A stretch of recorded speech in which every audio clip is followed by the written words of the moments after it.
The story begins in Shanghai City. In a quiet room, a woman with blue-green hair, Zhang Wangshen, is breastfeeding her newborn son. She tells her baby, Chenchen, how lucky he is to just eat and sleep, smiling that while she's losing sleep over him, it's worth it if he grows up healthy. Unknown to her, the baby is not ordinary. He is reincarnated and has the consciousness of his former life. As he feeds, he notes his brain isn't fully developed, yet he is aware. A blue, game-like status screen appears, identifying him as Lin Zichen, 33 days old, with a biological level of ordinary Tier 1. He realizes he has a special cheat ability. At 3 months old, Lin Zichen is in his crib while his parents, Zhang Wanxin and Lin Yansheng, watch him. His father remarks on how physically gifted the baby seems, predicting he will become a mighty gene fuser, or at least a cyborg. As they speak, Lin Zichen is kicking. A system notification announces he has kicked 10,000 times, granting him the biological attribute Use and Advance. This skill allows any part of his body he trains to grow infinitely stronger within carbon-based limits. He feels his strength grow and wonders what his father meant by gene fusers and cyborgs, imagining superheroes. By 4 months old, Lin Zichen has learned to sit up and crawl. To avoid frightening his parents with his unnaturally fast development, he trains only at night. Each time he crawls, his system rewards him with points. A month later, at 5 months old, he has mastered walking. At 6 months, he can finally sit up and crawl in front of his parents without it seeming too strange. While watching television, a news report on aberrant beasts shows gene fusers and cyborgs joining forces to fight them. For the first time, Lin Zichen understands this world is vastly different from his old one. He learns this Earth has mutated, giving rise to terrifying creatures called aberrant beasts. To fight them, humanity developed 2 paths. The first is mechanical ascension, where humans modify their bodies with technology to become powerful cyborgs. The second is gene modification, where humans fuse their genes with aberrant beasts, becoming gene fusers to fight monsters with their own power. Realizing the dangers, the reincarnated Lin Zichen resolves to use his system to grow up safely, evolve his abilities while laying low, and survive in this perilous world. One day, the doorbell rings. Zhang Wangshin opens it to a woman in a blue dress, Xu Ming, their new next-door neighbor. Xu Meng introduces her family, her husband, Shen Jianye, and their young daughter, Shen Qinghan, who clutches a doll. Lin Zichen looks at the little girl with purple hair. He acknowledges Shen Qinghan as his first friend in this new world, sensing their destinies will one day be tightly bound. Time passes, and Lin Zichen dedicates himself to training. At 7 months, thanks to his use and advanced skill, he has mastered running, jumping, and basic language by talking to himself, earning stat points for each activity. By 8 months, his training has progressed to doing sit-ups and push-ups in his crib. He is careful to practice only when his parents are not around. But one day, his mother, Zhang Wangshin, walks onto the balcony and is shocked to see her 8-month-old son doing sit-ups. She rubs her eyes in disbelief. However, being a web novel author, she dismisses it as a stress-induced hallucination. Lin Zichen immediately pretends to be asleep, breathing a sigh of relief and making a mental note to be more cautious. A few days later, while giving him a bath, Zhang Wangshin makes another shocking discovery. She screams for her husband, Lin Yansheng. When he rushes in, she points out that their 8-month-old son has defined abs. Lin Yansheng is stunned. He excitedly suggests their son might be a 1-in-a-million prodigy with a bright future as a powerful gene fuser or cyborg. Hearing this genius narrative, Lin Zichen is relieved his secret is safe, realizing how lucky he is to have 2 web novel authors for parents. Lin Zichen reflects that on this mutated Earth, he is not the only genius. He and his mother watch a news report about a 2-year-old from a martial arts family who can lift a 20 kilos dumbbell with one hand. Zhang Wangshin pulls her son close, proudly stating that her Chenchen is just as amazing. Lin Zichen is touched by his mother's confidence and wonders if he'll also be able to lift 20 kilos when he turns 2. By the time Lin Zichen turns 2, his training has paid off. He has kept a low profile while secretly developing his strength, easily lifting a 20 kilos weight with one hand in the storage room. His session is interrupted when his mother calls that Han Han, Shen Qinghan's nickname, is here to play. Startled, he puts the weight down and goes out. He opens the door to find Shen Qinghan, now also 2, offering him a tart. Lin Zichen internally remarks that due to their different mental ages, they don't play conventionally. While Han Han is a typical toddler, he uses every moment to train. He has found a unique way to spend time with her. Since she likes to stick close, she serves as a perfect custom-sized weighted vest for his exercises. There is, however, one recurring problem, which he is reminded of when he feels a warm wetness and cries out that Han has peed on him again. Another year passes. At age 3, Lin Zichen's strength has grown exponentially, and he can lift a 40 kilograms weight with one hand. While watching TV, he sees a report about a 4-year-old prodigy lifting a 30 kilograms dumbbell, and notes with satisfaction that he is already stronger. Despite his progress, his system still shows his biological level as ordinary Tier 1. He wonders what it would take to reach Tier 2. With these questions in mind, he steps out of his house for the first time. The world outside is a stunning, futuristic cityscape with beastmen and cyborgs, which he assumes are the gene fusers and cyborgs he's heard about. Accompanied by his mother and their neighbors, Shumeng and Shen Qinghan, he heads to the library. Since his parents don't let him use electronic devices, books are his best source of information. At the library, his mother points him toward the children's section,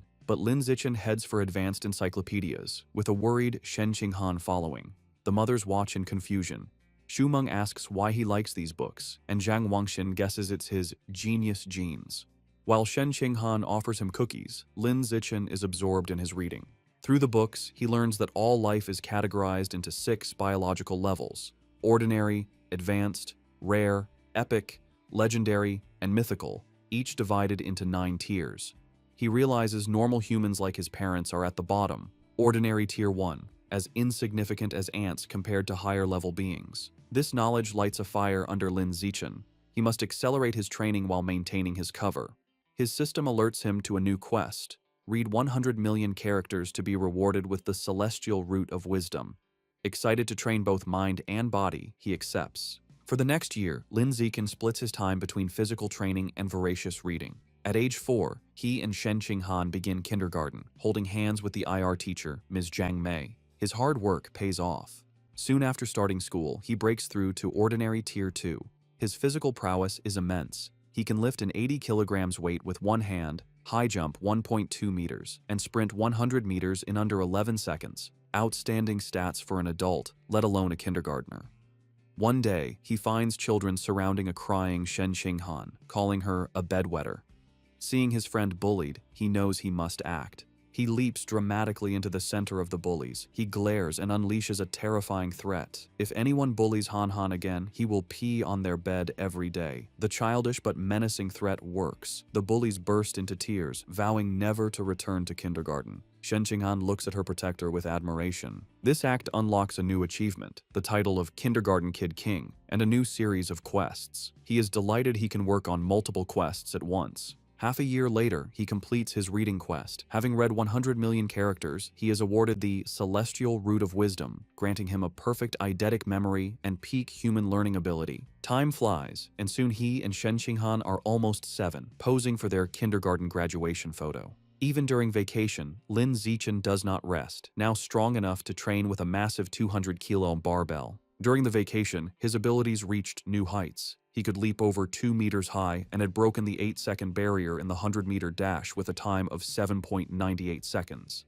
His mind was just as sharp. Boosted by his new attribute, he had already finished most of the elementary school curriculum. His new life began at Sunshine Elementary School. Because he was already self-studying advanced subjects, academic competitions were easy. He effortlessly took first place at the National Elementary School Academic Competition, just to unlock his title as quickly as possible. Whenever he had free time, he would give Shen Qinghan private tutoring. Though not an exceptional talent, she was diligent. With his help, her grades improved dramatically, and after one semester, she was ranked second in the class, with Lin Zichen holding first place. To speed up his quest, he also participated in school sports meets, breaking every record. Just when he thought his school life would continue in this predictable routine, a special new transfer student appeared. The teacher introduced the newcomer, a girl with long, silvery blue hair named Bai Shui. Lin Zichen immediately knew she was different. As she stood in the doorway, he could sense a faint, unusual aura that did not belong to a normal human. As the new transfer student, Bai Shui, walks to find a seat, the other students watch her curiously. Shen Qinghan leans over to Lin Zichen, whom she calls Xiao Chen, and whispers about how pretty Bai Shui's hair is, like winter snowflakes. However, Lin Zichen is not in the mood to discuss aesthetics. As Bai Shui sits near him, his mind is on the strange, non-human aura he senses from her. He wonders if she could be a gene fuser or the descendant of one. In the following days, Bai Jue proves to be an enigma. She doesn't speak to anyone and lays her head on her desk the moment class ends, remaining motionless. She barely even gets up for the restroom. At first, students are curious, even taking photos with her while she sleeps. But as her behavior doesn't change, they lose interest, and the classroom returns to its routine.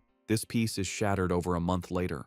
A bizarre phenomenon begins. Bai Shui starts to secrete a viscous, white liquid. The substance has a foul odor and drips down her clothes and legs. The other students react with disgust, complaining about the terrible smell. A mean-spirited boy sneers a crude comment about the liquid and then pours his water bottle over her head, claiming he's washing her out. Humiliated and soaked, Bai Shui clenches her fist on the desk, and tears stream down her face as she begins to cry, her shoulders shaking with silent sobs. The bullies erupt in cruel laughter at her distress. Watching from their desks, Shen Qinghan turns to Lin Zichen with a worried expression, asking if they can help poor Bai Shui. Lin Zichen is confused. He had sensed Bai Shui was dangerous, so he can't understand why she is crying. He agrees to help. As he walks towards the bullies, he reevaluates his assessment. While he still doesn't understand her, he realizes that for now, she isn't a threat. She is just a weak girl being bullied, and he has to step in. Lin Zichen walks up to the main bully and grabs him by the collar, calling out his name, Guan Chun.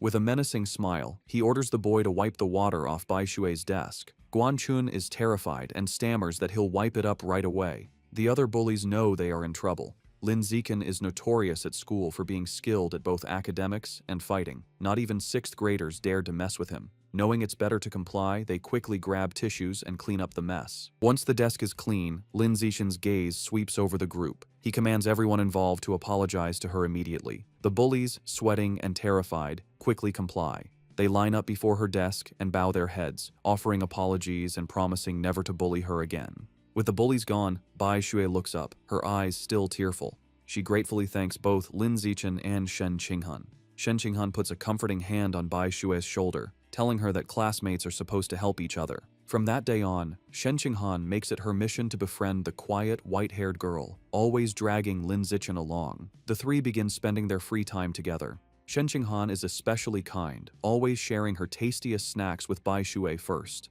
During one of these moments, as Shen Qinghan offers her a treat, Bai Shui hesitates. She looks at them and asks if they aren't disgusted by her because she smells so bad. She explains she's sorry for not trusting them, but since she was little, she has always been ostracized by everyone. Having someone be nice to her feels so unreal that she thinks she must be dreaming. Bai Shui looks up in surprise when Shen Qinghan tells her firmly that this is not a dream. Shen Qinghan smiles gently and says she knows what it's like, so she would never be disgusted by her. She declares that as long as Bai Shui is willing, they will be friends forever, pulling a slightly exasperated Lin Zichen into the promise. Overcome with emotion, Bai Shui tightly hugs Shen Qinghan. Tears of gratitude stream down her face as she thanks them for their kindness. After composing herself, she tells them she wants to give them a gift in return. She holds out a necklace with a pair of beast fangs, explaining it was a birthday present from her mother. She gives it to them, hoping it can be a symbol of their friendship. Shen Qinghan enthusiastically agrees, and the three children stand together in the schoolyard as the sun sets, joyfully declaring they will be friends forever.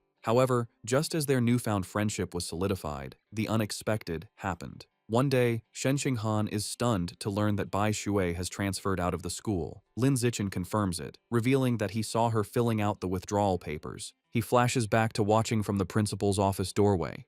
He saw Bai Shui with the principal and a large, intimidating man with cybernetic arms. The principal assured the man that Bai Shui's paperwork was complete and her information would be kept confidential. The encounter confirmed Lin Zichen's suspicions that Bai Shui's identity was not simple. From that day on, he never saw Bai Shui again, left to wonder about her. But he notes that the events that followed were what truly captured his attention. Sometime later, Lin Zichen is at home giving his mother, Zhang Wangxin, a shoulder massage. She sighs in relief, telling him the massage is perfect after a long day of typing. Lin Zichen internally notes that he learned professional massage techniques thanks to his celestial root of wisdom and is surprised by its usefulness. Their quiet evening is interrupted by a major news report. It features another incredible achievement by the Kyoto prodigy. At just 10 years old, the boy has successfully fused with aberrant beast genes and can now lift a 500 kilograms boulder with one hand. Lin Zichen recognizes the boy and realizes with a jolt that his rival has already begun gene fusion. His father, Lin Yansheng, complains that the Kyoto prodigy is always on TV, questioning if they are trying to turn him into an influencer. The parents discuss it. Lin Yansheng explains the boy is from a 1,000-year-old martial arts family, so they likely have advanced gene fusion technology. Zhang Wangxin argues it's wrong to use a child as a guinea pig. Her husband counters that for such a family interests come first, earning a sarcastic "you know everything" from his wife. While his parents bicker, Lin Zichen is deep in thought. He recalls that before the fusion, the prodigy could lift 100 kilograms. Now he can lift 500 kilograms, a five-fold increase. In comparison, Lin Zichen, at only 8, can already lift a 300 kilograms weight with one hand without any gene fusion. He concludes with a confident fist pump that his own potential is far greater. His confidence was soaring, but that feeling was short-lived. The next news report taught him the true meaning of fear. Breaking news shows a city in a neighboring country completely devastated by a massive explosion. The report states that based on footage, the attack was carried out by giant aberrant rats. The screen shows horrifying images of monstrous rats swarming the ruins, capturing a screaming woman in their massive jaws, and then brutally devouring her. The news report continues, confirming heretics were responsible for the aberrant rat attack, fanning the flames from the shadows. At a press conference, an official from the devastated Sakura country pleads for international aid, explaining the heretics are a shadowy cult manipulating the beasts. Watching the news, Lin Zichen learns the cult is an anti-human organization of traitors who serve the aberrant beasts for their own gain. He feels relieved to be born in a powerful, stable country, giving him a safe place to grow stronger while laying low. His thoughts are shattered by sonic booms outside. He rushes to the window and pulls back the curtain to see a squadron of heavily armed cyborgs flying through the night sky. He wonders why so many are being deployed, hoping nothing bad is happening. The next morning, everything seems normal. Lin Zichen waits for Shen Qinghan, who runs up, apologizing for being late. As she approaches, he notices something strange.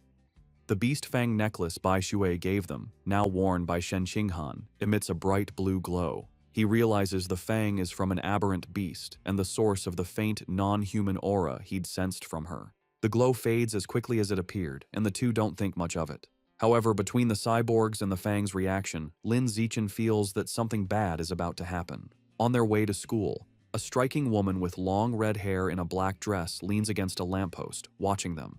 She comments on what adorable kids they are and steps in front of them, asking if they are brother and sister. Shen Qinghan proudly corrects her, explaining they are childhood best friends. The woman smiles wistfully, remarking how she wishes she had a childhood friend too. Then, her expression turns sinister.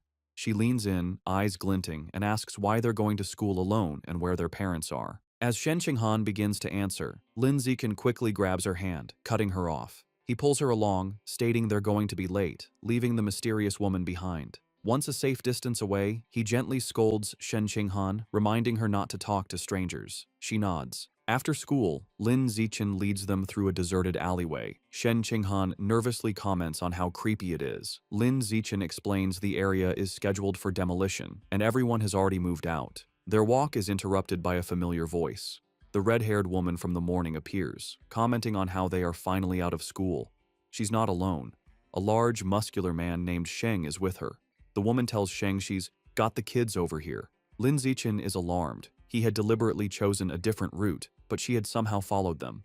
The woman tries to lure them closer with a sweet voice, offering them treats. Her accomplice, Sheng, grows impatient.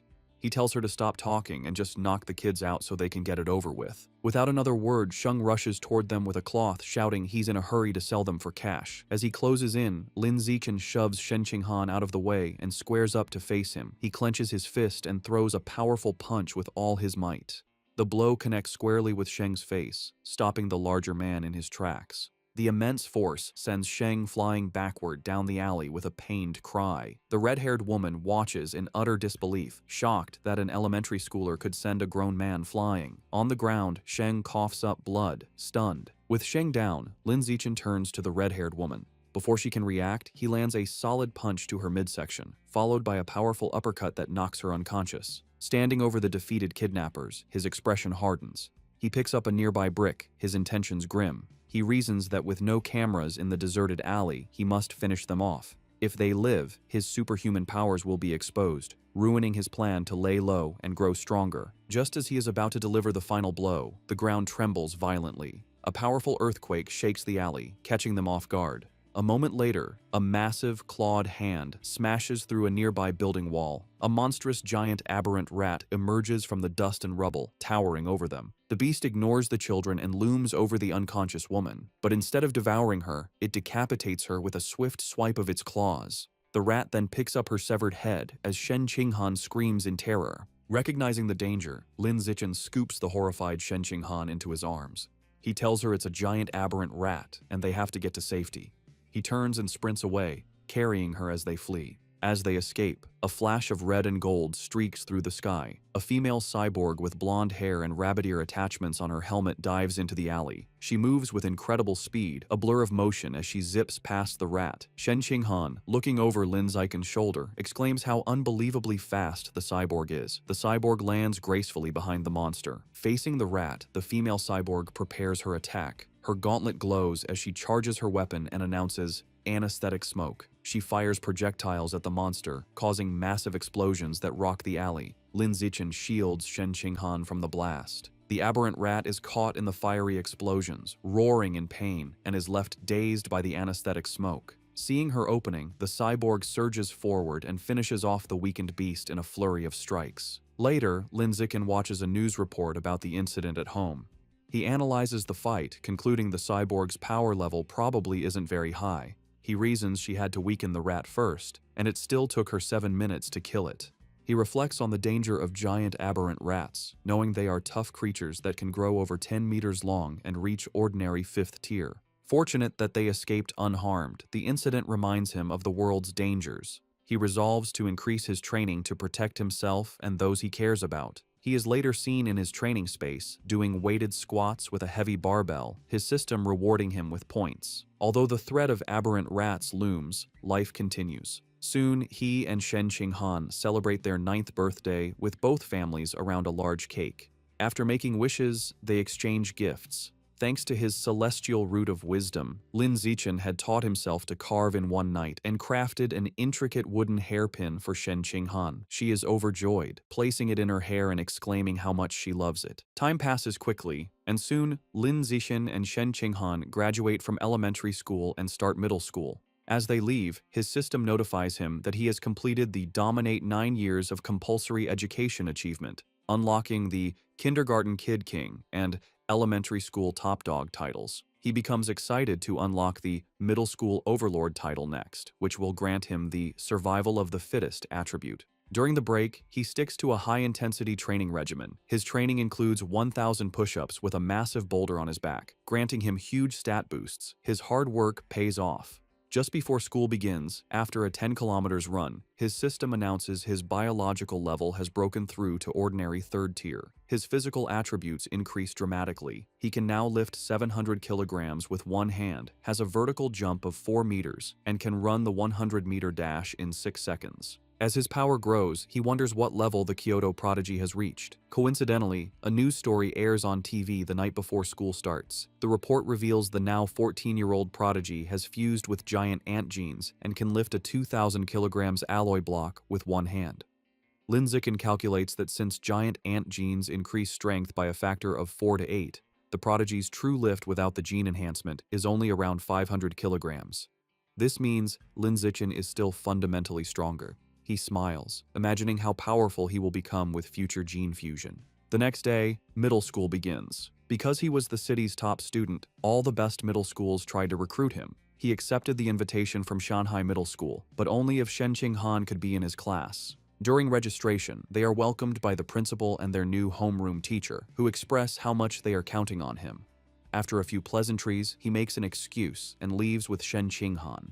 The real reason he chose Shanghai Middle School was for its excellent athletic facilities. They had planned to play badminton on the school's court before classes officially started. On the court, an excited Shen Qinghan tells Lin Zichen, "Xiao Chen, they should start." She serves with a flourish, calling out her fairy's curveball. Lin Zichen easily catches the shuttlecock mid-air, but their game is interrupted. A group of upperclassmen approaches, and their leader, in a backward cap, snatches the shuttlecock, informing them the court is reserved. His friends mockingly offer to let Shen Qinghan stay and spar with them. Shen Qinghan stands her ground, telling them they have to follow the rules, and they were there first. Lin Zichen, seeing them get too close to Shen Qinghan, steps in with a cold expression. He tells them to get away from her and reminds them of the first come, first served rule. The leader scoffs, arrogantly declaring he is taking the court.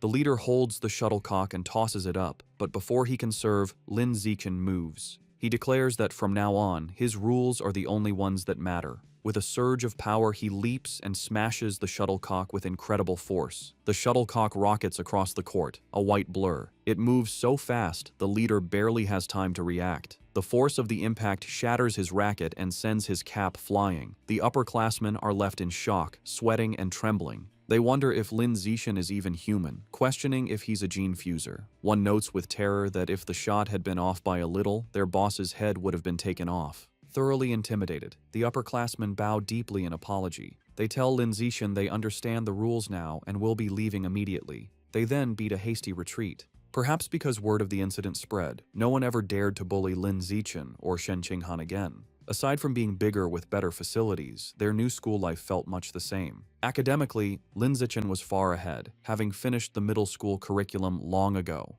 During class, he would read interesting books to pass the time. At night, after workouts, he would use his celestial root of wisdom to learn new skills online, quickly dabbling in cooking, photography, driving, swimming, and various sports. To unlock the middle school overlord title, he didn't just rank first in every subject, he also represented the school in national competitions. He stood amidst a mountain of trophies. To keep a low profile, he was careful not to win first place in every competition. A semester went by, and the title still hadn't unlocked. However, his performances earned him many fangirls who left stacks of love letters on his desk. He ignored them. Aside from tutoring Shen Qinghan, he focused on the upcoming school sports festival. He believed that if he completely dominated it, he should finally unlock the title. For the festival, he entered only 3 events: shot put, high jump, and sprinting, representing strength, jumping, and speed. He achieved an astonishing 201-meter throw in the shot put. Although he held back to avoid seeming too superhuman, he still easily took first place in all his events. Just as he was sitting with Shen Qinghan, admiring his gold medal, he felt a new power surge through his body. A system notification appeared, announcing that because his achievements far surpassed every other student, he had unlocked the middle school overlord title. With all 3 school-age titles unlocked, the Dominate 9 years of compulsory education achievement was complete, and he had obtained the new biological attribute, survival of the fittest. As the power flowed through him, he realized with satisfaction that the title had finally unlocked. As Lin Zichen and Shen Qinghan leave school, he considers his new survival of the fittest attribute. The ability lets a predator devour the life essence of other creatures to evolve. He wonders what life essence is, lost in thought until Shen Qinghan calls for him to wait. Snapping back to reality, he gets an idea. He asks Shen Qinghan if he can borrow her beast fang necklace. She agrees and hands it to him. The moment his fingers touch the fang, a system notification appears. It informs him he has devoured a trace of the abyssal giant butterfly's life essence, unlocking a new guidebook with 1% progress. A spectral image of a massive, dark butterfly with eyes on its wings appears around him. He is stunned to realize the fang is a butterfly's tooth. That night, hoping to learn more, he searches for abyssal giant butterfly online. To his surprise, the search returns no results.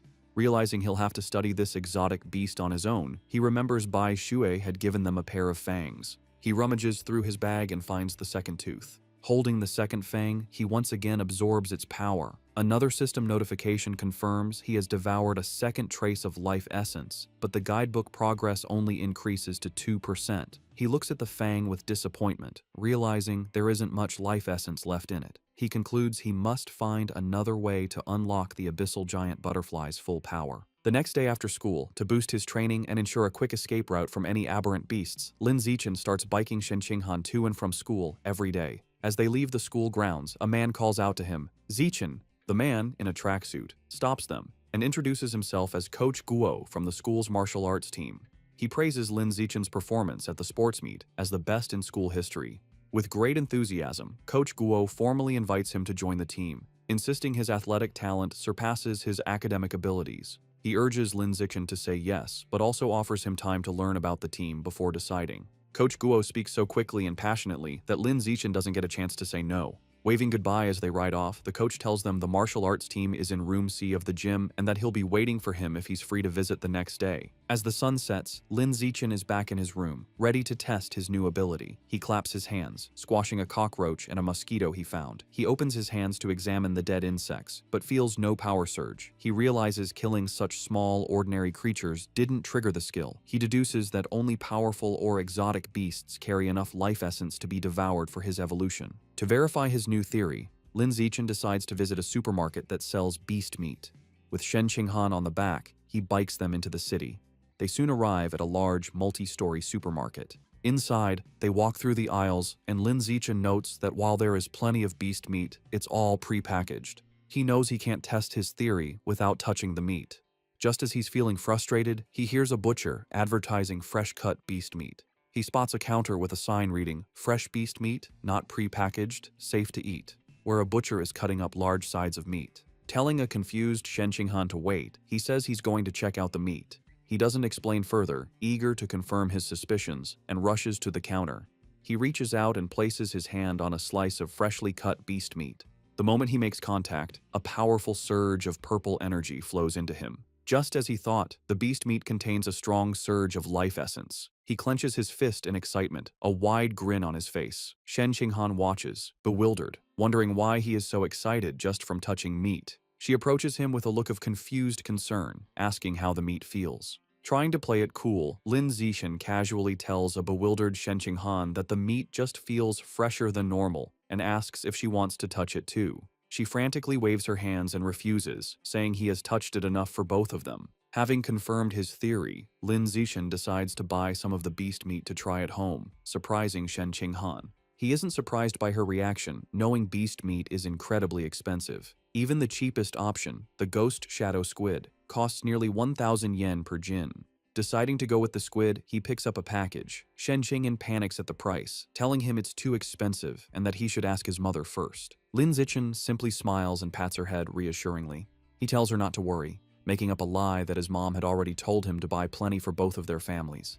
A flashback shows his mother, Zhang Wangshan, happily agreeing to cook a feast. Internally, Lin Zichen admits that while sharing is part of his plan, his other, more important reason is to test if he can absorb life essence through consumption, as he worries direct absorption might spoil the meat. At the checkout, he buys 3 packages of the ghost shadow squid for a hefty 29.94 yen.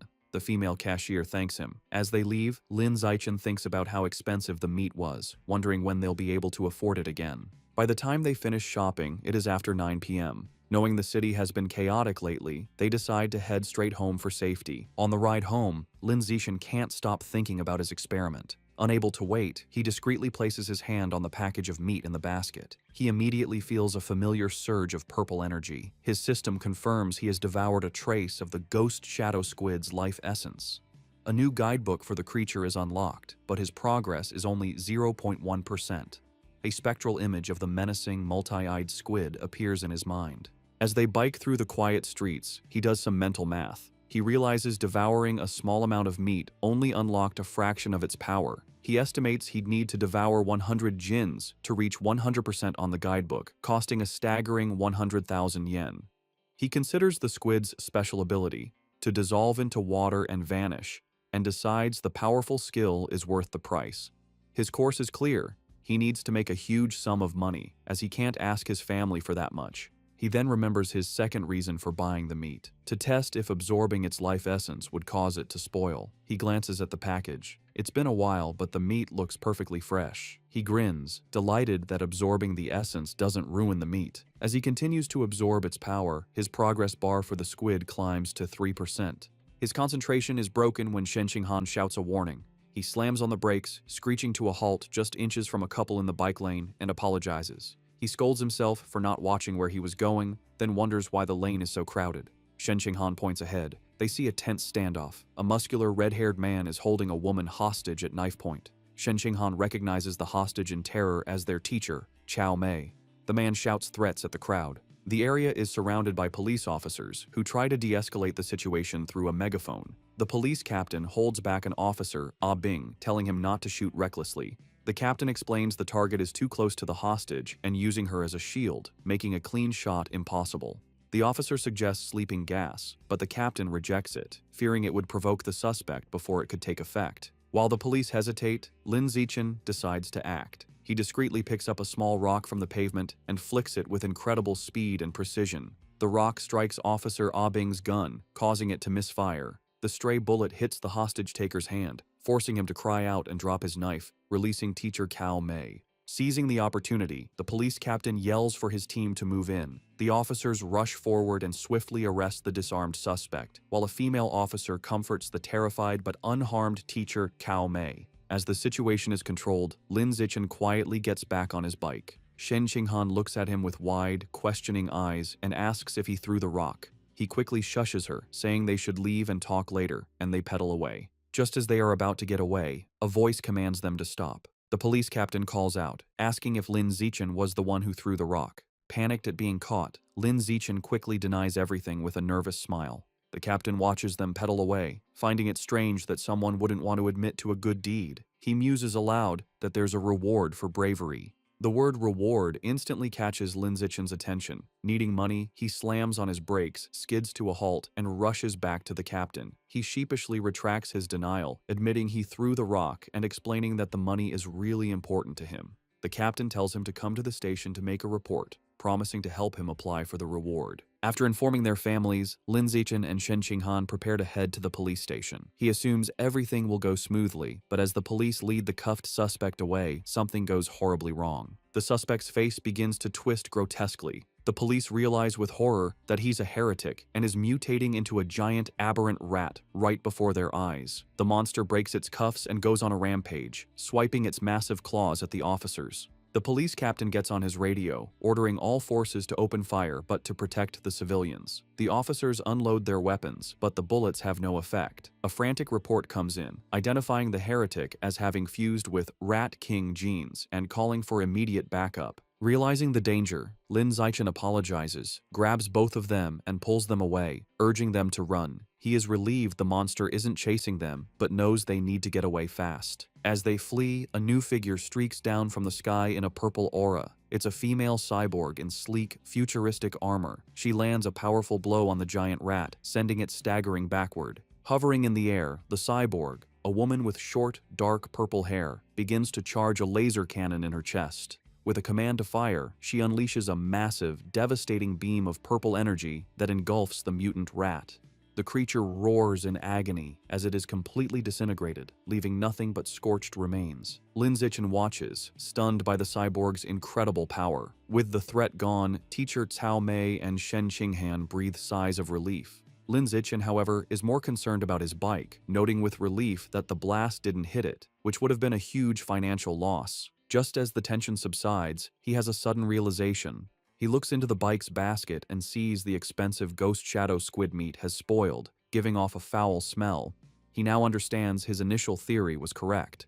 Absorbing the life essence causes the meat to spoil, but there's a delay. Holding up a limp tentacle, he realizes he needs an excuse and decides to blame the fight and the now deceased heretic. Putting on a dramatic show, he throws the spoiled tentacle down, loudly blaming the heretic and the cyborg's attack for roasting the meat. Teacher Cao Mei comforts him, saying what matters is that they're all safe. Although they plan to go home, at the captain's request, they end up riding with the security team to the station. They didn't expect to be transported in the same van as the heretic's remains. After the laser blast, all that was left was a pile of scorched flesh on a gurney, and the smell was intense. As he sits in the foul-smelling van, another thought strikes Lin Zichen. He remembers that the beast fangs from Bai Shui still contained life essence long after the creature was dead. A new possibility dawns on him. Could there be life essence left in this corpse as well? And if so, could he devour the corpse's Rat King gene for himself? Sitting in the police van, Lin Zichen wonders how much of the Rat King gene he can devour from the heretic's scorched corpse. Deciding to find out, he discreetly reaches his hand towards the remains. The moment he makes contact, he feels a powerful surge of red energy. His system confirms he has devoured a trace of the giant mutant rat's life essence, unlocking its guidebook with an impressive 5% progress. He is shocked by how much he absorbed and realizes the freshness of the source is directly proportional to the amount of life essence he can obtain. The escorting officer, Ah Bing, notices his movement and tells him to sit still. Lin Zichen quickly claims he just needed to stretch. Later, at the public security office, he knows that while Ah Bing was easy to fool, the security captain is sharper. The captain informs Lin Zichen that he has applied for his bravery reward, but then questions him more seriously. He asks how a middle schooler, at such a distance and in poor lighting, managed to so precisely hit the heretic's knife hand with a rock. Lin Zichen gives a vague answer, claiming it's because he often trains his right hand. The odd response leaves the captain speechless. Their conversation is interrupted when Shen Qinghan calls out that her auntie is here. Lin Zichen is surprised to see his parents rush into the station. His mother runs towards him in a panic, calling his name with a terrified expression. She throws her arms around him in a tight hug, asking if he's all right and telling him he scared her half to death. He tries to calm her, reassuring her that he's fine and even got a bravery reward.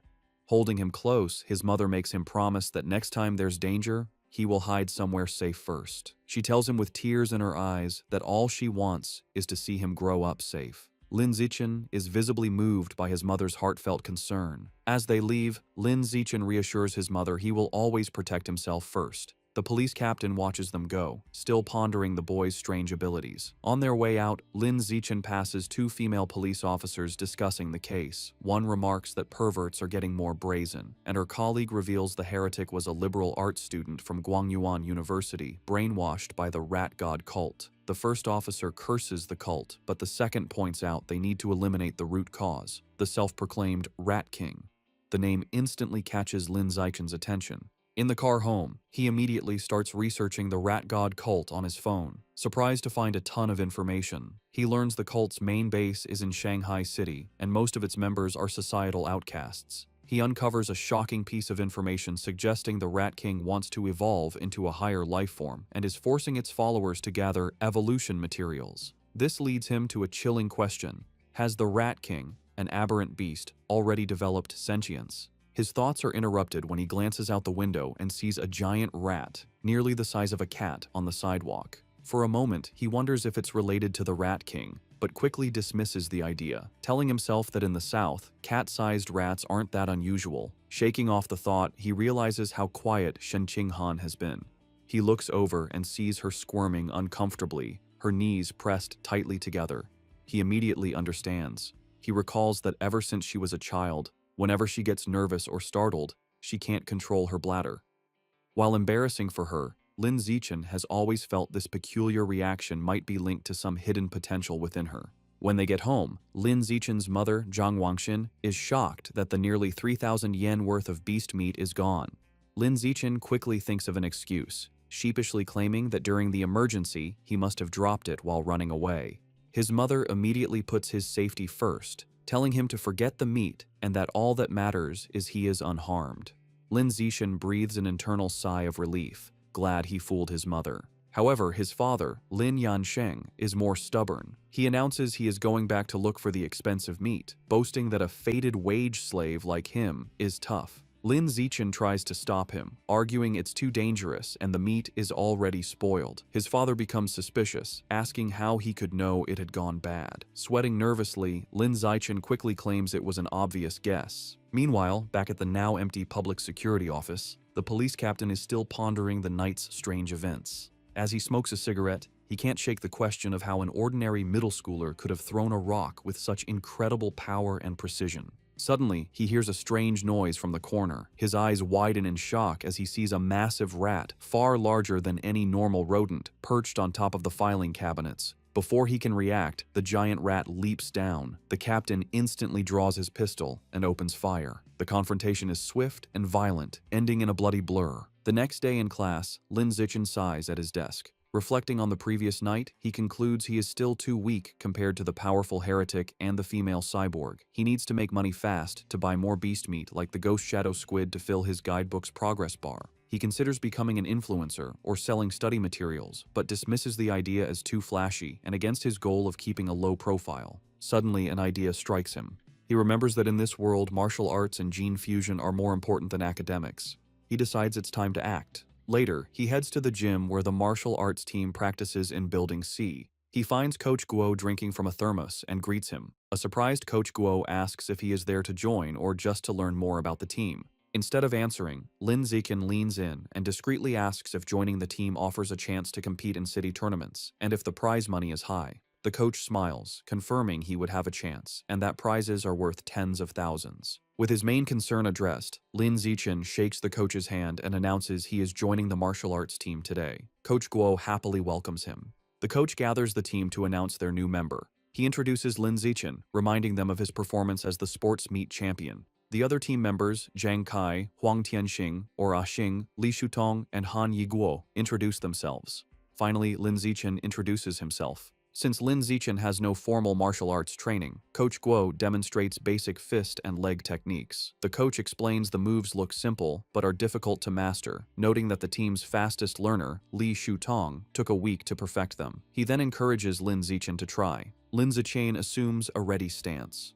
Thanks to his celestial root of wisdom attribute, which grants him heaven-sent martial insight, he has already memorized and understood every detail of the demonstration just by watching. As he practices the fist techniques, a system notification awards him points in vitality, strength, dexterity, and proficiency. He executes the hand and fist movements with flawless precision and speed. He transitions seamlessly into the leg techniques, performing powerful, fluid kicks. Another system notification grants him points for his leg muscles, dexterity, and proficiency. The coach and the team watch in stunned silence. The coach's jaw drops, and he almost fumbles his thermos, unable to believe it. He wonders how someone could learn the complex forms perfectly after one look. Staring at the flawless performance, a single thought forms in his mind. He must be a once-in-a-million martial arts prodigy. That evening in Shanghai, Lin Zichen's mother, Zhang Wangxin, calls him for dinner. He rushes out eagerly, spoon in hand, asking what she made. She proudly presents a large platter of the ghost shadow squid he wanted. The aroma is incredible, and he tells his mother how amazing it smells. She urges him to eat while it's hot. He takes a bite and praises her cooking as the best in the world. Pleased, she tells him to eat a lot, as she bought 3 full gins for him. As he eats, a system notification appears.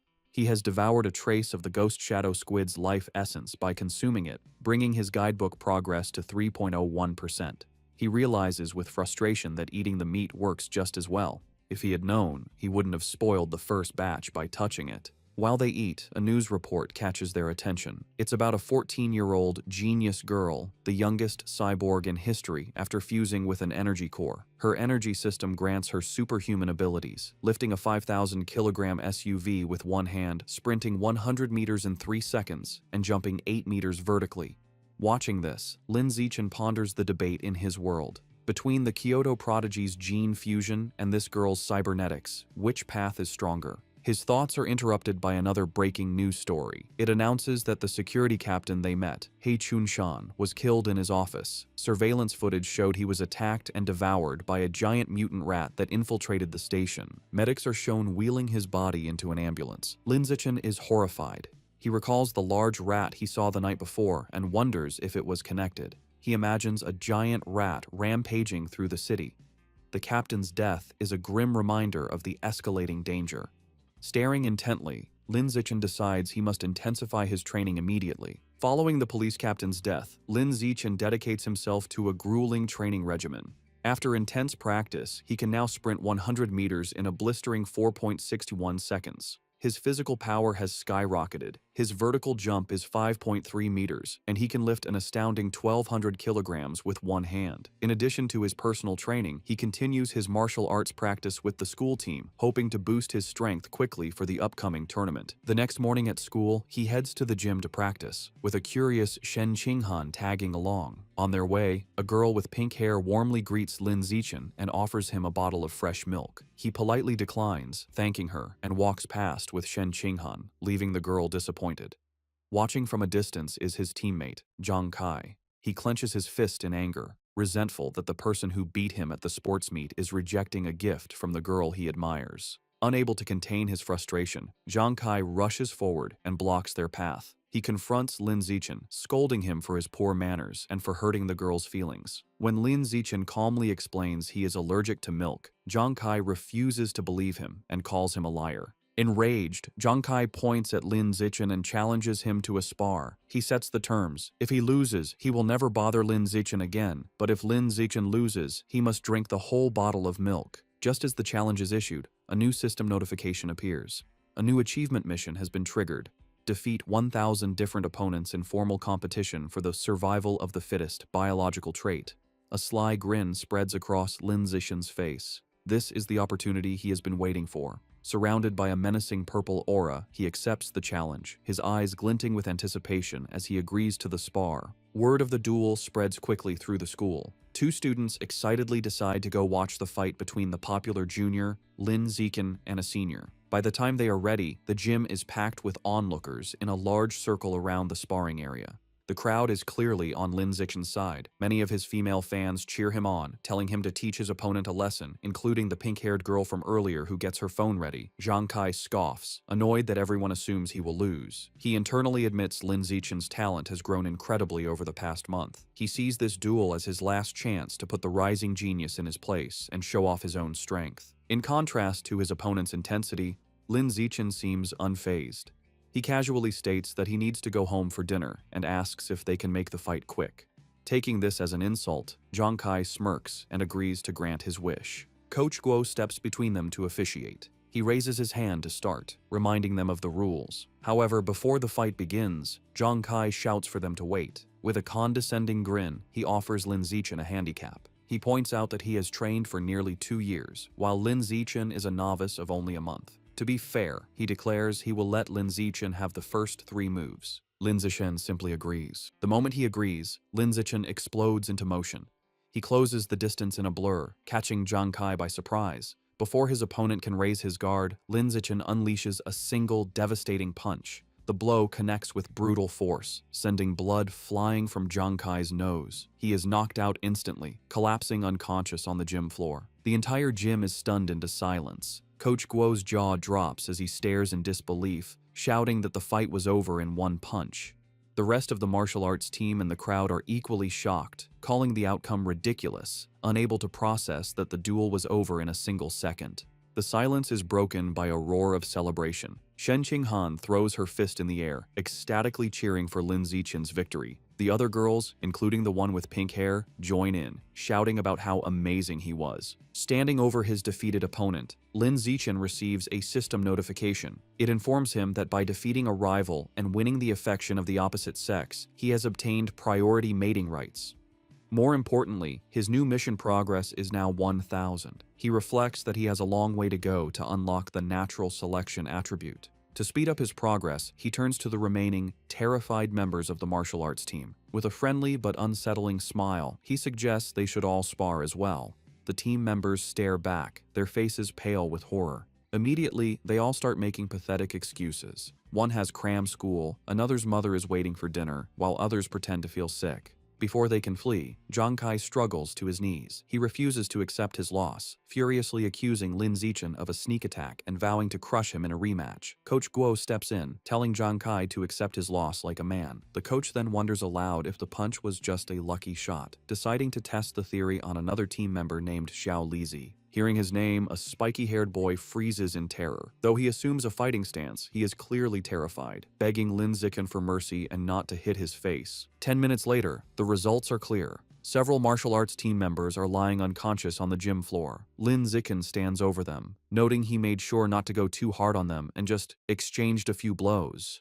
However, when he checks his system again, he is disappointed. Aside from the initial victory, none of the other spars counted toward his achievement. The rival count remains at 1,000. He realizes friendly sparring isn't enough. He has to defeat rivals in an official competition. As he thinks about this, a hand claps his shoulder. Coach Guo grins manically, declaring that Lin Zichen is a true genius. He exclaims that in just over a month, the newcomer has become the team's ace. Filled with new confidence, the coach proclaims that with Lin Zichen leading, their school will crush all others and take first place at this year's regional martial arts tournament. As Coach Guo celebrates, Lin Zichen has a moment of clarity. He realizes the coach is right. The upcoming tournament is the perfect opportunity to face many official opponents at once. He becomes determined, understanding that as long as he defeats them in an official competition, each victory should count toward his progress. His thoughts are interrupted when a defeated Jiang Kai calls his name. Having regained consciousness, Jiang Kai stands, points at Lin Zichen, and formally accepts his loss with a bizarre and overly graphic declaration of submission. His strange words leave everyone, including Shen Qinghan, Coach Guo, and Lin Zichen, completely shocked and disturbed. With the duel over, the spectators and coach quickly flee, leaving a bewildered Jiang Kai alone, complaining he hadn't finished his speech. In this world, high schoolers must choose between martial arts or academics. Given the world's dangers, the martial arts class is considered the superior choice. Determined not to be left behind, Shen Qinghan decides to join the martial arts class and begins training rigorously with Lin Zichen. Their daily routine is intense. They start with a 3,000-meter run, followed by an hour of hand-to-hand combat practice. After that, they do sit-ups and push-ups to build strength. To conclude each session, Lin Zichen gives Shen Qinghan a massage to relieve her muscle tension. Of course, Lin Zichen doesn't slack on his own training. He pushes himself to the limit daily, driven by the goal of winning the tournament and unlocking the natural selection attribute as quickly as possible. 1 month later, all their hard work is about to be tested. The day of the regional martial arts tournament has arrived, and a determined Lin Zichen is ready to compete. The tournament is at the massive city gymnasium, with a huge crowd around a central fighting ring. In the waiting area, the mood is tense. Coach Guo nervously reviews the roster, complaining that their school, Shanghai High, drew a match against the strongest team, Shanghai No. 1 High. Another team member adds to the anxiety, mentioning their opponents have a fighter who can run the 100-meter dash in under 9 seconds, leaving them feeling outmatched. Sensing the team's low morale, Lin Zichen calmly raises his hand and volunteers to fight first. Though still worried, Coach Guo agrees to let his ace take the stage. As Lin Zichen walks into the arena, Shen Qinghan cheers him on from the sidelines, while Coach Guo shouts encouragement through a megaphone. Lin Zichen readies himself for the fight. His opponent, a much larger and more muscular student from Shanghai No. 1 High, steps forward. He acknowledges Lin Zichen's talent for making it to the tournament as a first year. However, his tone quickly turns mocking. He sneers that the stage isn't meant for a shorty who hasn't even hit 1.7 meters. Flexing his bicep, he promises to show Lin Zichen what a true gap in size and power feels like. The referee signals for the duel to begin. The large opponent rushes forward, unleashing a powerful punch. To his shock, Lin Zichen doesn't retreat. He effortlessly sidesteps the blow and counters with a swift punch to his opponent's chest. The impact is devastating. The force sends the massive student flying backward across the arena, knocking him out cold. The announcer stares in stunned silence before stammering a victory for Lin Zichen. On the sidelines, Shen Qinghan jumps to her feet, cheering that her Xiao Chen was amazing. The rest of the Shanghai High team erupts in celebration, mobbing their coach and shouting that Lin Zichen is insane, dismissing his opponent's strength as dead muscle. Meanwhile, on the other side, the coach for Shanghai No. 1 High is furious. He berates his defeated student for charging in blindly without using his footwork. Back in the ring, Lin Zichen receives a system notification confirming he has defeated another tournament rival, improving his ranking and bringing his elimination count to 2-1000. He clenches his fist, satisfied that these matches are what he needs to advance. The opposing coach, determined to stop this, calls his next fighter forward, a boy named Chen Feng, and orders him to crush the first year as quickly as possible. Chen Feng calmly agrees. He steps onto the stage and assumes a ready stance, looking far more composed than the last fighter. The announcer signals for the second duel to begin. Chen Feng immediately showcases his superior technique, moving with incredible speed and launching a flurry of attacks. Lin Zichen calmly meets the assault, blocking a powerful kick with one hand. However, the force of his block sends Chen Feng spinning wildly through the air before he crashes hard onto the arena floor, unconscious. Medics rush in with a stretcher and carry Chen Feng away, stating he needs a head scan. The crowd is left bewildered. They murmur among themselves, questioning what just happened and speculating that the student from Shanghai High must be insanely lucky. Some angry spectators shout that the tournament must be rigged, demanding a refund. However, the coach of Shanghai No. 1 High knows better. Clutching his head in despair, he realizes with dawning horror that this isn't luck. The first year from Shanghai High is the real deal. Back in the waiting area, the coach has a new strategy. He calls his next fighter, a spiky-haired boy named Gao Fei, and gives him strict orders to focus entirely on defense, warning him that he cannot afford to lose. Gao Fei, however, is brimming with confidence. He calmly tells his coach not to worry, assuring him he will win. As he walks to the ring, Gao Fei internally dismisses Lin Zichen's victories. He believes his opponent isn't strong and has only won through tricks. With his superior speed, running the 100-meter dash in under 9 seconds, and greater experience, he is certain he can't lose. The crowd is buzzing. Spectators discuss Gao Fei's reputation, marveling at his speed. One person mentions his father is a gene fusion user, explaining his enhanced abilities. The consensus is that Lin Zichen's impressive run is about to end, though they acknowledge his great potential. The announcer signals for the duel to begin. Ignoring his coach's instructions, Gao Fei immediately goes on the offensive, lunging at Lin Zichen with a powerful kick. He follows up with rapid strikes, unleashing his special technique, the flowing water-shattering rock fist. His coach watches in fury, shouting at his disobedient student for attacking. Gao Fei scoffs at defense, believing a genius like him doesn't need it. Meanwhile, Lin Zichen, easily evading the blows, finds the technique interesting and decides to learn it on the spot. Gao Fei grows frustrated as he can't land a single hit. He stops out of breath and demands to know how Lin Zichen is dodging his attacks. Unfazed, Lin Zichen calmly asks if he has any other moves, taunting him. Enraged, Gao Fei unleashes another desperate barrage of punches. Seeing the same predictable moves, Lin Zichen decides the time for observation is over. He thinks, "All right then, let's end this." He effortlessly dodges the final punch and counters with a single powerful kick to Gao Fei's midsection, ending the match instantly. The crowd is once again left in stunned, speechless silence. The silence is shattered by thunderous cheers from the Shanghai High supporters. Coach Guo and Shen Qinghan are ecstatic, shouting that their Xiao Chen is a beast and celebrating his third consecutive victory. The rest of the tournament proceeds just as easily. The next few opponents are even weaker. He effortlessly defeats each one, and soon he has single-handedly wiped out all 5 fighters from the opposing team. Over the next 2 days, the story is much the same. He continues his dominant performance, taking down 2 more schools by himself. Thanks to his incredible display, he successfully leads Shanghai High to win the championship. He and his team proudly pose with their medals and trophy. However, as he checks his system, his rival count is only 16,000.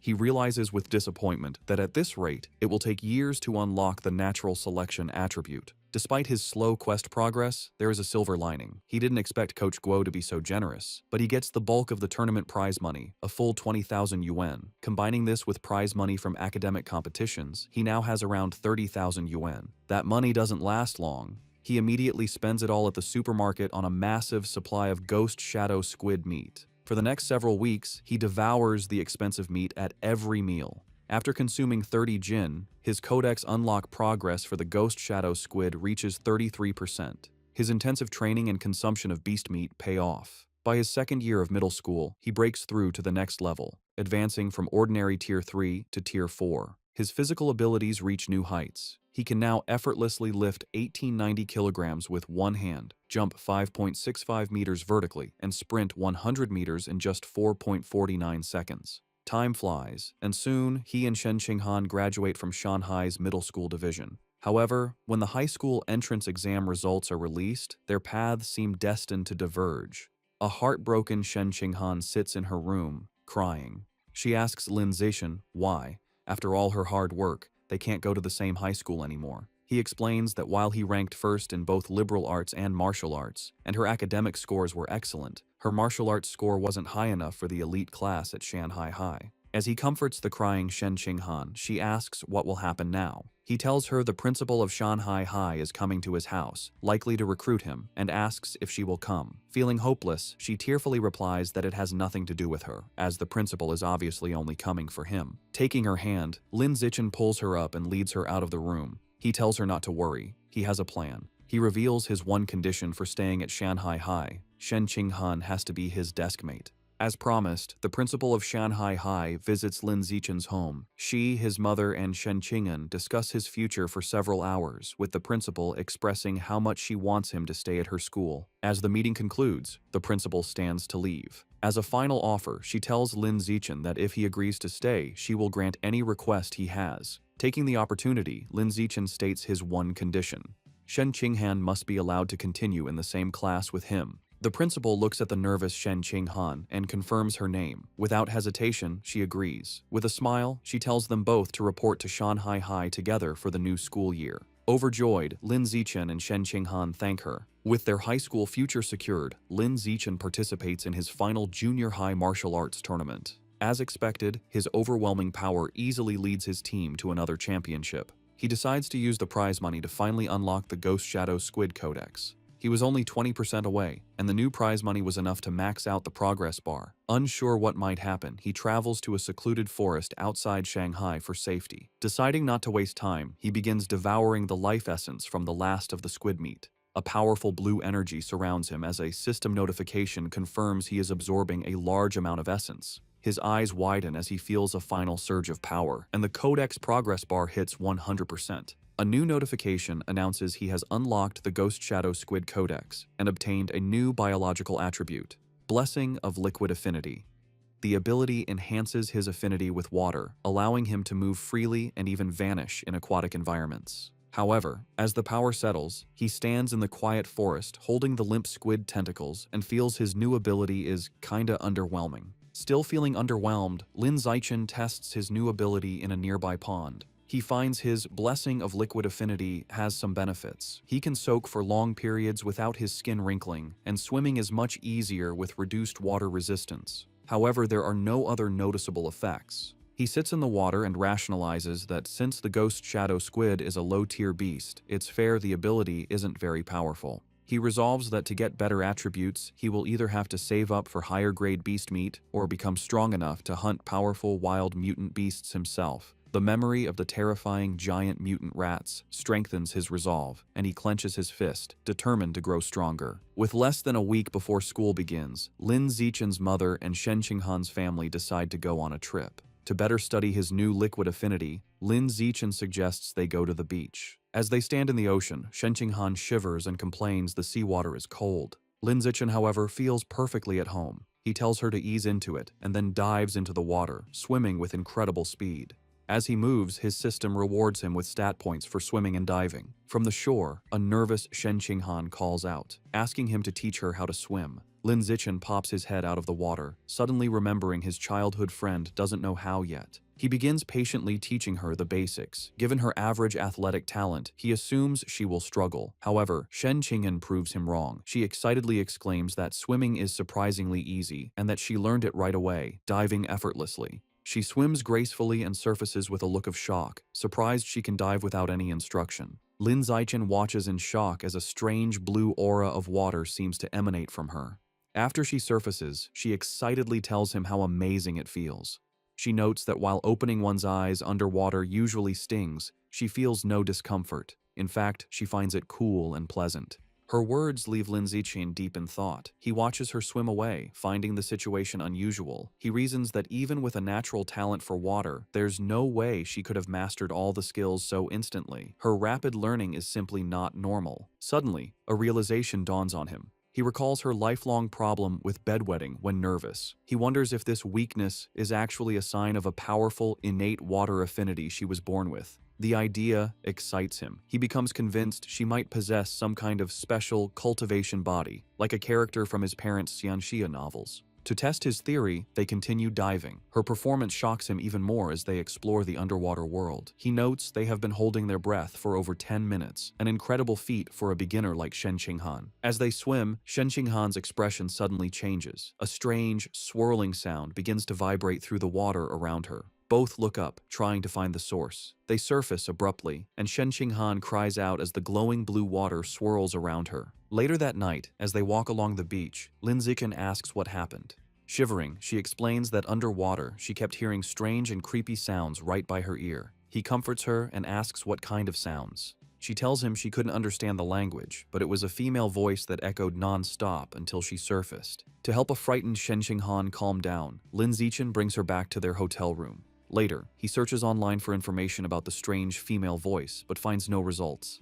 Unsettled and unable to sleep, he uses his restless energy to train. As he performs 1,000 weighted sit-ups, he feels a sudden surge of power. A system notification announces his hard work has paid off. He has advanced to Ordinary Tier 5. Surprised but pleased, he considers his new strength. He realizes that at Tier 5, he is powerful enough to rival a fully grown giant mutant rat. A determined glint appears in his eyes as he clenches his fist, confident that tearing the beasts apart with his bare hands is no longer impossible. Eager to test his new limits, he goes to the empty beach at night. The stat boost is immense. His 100-meter dash time has dropped to a mere 3.64 seconds, and his vertical jump has increased to an incredible 6.98 meters.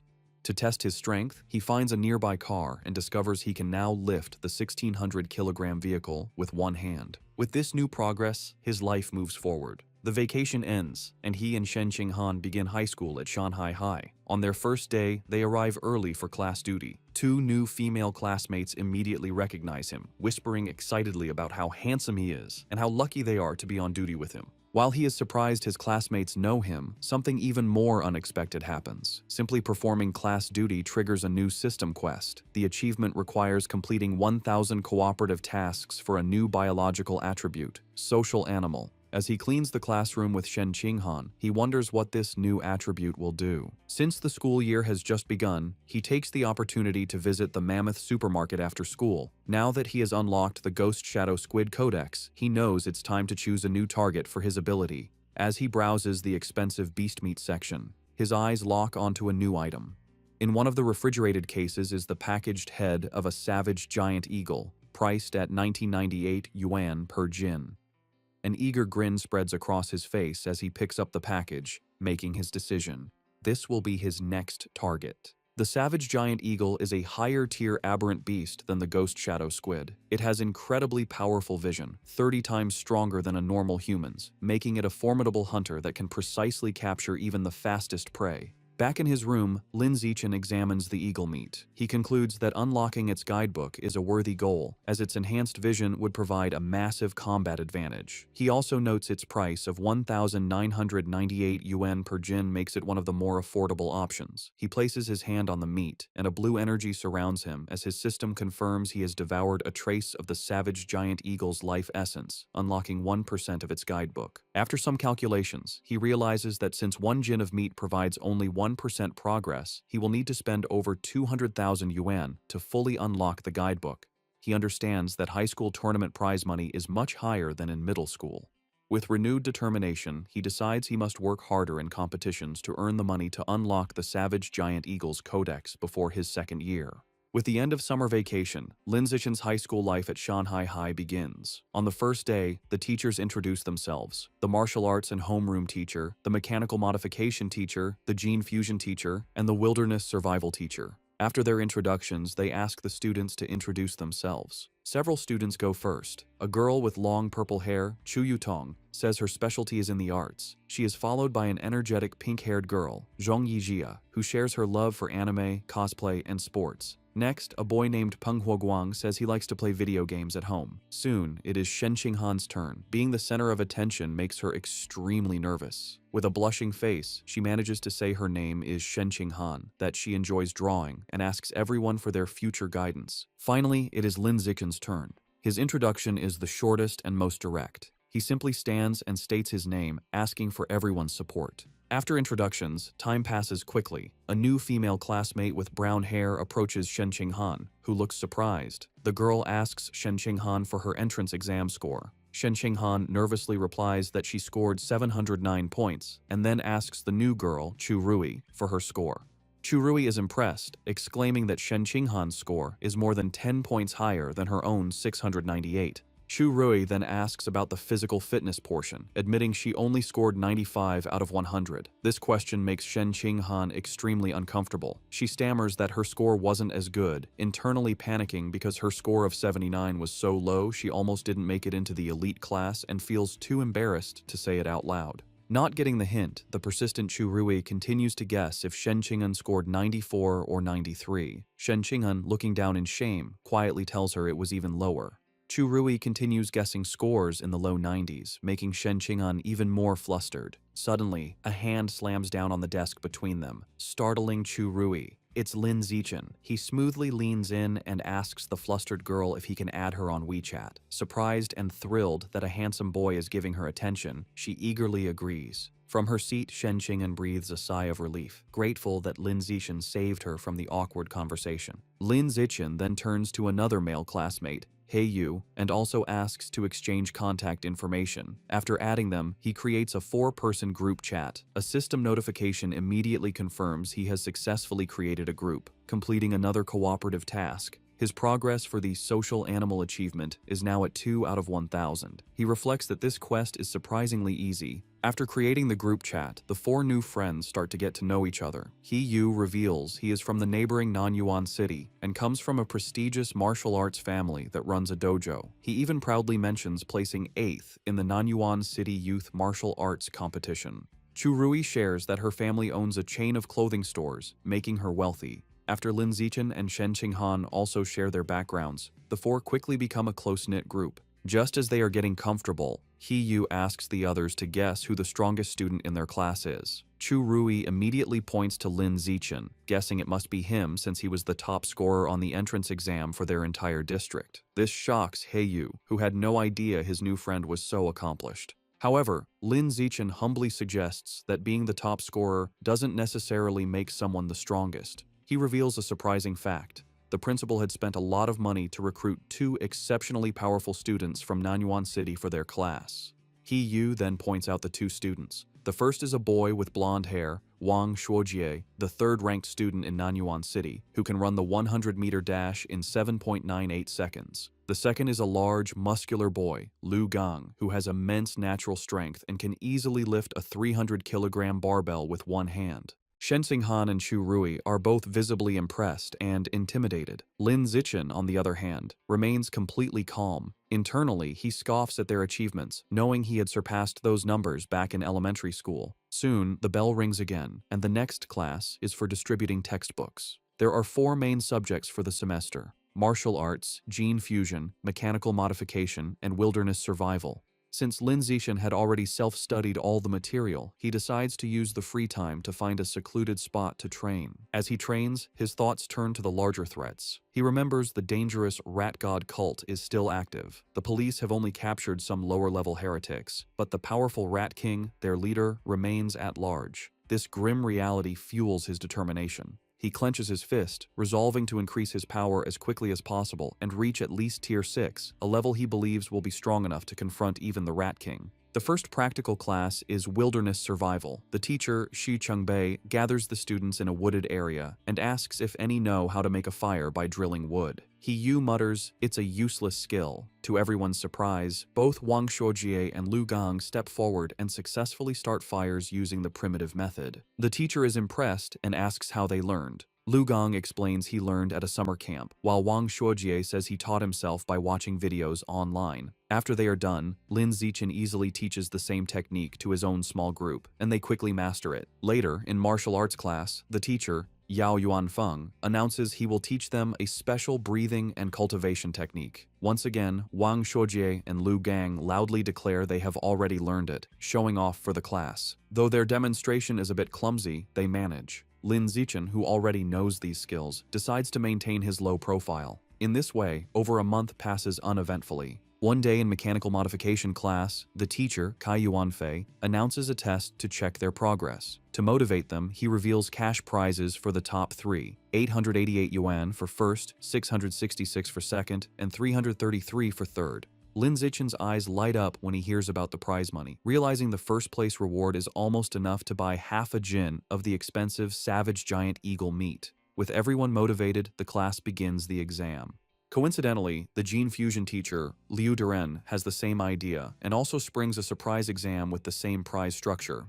After the 2 difficult exams, the students are drained. He-Yu collapses onto his desk, groaning. The other students complain about how difficult the questions were. One girl laments that she was hoping for a 90, but would be lucky to get a passing grade of 60. While everyone else complains, Wang Shuojie and Lu Gang begin to casually brag. Lu Gang asks Wang Shuojie how he did. Wang Shuojie confidently replies that he should score a 95, as he only struggled with the last part of the final question. Lu Gang nonchalantly agrees, stating he is in the same boat and also expects a 95. Listening to their arrogant exchange, He-Yu glares at them, clenching his fists in fury and thinking about how badly he wants to punch them. The teacher announces the results of the mechanical augmentation test. He reads the scores, revealing that Guo Yunling received 52 points, while Shen Qinghan passed with 61. Shen Qinghan excitedly tells Lin Zichen she passed, and he congratulates her on her hard work.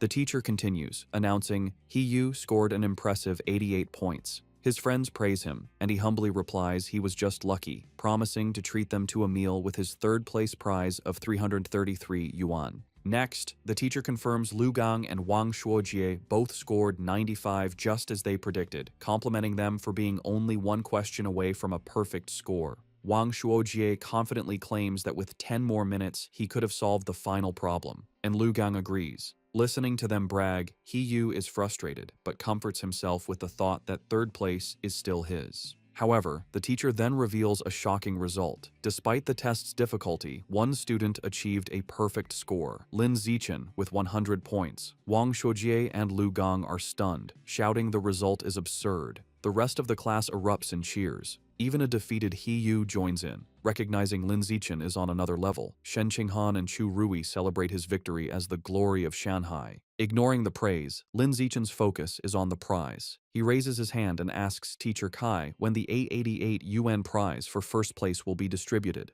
The teacher promises to send it later, internally finding Lin Zichen's intense focus on money strange. An hour later, the gene fusion exam results are announced. The teacher, Kai Yuanfei, reads the scores. This time, the non-Yuan duo did not perform as well. Lu Gang scored 81 and Wang Shuojie 83. Though still good scores, they are clearly disappointed. In contrast, Shen Qinghan achieves an excellent 78, placing her in the top 5, and she celebrates with Chu Rui. To the shock of his classmates, Lin Zichen once again secures a perfect score, effortlessly winning another prize. This second crushing victory deals a huge blow to the confidence of He Yu, Wang Shuojie, and Lu Gang, who are left demoralized. Unable to accept their defeat, Wang Shuojie and Lu Gang question how anyone could get full marks on such a difficult test, openly suggesting Lin Zichen must have known the answers in advance. The teacher, Kai Yuanfei, immediately shuts down their accusation, stating firmly that it is impossible. He explains that he personally designed every question, and the answers are not available online, making cheating impossible. The two are left speechless. Their classmates are not so kind. He Yu and Chu Rui laugh, mocking Wang Shuojie and Lu Gang for being sore losers. He Yu calls them a disgrace to Nanyuan City, and Chu Rui adds that uncultured, ugly people always cause the most trouble. After lunch, the practical exam for wilderness survival begins. The teacher, Xu Chengbei, explains the rewards are the same, with cash prizes for the top 3. The exam has 3 parts: climbing, swimming, and making fire by friction. Having been beaten in the academic tests, Wang Shuojie tells Lu Gang they must redeem themselves in the practical exams. Lu Gang agrees, and both glare at Lin Zichen, vowing to crush him and wash away their shame. The exam begins with climbing, where speed determines the winner. As expected, Lin Zichen's superior physical abilities allow him to easily dominate. He scales the rock wall with incredible speed, leaving the Nanyuan duo far behind to secure first place. The tree climbing event ends the same. Lin Zichen again takes first, while a defeated Wang Shuojie complains he couldn't even see his shadow. While Lin Zichen excels, he notes his real concern is for Shen Qinghan. As he expected, she struggles with the climbing and finishes last. However, he isn't worried, knowing her true talent is in the water and confident she will regain her confidence during the swimming segment. Next is the fire starting segment. With his eyes on the prize money, Lin Zichen knows he must continue to crush the Nanyuan duo. He starts the task with intense focus and speed, successfully creating a fire in just 58 seconds. Wang Shuojie and Lu Gang watch in utter disbelief, wondering how he can be so fast at everything, bewildered by his insane hand speed. The final part of the wilderness survival exam was swimming. This time it was Shen Qinghan's turn to shine. Tapping into her natural affinity for water, she swam with incredible speed, easily crushing the Nanyuan duo and delivering another heavy blow to their shattered confidence. Wang Shuojie was left in disbelief, unable to understand how Shen Qinghan could suddenly exhibit such explosive power in the water, concluding he must be hallucinating. After the exam, a defeated Wang Shuojie and Lu Gang were completely silent for a long time. However, their silence only lasted through lunch. In the afternoon, the final exam for martial arts began. The teacher, Yao Yuanfeng, announced it was time to test their progress with a sparring competition. The top 3 would receive prizes, motivating the class. For Wang Shuojie and Lu Gang, this reignited their hope. Filled with determination, they resolved to reclaim their pride. They reasoned this was martial arts class, where physical fitness and combat technique truly mattered. They believed if Lin Zichen was weak in martial arts, his other scores were meaningless. Before sparring, the teacher had everyone do a physical test as a warm-up, measuring their 100-meter sprint, one-hand barbell lift, and vertical jump. Lin Zichen, holding back to avoid being too flashy, still gave an incredible performance. He ran the 100-meter dash in 7.78 seconds and lifted a 330-kilogram barbell with one hand. His vertical jump was 2.18 meters, and he easily took first in all three events, making sure to only slightly beat the Nanyuan duo. They were once again left in utter shock. Wang Shuojie couldn't understand how Lin Zichen could be faster, while Lu Gong was baffled by how someone who didn't look muscular could be so strong. Trying to rally, Wang Shuojie reminded Lu Gong that failing the physical test didn't mean they would lose in sparring, as real combat also required technique. They convinced themselves their superior technique gave them a chance. After the test, everyone moved to the dueling area for the sparring matches. Eager to complete his survival of the fittest achievement, Lin Zichen stepped into the ring first. However, after his overwhelming display, no one dared to challenge him.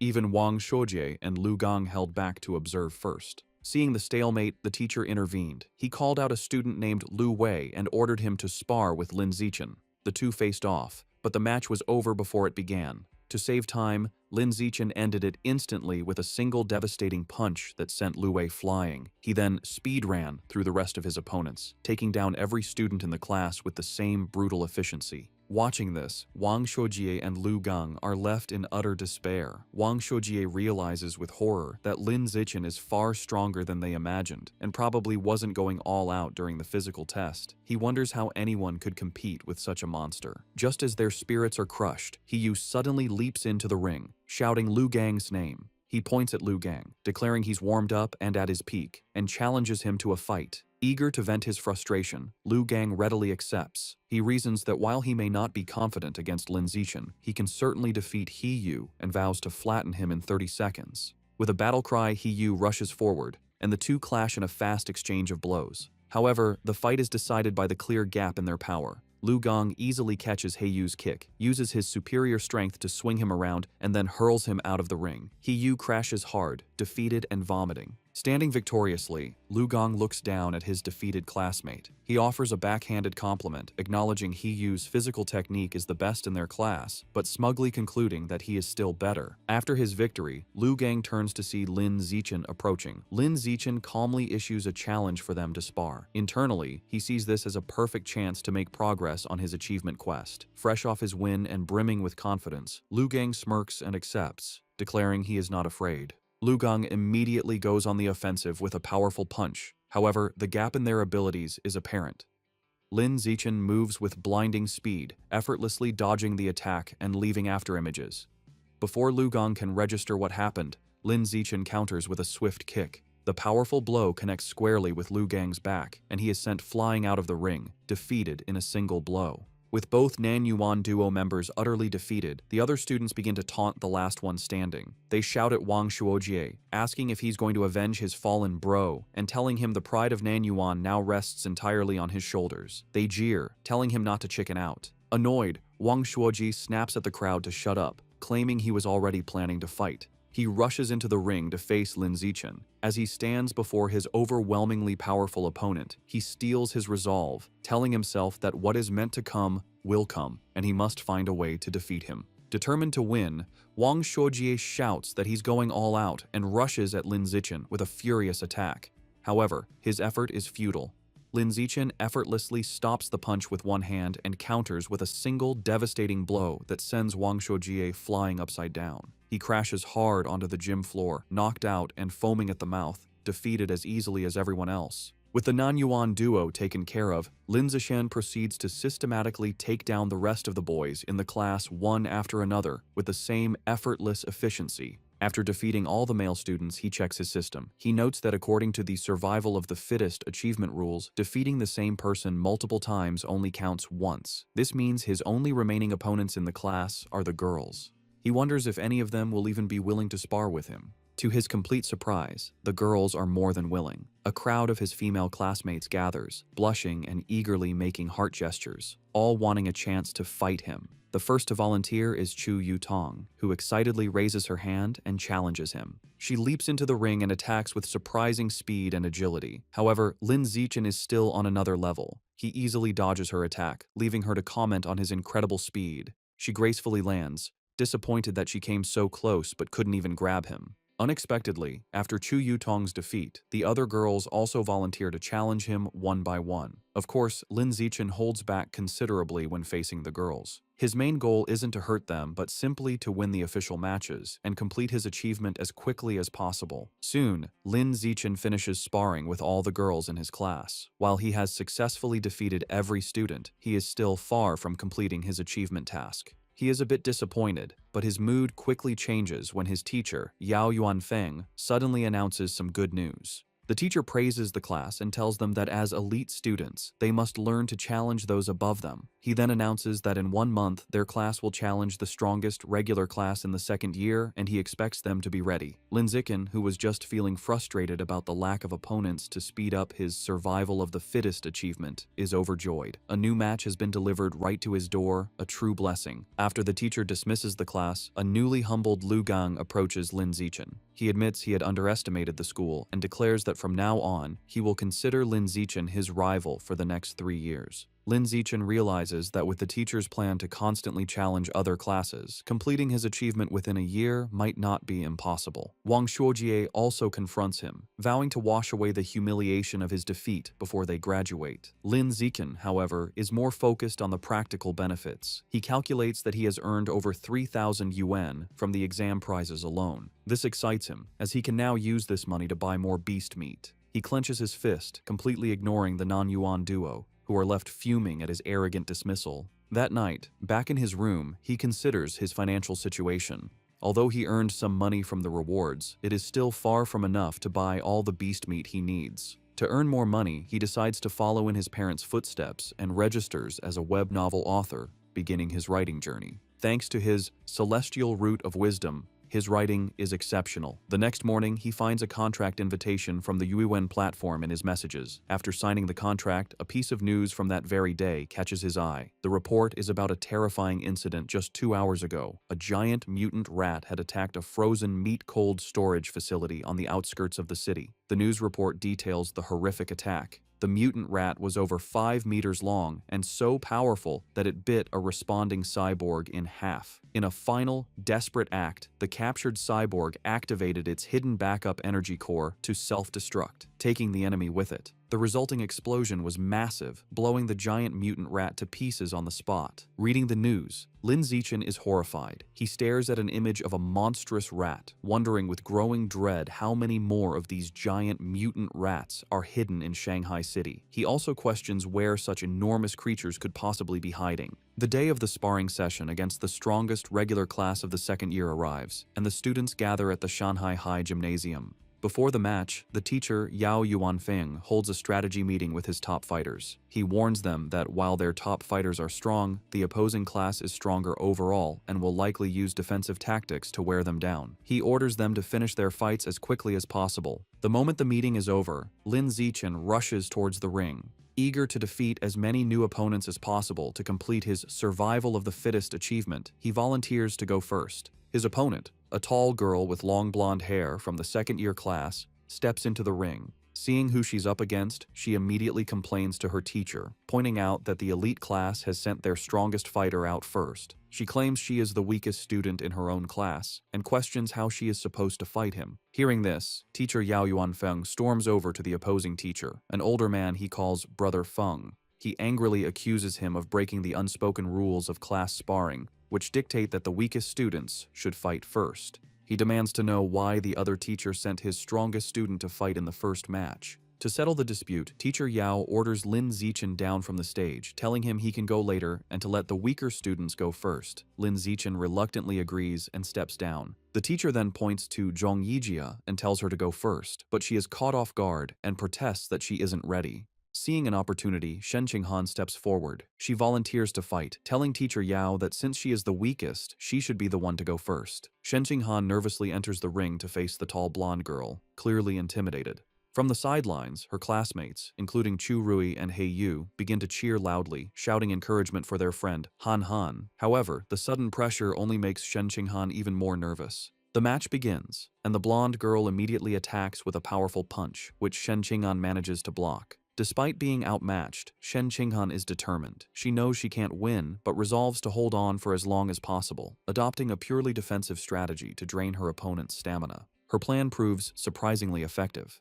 3 minutes later, the blonde girl is breathing heavily, surprised by Shen Qinghan's endurance. She realizes that if the fight continues, she will run out of stamina and decides she must finish the match quickly. She rushes forward with a final decisive punch. The blow lands, and Shen Qinghan is knocked to the ground, defeated. As she gets back on her feet, she is visibly embarrassed. The teacher, Yao Yuanfeng, praises her performance. He gives her a thumbs up, telling her she did great and that her defensive strategy was very smart. Lin Zichen also comforts her, patting her head gently. He tells her she did well, lasting over 3 minutes against a senior with an extra year of training, and that she has made big progress. Reassured, Shen Qinghan looks up at him with a happy smile. Following Shen Qinghan's defeat, another female classmate with brown hair from the elite class steps into the ring. Seeing that her senior opponent is running out of stamina after the previous match, she sees an opportunity and rushes in to attack. She throws a powerful kick, but the more experienced senior easily dodges the blow and counters with a swift punch to the face. The brown-haired girl is quickly overpowered and pinned to the ground, where she cries out in pain and is forced to surrender. Standing over her defeated opponent, the senior mockingly asks if she was looking down on the regular class by charging in so recklessly. She continues to taunt the girl, telling her that while she may not have her talent, she has trained for a whole year longer. She dismisses her, telling her to come back and fight again after she's trained for another year. Just then, Chu Rui steps forward. Filled with determination, she declares that she will avenge Shen Qinghan and crush the senior. Chu Rui proves to be a formidable fighter. She easily defeats her senior opponent with a single powerful punch. From the sidelines, Shen Qinghan cheers enthusiastically, calling out how amazing Chu Rui was. Lin Zichen tells Shen Qinghan that she was amazing too, explaining that Chu Rui's victory was easy only because Shen Qinghan had drained the senior's stamina first. Shen Qinghan smiles happily. 2 hours later, the sparring session continues, and the elite class has evened the score. Teacher Yao Yuanfeng approaches the second-year teacher, Brother Feng, and taunts him, pointing out that his class only has 4 fighters left and that he is confident his class will win the bet. However, he then turns to his students and warns them not to get complacent. He declares that the true strength of their class lies with their 4 top fighters, Lin Zichen, Wang Shuojie, Lu Gong, and He Yu. The real showdown is just beginning. Following his teacher's declaration, He Yu is ordered to go up next. He cracks his knuckles with a determined look and enters the ring with a dramatic, ground-pounding pose. He strikes a fighting stance and theatrically asks his senior opponent if he is prepared to face his fists, which he claims are thirsty for battle. The senior, a boy with brown hair, smirks and tells He Yu not to be so childish and overly dramatic. Annoyed, He Yu immediately attacks with a swift kick, sending the senior crashing to the ground in defeat. Standing over his fallen opponent, He Yu mocks him, questioning where he got the confidence to act so tough with such a low skill level and calling him trash. Just as He Yu celebrates his victory, another, more formidable senior with purple-tinged hair stomps into the ring. He glares at He Yu, calling him arrogant for his taunts. The senior immediately lunges with a powerful punch, vowing to teach his junior opponent some intensity. To the senior's shock, He Yu moves with incredible speed, effortlessly dodging the attack. He Yu then counters with a powerful kick that sends the senior flying, knocking him out. Seeing his impressive victory, Chu Rui and Shen Qinghan erupt in cheers, shouting encouragement for He Yu. Fueled by his success, He Yu goes on an incredible winning streak, defeating several more opponents in quick succession. After taking down 5 consecutive fighters, He Yu stands exhausted, breathing heavily. Despite his fatigue, he puts on a brave face and defiantly shouts for the next opponent, boasting he can still take on 10 more. However, it's clear he is running out of stamina. His impressive run ends when he is defeated by his 6th opponent. With He Yu eliminated, the situation looks dire for the elite class. They are now down to their last 3 fighters, while the second-year class still has 13 members remaining. With He Yu defeated, Wang Shuojie is next. He unleashes his full power, going on an incredible winning streak and single-handedly defeating 10 opponents in a flurry of furious kicks and punches. However, the long series of battles takes its toll. During his 11th match, Wang Shuojie finally runs out of stamina and is defeated. Following him is Lu Gang, who quickly dispatches 2 more of the opposing team's top fighters in less than 10 minutes. With their opponents now down to their last fighter, teacher Yao Yuanfeng smugly suggests that the second-year teacher, Brother Feng, should just surrender. Brother Feng, however, remains unfazed. He smirks and calls forth his final student, Wang Jinhei, telling him it is his turn. A new challenger steps forward, an enormous, overweight student who towers over Lu Gang. Despite his opponent's intimidating size, Lu Gang is not impressed. Dismissing him as just a slightly larger fatty, he rushes into attack, confident he can beat him.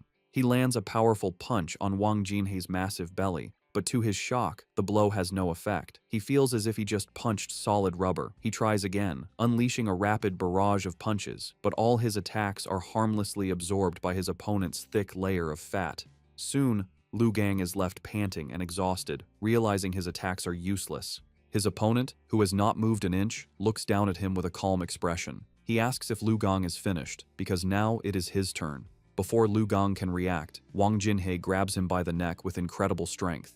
With a single, effortless motion, he throws Lu Gang out of the ring, securing the victory and leaving the elite class with only one fighter remaining. Stunned by such a powerful fighter, teacher Yao Yuanfeng exclaims that he doesn't remember the second-year class having such a strong student. The opposing teacher, Brother Feng, smirks and explains that Wang Jinhei is a new transfer student who just arrived this semester. He then smugly reminds teacher Yao about their bet, telling him it looks like he is going to lose and will have to buy dinner for the entire opposing class. Realizing he has been tricked by his rival's secret weapon, teacher Yao clenches his fist in frustration, worried that not even Lin Zichen can defeat this monster. Despite his doubts, he puts on a brave face for his last student. He places a hand on Lin Zichen's shoulder and tells him it's his turn, encouraging him to just do his best and not worry too much about winning, as the experience will be valuable. Lin Zichen simply smiles and reassures his teacher that he will win, leaving the man speechless. As Lin Zichen steps into the ring, Wang Jinhei looks down at him, unimpressed. He dismisses his opponent as looking rather weak to be his class's final ace. From the sidelines, Shen Qinghan, Chu Rui, and the other girls from the elite class shout insults at Wang Jinhei, calling him an arrogant fatty and cheering for Lin Zichen to teach the dead pig a lesson. Annoyed by the taunts, Wang Jinhei decides to offer a handicap. He tells Lin Zichen he will stand still and allow him 10 free hits. He explains that he doesn't want Lin Zichen and his little fangirls to complain later that he was just bullying a smaller opponent. Lin Zichen happily accepts the offer. Wang Jinhei tells him to come at him with his full power. Without hesitation, Lin Zichen unleashes a single, devastating punch to his opponent's massive stomach. The force of the blow is so immense that it sends the enormous Wang Jinhei spinning through the air before he crashes hard onto the floor, knocked out cold. Both classes are left in stunned silence, which is quickly broken by a massive, tearful cheer from the elite class as they celebrate Lin Zichen's incredible victory. A few moments later, Wang Jinhei slowly begins to regain consciousness, completely disoriented. He groggily wonders where he is and what just happened, muttering that the outcome was completely illogical and unscientific. After Lin Zichen's victory, the second-year teacher approaches Yao Yuanfeng, the elite class's teacher. He remarks on how powerful Lin Zichen was, comparing his one-punch victory over Wang Jinhei to a former prodigy named Wu Tiancheng. Yao Yuanfeng replies that while Lin Zichen is strong, he isn't at Wu Tiancheng's level yet, explaining that Wu Tiancheng was a monster who terrified the principal as a first year. Overhearing the name, Lin Zichen walks over and asks his teachers who Wu Tiancheng is. Yao Yuanfeng excitedly explains that Wu Tiancheng was a legendary student from a few years ago. As a first year, he single-handedly defeated the entire third-year elite class, shocking the school leaders. The teacher continues by listing Wu Tiancheng's incredible stats as a first year, a 100-meter dash in 6.12 seconds, a 3.96-meter vertical jump, and a 650-kilogram one-handed barbell lift. He asks Lin Zichen if he is impressed. Lin Zichen smiles nervously and admits he is a little impressed. However, he internally thinks Wu Tiancheng's feats were only on par with the strength he possessed during his 6th grade summer vacation. That night, the class celebrates their victory at a restaurant. Teacher Yao Yuanfeng holds up a soda for a toast. He joyfully announces that because Lin Zichen secured their win, the second-year teacher had to honor their bet and pay for everyone's feast. The entire class raises their glasses, cheering for Lin Zichen's performance. During dinner, Lin Zichen is surrounded by his classmates, including Heiyu and Chu Rui. Now famous in school, they are all eager to know his training secrets and add him on WeChat. Lin Zichen finds this new attention a bit strange. Amidst the chaos, he observes that Shen Qinghan hasn't changed. Worried he won't be able to eat, she quietly puts food on his plate. During the celebration, Shen Qinghan suddenly gets a shocked expression. Looking flustered, she quickly tells Lin Zichen she needs to go to the restroom and rushes away. As she leaves, Lin Ziqian notes that while some things change, her urge to pee when nervous or excited has remained the same. In the restroom, two of their female classmates are gossiping. One complains about how Shen Qinghan fawns over Lin Ziqian like a maid, always pouring his drinks and peeling his shrimp. The other agrees, questioning how someone with Shen Qinghan's lack of strength could have gotten into the elite class if not for being his sycophant. She cruelly adds that their relationship won't last, as the difference in their abilities is destined to drive them apart. Unseen, Shen Qinghan overhears their entire conversation and is visibly hurt. However, instead of hiding, she confronts them. With newfound determination, she firmly tells the startled girls that she is not a sycophant, she is his childhood friend. Later that evening, as they walk home, Lin Ziqian notices she seems dejected and asks if something is wrong. Looking down sadly, Shen Qinghan confides in him. She explains her mother always said she would grow out of wetting her pants. However, she reveals with frustration that even now, she still has to wear diapers to bed every night. Looking up at him, she says she feels disabled, like she can't even control her own bladder. Lin Ziqian looks at a distraught Shen Qinghan and firmly tells her she is not disabled. He gently places his hands on her shoulders to comfort her, explaining that her inability to control her bladder is actually a superpower that hasn't fully developed yet. Shen Qinghan looks up with wide, hopeful eyes, questioning if it's really a superpower. Lin Ziqian confirms it, telling her that her natural talent in the water is a manifestation of this power. Intrigued, Shen Qinghan asks if his own amazing abilities are also because he has a superpower. Lin Ziqian confidently replies that yes, just like her, he also has a superpower. Excited by the idea, Shen Qinghan wonders what kind of power she might have. Lin Ziqian reassures her it will definitely be a very powerful one.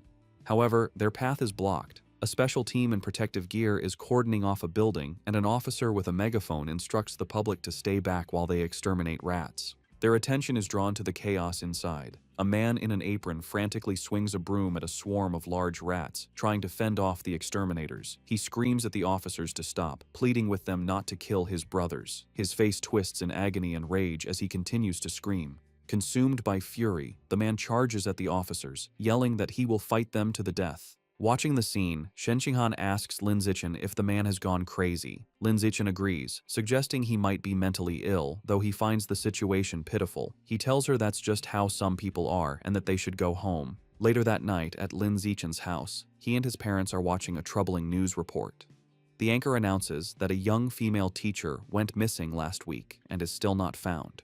His mother, Zhang Wangshan, expresses her alarm, noting this is the fourth young woman to disappear this month. His father, Lin Yansheng, corrects her, stating it is the fifth.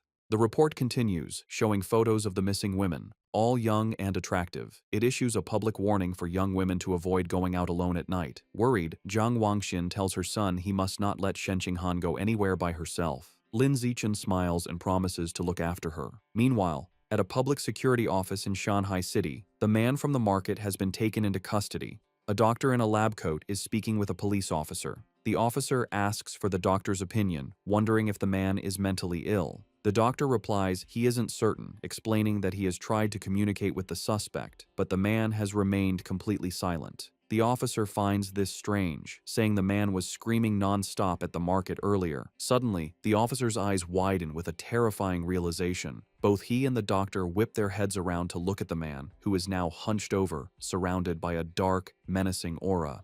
Before their horrified eyes, the man begins to transform, mutating into a monstrous, giant, aberrant rat. As the creature grows, the terrified officer screams into his radio, frantically calling for backup and requesting a cyborg team, yelling that the person in the interrogation room is turning into a giant, aberrant beast. The giant, aberrant rat rampages. A police squad opens fire, but the bullets barely slow it down. As the officers retreat, a female officer reports that headquarters confirmed all cyborgs are deployed on other missions. The director adds grimly that support won't arrive for 10 minutes and their ammunition won't last that long. Realizing they can't fight it head-on, the director orders his team to their car. Their new plan is to lure the monster into the suburbs to buy time. The female officer jumps into a police van and starts the engine, while another officer braces himself inside. They speed through the city with the giant rat in hot pursuit, leaping between buildings. The female officer urges them to go faster to give the cyborgs more time. The van races up a mountain road and into a tunnel, but the beast is relentless. It closes the distance with a terrifying roar, its massive tooth-filled maw open. The monster slams into the back of the van, causing it to lose control, flip violently through the air, and crash. Inside the overturned van, the female officer hangs upside down, injured. With a look of despair, she thinks that in the end, they still couldn't make it. Just as the giant aberrant rat roars in triumph over the wrecked van, a massive explosion engulfs it. Help has arrived. A female cyborg with short purple hair and sleek armor. Hovering in the air, she locks on and unleashes a barrage of powerful purple missiles. The projectiles slam into the monster, creating a series of fiery explosions as she gives the command to kill. After the smoke clears, the cyborg lands on the crater-filled road. She finds a large tunnel and realizes the rat escaped by digging its way out, noting the beasts seem to be getting smarter. However, she sees shredded flesh and blood on the ground and concludes the creature is seriously injured and couldn't have gotten far. She decides she has a good chance to track it down. The scene shifts to the city skyline at 3 a.m. In his room, Lin Zichen is at his computer, not training, but writing. He reflects on his progress as a web novel author. He has written daily for over half a month, and his novel is now nearly 200,000 words. More importantly, his paid income has already surpassed 10,000 yuan. He thinks about the novel's future potential, noting it is still in the new book period. He eagerly wonders how much money he will make once it is officially launched. Too excited about his novel's income to sleep, Lin Zichen decides to train. He finds a deserted, unsurveilled alley to test his recent efforts. As he practices, he is pleased with his progress. His 100-meter sprint time has dropped to an incredible 3.43 seconds, and his vertical jump has reached 7.22 meters. He feels that if he continues improving at this rate, he will eventually achieve a saintly body. His training is interrupted by an unsettling gnawing sound. He turns and sees a shadowy figure hunched in a dark corner. The figure is a grotesque, rat-like creature, a mouseman. It is chewing on a human arm. Noticing Lin Zichen, the creature begs for its life, pleading for forgiveness and explaining it was just too hungry. It strangely promises that once full, it will come and pay its respects every year. Lin Zichen stares in horror, recognizing the creature as a mouseman. He immediately connects this sight to the news report about the giant mutant rat that escaped. He wonders with dawning dread if this creature is that same beast, now in a more humanoid, but no less monstrous form. Realizing the extreme danger, Lin Zichen decides he must inform the police. However, as he turns to leave, the mouseman panics, thinking he is its next meal. It stammers that it doesn't have to eat him and can go find others to devour instead. Before Lin Zichen can react, the creature springs into action. It leaps off the alley walls with blinding speed, ricocheting from side to side in a series of lightning-fast jumps. The mouseman lunges at him, screaming it wants to eat human meat as hunger overrides its fear. The attack is so fast that Lin Zichen realizes there is no time to dodge. With no other option, he faces the monster head-on. As the creature closes in, Lin Zichen meets its charge with a single, devastating kick to its jaw. The impact sends the mouseman spinning through the air before it crashes hard to the ground. The beast struggles to its feet, clutching its bleeding chest. It stares at Lin Zichen in disbelief, wondering how a weak-looking student could possess such overwhelming strength. Stunned and injured, the mouseman stares back at Lin Zichen, shocked by his unexpected power. Before it can recover, a rock suddenly flies through the air and slams into its head. Seizing the advantage, Lin Zichen gives the monster no chance to retaliate. He unleashes a furious storm of rocks, throwing them with incredible speed and precision. The mouseman is completely overwhelmed by the relentless assault, unable to defend itself as the rocks pummel its body. After a few moments, the onslaught stops. Lin Zichen stands at the end of the alley, breathing heavily. He watches the spot where the creature fell, noticing it is no longer moving. He approaches cautiously and finds his attack was more devastating than he imagined. The mouseman is obliterated, reduced to a steaming pile of skeletal remains. Wondering if the creature was truly dead, Lin Zichen touches the pile of bones. A surge of blue energy flows into him, and a system notification confirms he has devoured a trace of the giant mutant rat's life source, increasing his codex progress to 7%. He is disappointed to only absorb 2% this time, compared to the 5% from the scorched corpse. He theorizes the difference is due to the varying amount of Rat King gene each heretic had consumed. Realizing it was nearly morning and unsafe to stay, he heads home. Moments after he leaves, the purple-haired female cyborg lands in the empty alley. She stands over the steaming bones, wondering who could have killed the Rat Man. The scene shifts to a dark building where a sinister ritual is happening. A hooded cultist carries an unconscious woman to a large, glowing red summoning circle. He places her in the center and kneels, offering her to his Lord Rat God to enjoy. From the darkness, menacing, multi-lensed red eyes glare back. A deep, angry voice questions why there is only one woman, accusing the cultist of trying to starve it. The voice complains the offering isn't even a mouthful and threatens to make the cultist part of the sacrifice. The cultist prostrates himself in terror, desperately begging to explain. Still on the floor, the terrified cultist explains that young women have become cautious lately, rarely going out at night and always traveling in groups, making them hard to capture. The massive, shadowy rat god looms over him, its deep voice commanding that if women are too difficult, he should catch young men instead. The cultist immediately agrees. Suddenly, a large, bloody chunk of raw meat is thrown onto the floor. The cultist greedily grabs it and begins to devour it raw, thanking his Lord Rat God for the blessing.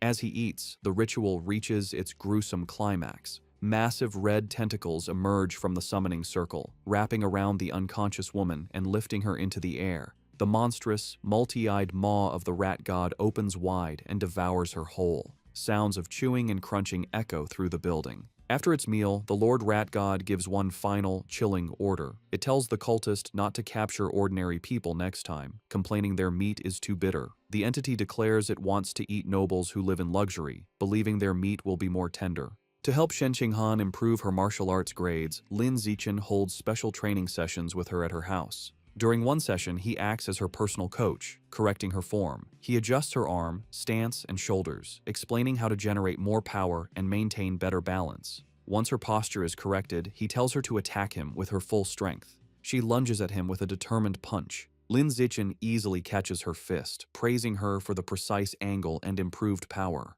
He also catches her follow-up kick, pointing out a flaw in her form and demonstrating the correct technique by physically moving her leg into the proper position. After the intense session, an exhausted and sweaty Shen Qinghan collapses onto the floor. She catches her breath, telling him that even though she is exhausted, she can feel her martial arts strength has genuinely improved. Still kneeling on the floor, a motivated Shen Qinghan tells Lin Zichen that training 3 times a week isn't enough and asks if they can do it every day. Lin Zichen tells her that isn't necessary, explaining her body couldn't handle a daily high-intensity regimen. Shen Qinghan agrees and decides to stick with their current schedule. Just then, Lin Zichen's phone buzzes. As he takes it out, Shen Qinghan leans in curiously, asking if it's a special news report. He looks at the screen and sees 2 major headlines. The first announces that the Jishin Corporation will provide free treatment for former mechanical prodigy girls left disabled by early mechanical modifications. The second, more shocking report reveals a genius from Beijing University has successfully fused with the 1,000-threaded spider beast gene, breaking the record for the youngest person to undergo a dual gene fusion. Lin Zichen's eyes widen as he reads the second story, immediately realizing this genius must be the same prodigy from the capital he has been competing with for years. Most people cannot undergo gene fusion until adulthood, as a younger body can't withstand the backlash from beast genes and risks severe mutation. However, this prodigy has now successfully undergone a second gene fusion at the young age of 18. Lin Zichen is left to ponder the prodigy's incredible physical talent and wonder if gene fusion is indeed the best path to power. At his house, Lin Zichen is busy with his new career as a web novel author. Thanks to his incredible writing speed, his novel is an instant hit. The comment section is filled with readers amazed by his output, with one calling him a tentacle monster for posting 50,000 words on the first day. Lin Zichen reflects that with his use in advance and celestial root of wisdom attributes, a month of practice allows him to type at 10,000 words per hour. This efficiency means writing takes only about an hour a day, leaving him plenty of time for training. His father, Lin Yansheng, enters and praises his success. He estimates that if Lin Zichen maintains a stable plot and a 10,000-word daily pace, he could earn around 50,000 wen in his first month. He adds that once the novel's word count grows, making 100,000 wen a month would not be a problem. Lin Zichen is thrilled. With an income of 50 to 100,000 yen a month, he will no longer have to worry about funding his quest to unlock the exotic beast codex. He sets a firm goal. He will use his first 2 months' fees to finally unlock the Savage Giant Eagle Codex. The scene shifts to his martial arts class, where the teacher, Yao Yuanfeng, announces a sparring session to assess progress. Lin Zichen's overwhelming power is on full display. He completely crushes the field, effortlessly defeating every opponent with powerful kicks and punches. No one lands a single hit on him. After the session, his teacher presents him with his prize money. Lin Zichen reflects on the successful day, pleased that he not only earned another 888 yuan, but also gained crucial experience points toward his survival of the fittest achievement. While Lin Zichen dominated, Shen Qinghan's results were not as stellar. As usual, she ranked last. Her friend Chu Rui tries to comfort the dejected girl. However, her training with Lin Zichen has clearly paid off. She now has the ability to fight back. A flashback shows her previous match against Wen Yuntong, the second worst student in the class, where she was defeated in under 3 seconds. This time, Shen Qinghan held her ground for nearly 3 minutes. More impressively, she actively traded blows, landing several punches and kicks. Her martial arts teacher, Yao Yuanfeng, was very impressed by her progress. He praised her hard work and encouraged her to keep it up. With the sparring session concluded, the teacher gathered the class and made a new announcement. He declared that in 1 month, their class would challenge the elite class of the second years, setting an ambitious goal for them to take down every student except for their top 3 fighters. The class roared back in confident agreement. The teacher was pleased with their fighting spirit. A month passes quickly. Lin Zichen's web novel has been a massive success, and he checks his bank account to see a balance of 89,000 yen. With his new funds, he immediately heads to the supermarket to finally buy the beast meat he needs. He tells the female employee at the counter he would like to purchase some Savage Giant Eagle meat. The employee informs him of a special promotion. If he buys 100 jin all at once, he will receive a 5% discount. After a moment of thought, Lin Zichen decides to hold off on the purchase for now. He concludes it would be more strategic to wait until he has saved up enough to buy all 100 jin at once to take advantage of the discount, figuring he will likely have enough by the following month.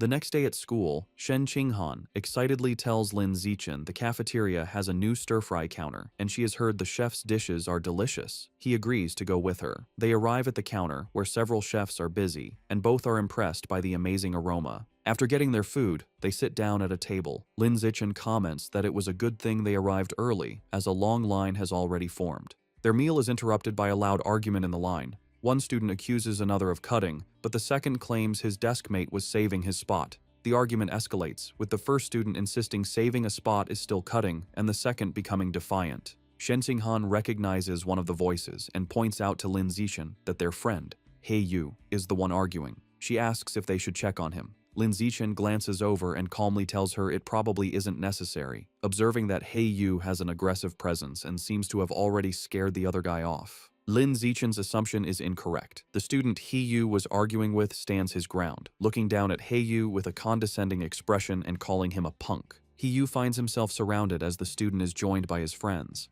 The leader of the group asks He Yu what his deal is. One of the other bullies smugly states they have no deal. They are simply cutting in line. Enraged, He Yu yells at them to get to the back of the line. He is shocked by their audacity and realizes he is outnumbered. Despite this, He Yu tries to hold them back, spreading his arms to block them. He wonders why no one in the crowded cafeteria is stepping in. From their table, Shen Qinghan watches with concern, pointing out to Lin Zichen that their friend He Yu is being bullied. Just as the bullies are about to push past He Yu, a hand clamps down on the leader's shoulder. It is Lin Zichen, his face shadowed and intimidating. He calmly tells the student to please line up properly. The bully turns around and confronts Lin Zichen with a smirk, defiantly asking what he can possibly do about it if he refuses. Instead of escalating the fight physically, Lin Zichen responds with a sly grin. He pulls out his phone and coolly informs the bully that he will report him. The bully leader scoffs at the threat, calling reporting shameful. With He Yu smirking beside him, Lin Zichen coolly retorts that he finds cutting in line even more shameful. Unwilling to be reported, the group of bullies gives up and walks away in frustration. The scene shifts to a luxurious villa in a wealthy district of Shanghai City, where the Rat God cult is holding a secret meeting.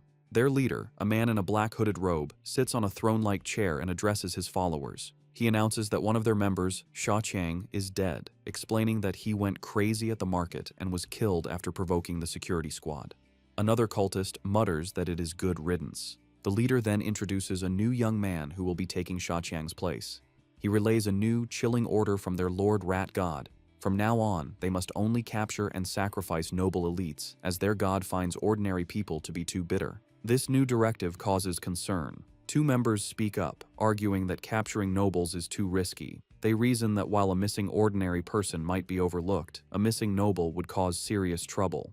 The cult leader suggests they target the sons of rich but powerless merchants to lower the risk. He then turns his attention back to the newcomer. He instructs him that, as he is new, he should not go after nobles yet. Instead, he is to practice by capturing a handsome young man as a sacrifice to one of the rat god's subordinates. The newcomer, his face hidden in the shadows of his hood, confidently accepts the mission, promising he will not just find any handsome man, but will offer the most handsome man in the entire city to the divine child. In the classroom, He-Yu is still fuming about the cafeteria. He tells Lin Zichen he investigated the students who cut in line and discovered they are from Class 3 of the second year, the same top honors class they are scheduled to challenge. He-Yu can't believe students from an elite class could be so rude. Leaning against the lockers, Lin Zichen looks at his phone and remarks that good grades don't mean a person has good manners. His expression shifts as a news alert catches his eye. He reads that another wealthy heir has gone missing, the fifth recently.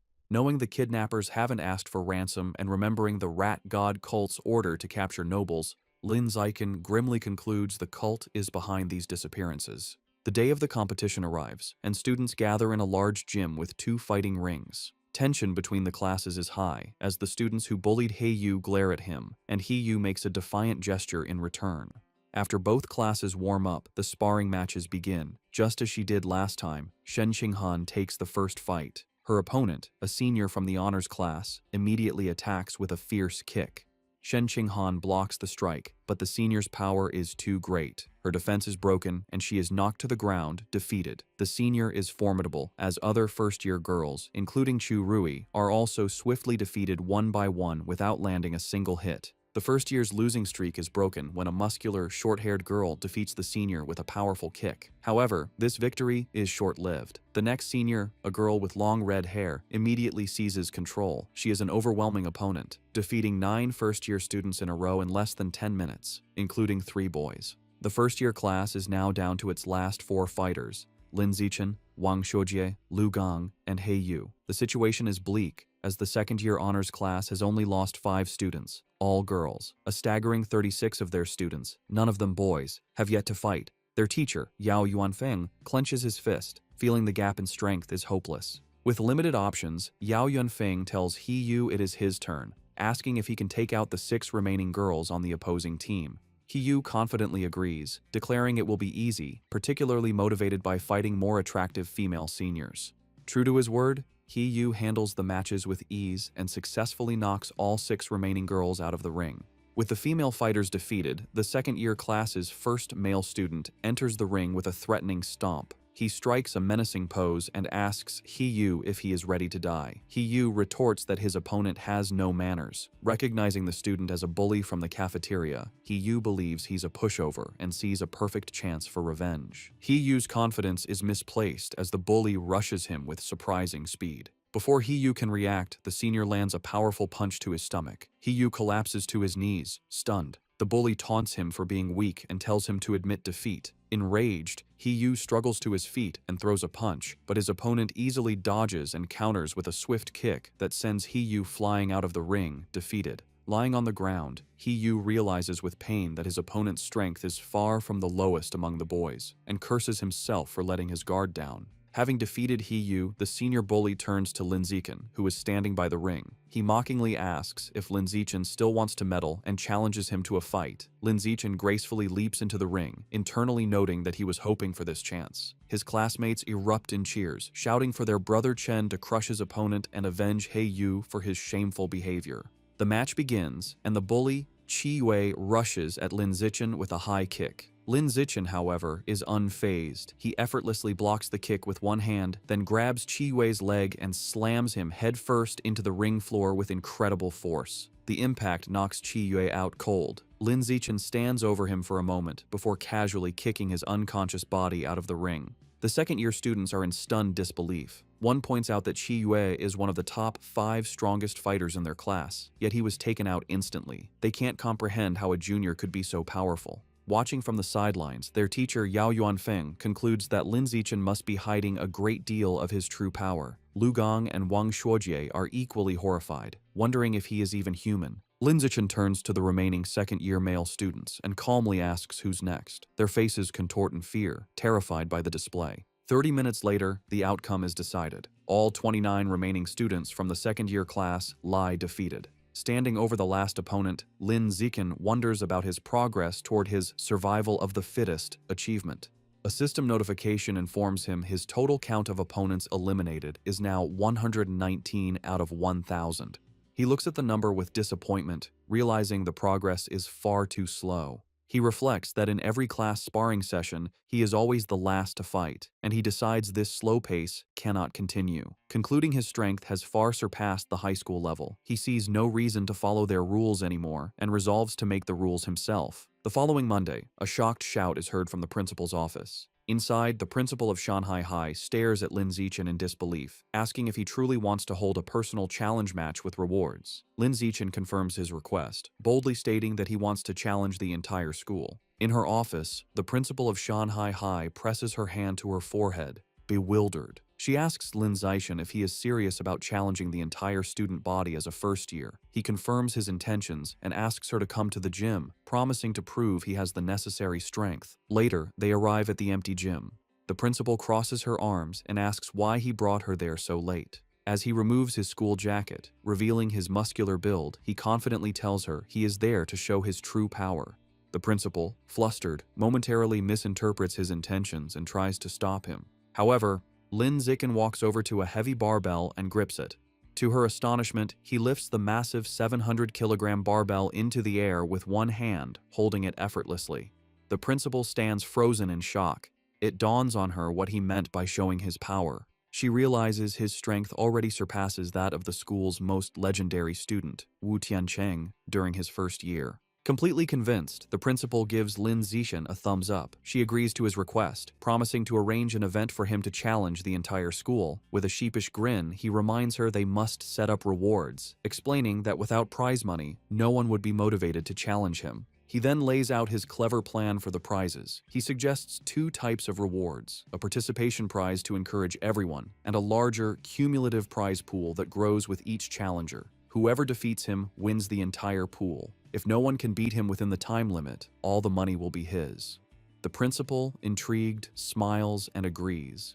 Lin Zichen makes one final request. Keep his true strength a secret for now. Otherwise, students might be too intimidated. She playfully pats his shoulder and agrees. Later, in her office, she shows Lin Zichen the finalized plan. He confirms it is perfect, thanking her for her hard work. As they speak, 2 teachers, Yao Yuanfeng and Liu Deren, walk by. They are shocked to see the principal's unusually cheerful demeanor towards Lin Zichen, wondering what is going on. Yao Yuanfeng is bewildered, remarking internally how the principal, usually a stern-faced she-devil, is now smiling so pleasantly, completely misinterpreting the situation. At 2 in the afternoon, the student body gathers in the gym, surrounding 2 large fighting rings where Lin Zichen and the principal stand. The principal takes the microphone and begins the announcement. She introduces Lin Zichen, details his recent victories, and explains the rules and prizes for his personal challenge against the entire school.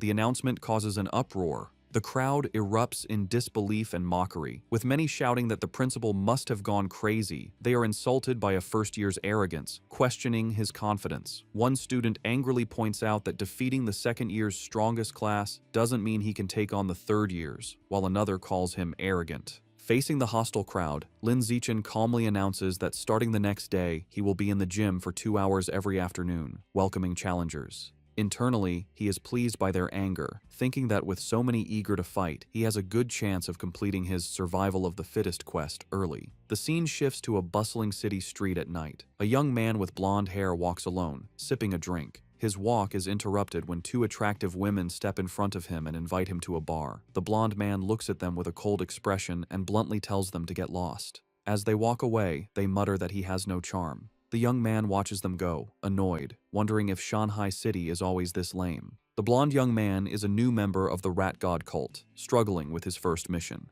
Looking down at the people, he complains that after searching for days, he still hasn't found a single man attractive enough to be a worthy sacrifice. He is consumed by anxiety, picturing his cult leader and worrying how he will be perceived if he fails. He fears failure will lead to being ostracized. He had considered kidnapping a male celebrity, but realized it was impossible, as they are constantly surrounded by bodyguards, and he lacks the power to overcome them. As he walks, the pressure mounts. His deadline is fast approaching, and he is growing desperate. Just as he is lost in thought, Lin Zichen, out for a run in a tank top and shorts, sprints past him.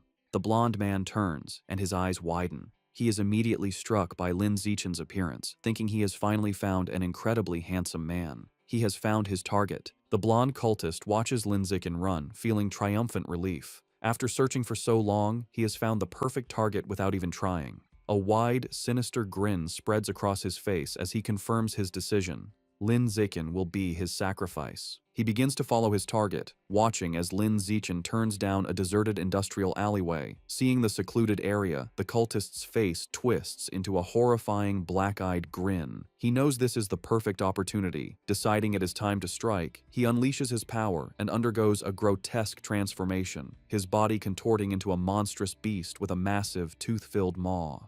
However, just as the transformed cultist is about to attack, a brick comes flying out of nowhere and smashes directly into its head with a sickening, bloody impact. The transformed cultist stumbles, clutching its head in pain and confusion after being struck by the brick. From the shadows, Lin Zichen emerges, holding the brick he just threw. He calmly remarks to himself that he didn't expect to find a rat person while out for a run, seeing it as a fortunate chance to increase the unlock progress for his guidebook.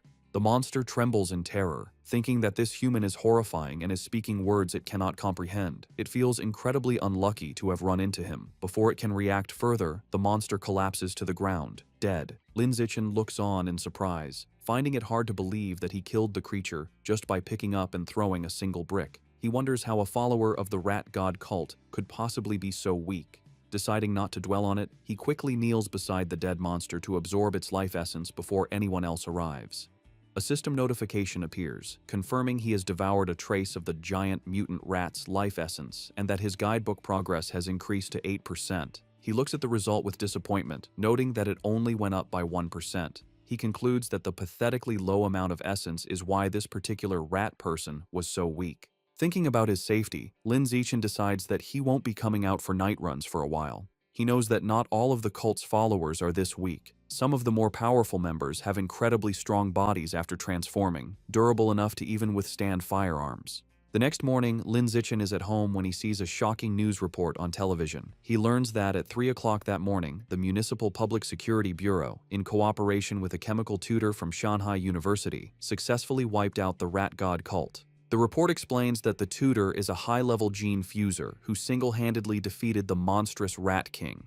The broadcast shows footage of the incredible battle, where the massive, multi-eyed beast unleashes a terrifying barrage of sharp spikes at the winged, red-haired gene fuser. The tutor endures the powerful attack but ultimately emerges victorious. The entire fight lasted only 30 seconds, ending with the colossal Rat King collapsing in defeat as the gene fuser lands, securing a swift and decisive victory. Watching the display, Lin Zichen is left in deep thought, his expression grim. He contemplates the immense power he just witnessed, wondering if this is the true strength of a high-level being and acknowledging how truly formidable it is. In a modern, well-lit room, two men in tactical gear are having a conversation. A blue-haired man, sipping from a cup, asks his companion, a man with spiky orange hair named Tiancheng, if he has been able to contact their teacher yet. Tiancheng confirms that their teacher is still out of contact. He adds that the entire group of powerful individuals who went to suppress a riot at a place called Source Site 36 remain missing. The blue-haired man then asks about the current situation at the site. Tiancheng replies that it is relatively stable, explaining that if it weren't, he wouldn't have been free to come and clean up the little shrimp that escaped during the initial chaos. The blue-haired man seems to question his dismissive term. The blue-haired man reflects on the immense power of the Rat King, a monster that the entire Public Security Bureau was helpless against. He then internally acknowledges that in the face of a genius high-level being like Tiancheng, the monstrous Rat King was indeed just a little shrimp. Changing the subject, the blue-haired man playfully puts his arm around Tiancheng's shoulders, suggesting that since he is already there, he should visit their old school to give a lecture. Tiancheng resists, stating that he isn't an idle person and has a real job to do. The blue-haired man playfully insists, telling him that providing some ideological guidance to their cute junior students is also a form of work. Deep within a dark cavern under the light of the full moon, it is revealed that the Rat King survived its battle with Wu Tiancheng. The creature explains its recent actions, stating that at first, it only ate beggars, then it moved on to eating young people. Now, it kneels in submission, admitting that it eventually developed a taste for the pampered elite. The Rat King is not alone. It prostrates itself before a new, far more terrifying monster. A colossal, green-skinned being with glowing red eyes and immense power. This new monster scolds the Rat King, angrily telling it that it went to great trouble to bring the Rat King there to have its clan dig tunnels. Instead, the Rat King went around eating people and caused a huge commotion that drew unwanted attention. The giant monster glares down and menacingly asks the Rat King if it believes it deserves to die for its failure. Terrified, the Rat King begs its master for another chance. The giant monster considers the plea and agrees that it can give the Rat King another chance, but it clarifies that there will be a price to pay. Without another word, the monster's clawed hand strikes the Rat King, and a spray of blood fills the air. Deep in the cavern, the giant green monster continues punishing the Rat King. Having ripped out one of its eyes, the monster holds the bloody orb and remarks that while the sewer rat's eyes smell foul, they taste delicious. The monster then grabs the cowering Rat King, acknowledging its cleverness for hiding and sending a subordinate to pose as the Rat King to be defeated by the authorities. This reveals the creature Wu Tiancheng fought was merely a decoy. However, the monster delivers a final, chilling warning. If the Rat King fails to dig tunnels as commanded, it will still die. Meanwhile, back at Shanghai High, the day of Lin Zichen's personal challenge has arrived. As he walks toward the gym, he is the subject of intense gossip. Students point him out as the arrogant first year who dared to challenge the entire school, with many eager to watch. Lin Zichen, however, is focused on his phone, where he is looking at a wanted notice for the 9 fugitive members of the Rat God cult, noting the 500,000 yuan reward for their capture. He thinks of them as a walking fortune, but his practical nature takes over, and he reminds himself that if he ever encounters one, his first priority is to stay safe before thinking about the bounty. He arrives at the gym to find it packed with students surrounding the fighting rings, just as he had hoped. Looking at the sea of potential opponents, he knows the large turnout is not just due to his challenge, but also because of the final part of his plan, the participation prize. To motivate the crowd, Shen Qinghan stands on the sidelines with a megaphone, announcing that every participant will receive a lottery ticket for a chance to win generous prizes. The announcement works perfectly, and the male students erupt in excitement. They shout about the amazing prizes, including the latest game consoles and smartphones, though one boy is more interested in the possibility of touching Shen Qinghan's hand during the lottery. This same boy eagerly reaches forward to be the first volunteer. However, before he can finish speaking, a female student leaps over him, stepping on his head as she declares she will go first. This opens the floodgates, and a massive, chaotic crowd of female students rushes forward, trampling the boys as they all clamor for a chance to fight Lin Zichen. Soon, the fighting ring is filled with a large group of girls who have surrounded Lin Zichen, eagerly declaring they want to challenge him. The challenge, however, quickly becomes his female classmates fawning over him. One girl touches his arm, excitedly exclaiming how strong he feels, while another caresses his face, admiring how handsome he is. Completely surrounded, Lin Zichen thinks the situation has taken a strange turn. He feels reluctant to fight girls but steels his resolve. Knowing that to complete his achievement, he has no other choice, he begins to concentrate his power. With a series of gentle but firm pushes, he sends the girls flying out of the ring one by one. Finally, he unleashes a wave of energy that repels them all at once, apologizing as they are cleared from the ring. After the chaos has settled, Lin Zichen checks his system. A notification shows his progress for the survival of the fittest achievement has now reached 309 out of 1,000. Despite being defeated, the female students are undeterred. One girl with pinkish hair eagerly raises her hand, shouting she wants to challenge him again. However, Lin Zichen stands firm and coldly announces that according to the rules, defeated challengers may not re-challenge. The girls are crestfallen, with one complaining about the unfair rule. A large, muscular student and his friends step forward, and their leader cracks his knuckles, angrily declaring it is now his turn to teach the arrogant junior a lesson. This proves to be an empty threat. Lin Zichen effortlessly defeats opponent after opponent with single punches, and his system shows his survival of the fittest progress has climbed to 419 out of 1,000. Soon, he stands triumphantly atop a massive pile of unconscious students and calmly asks who is next. Just then, a new, more formidable challenger steps forward, declaring he is still there to fight. He leaps into the ring, and the other students immediately recognize him as Yan Xiaoxuan, the overlord of the second year's top honors class. They begin to murmur, wondering who will win. The consensus is that Yan Xiaoxuan has the advantage, recalling his legendary reputation for once defeating an entire class single-handedly, though he was eventually put in his place by a third-year instructor. Yan Xiaoxuan lands in the ring and addresses Lin Zichen, telling him he was once arrogant just like him, but was taught a valuable lesson. He explains that he learned there is always someone stronger. He then launches into a condescending monologue, offering to teach Lin Zichen a life lesson. Completely ignoring the speech, Lin Zichen turns to the teacher and simply asks if he can begin. The flustered teacher quickly declares the start of the match. Before Yan Xiaoxuan can finish his advice, Lin Zichen interrupts him with a single, devastating kick that sends him flying across the ring. As Yan Xiaoxuan crashes into the far wall, Lin Zichen casually puts a finger in his ear, remarking with relief that it is finally quiet.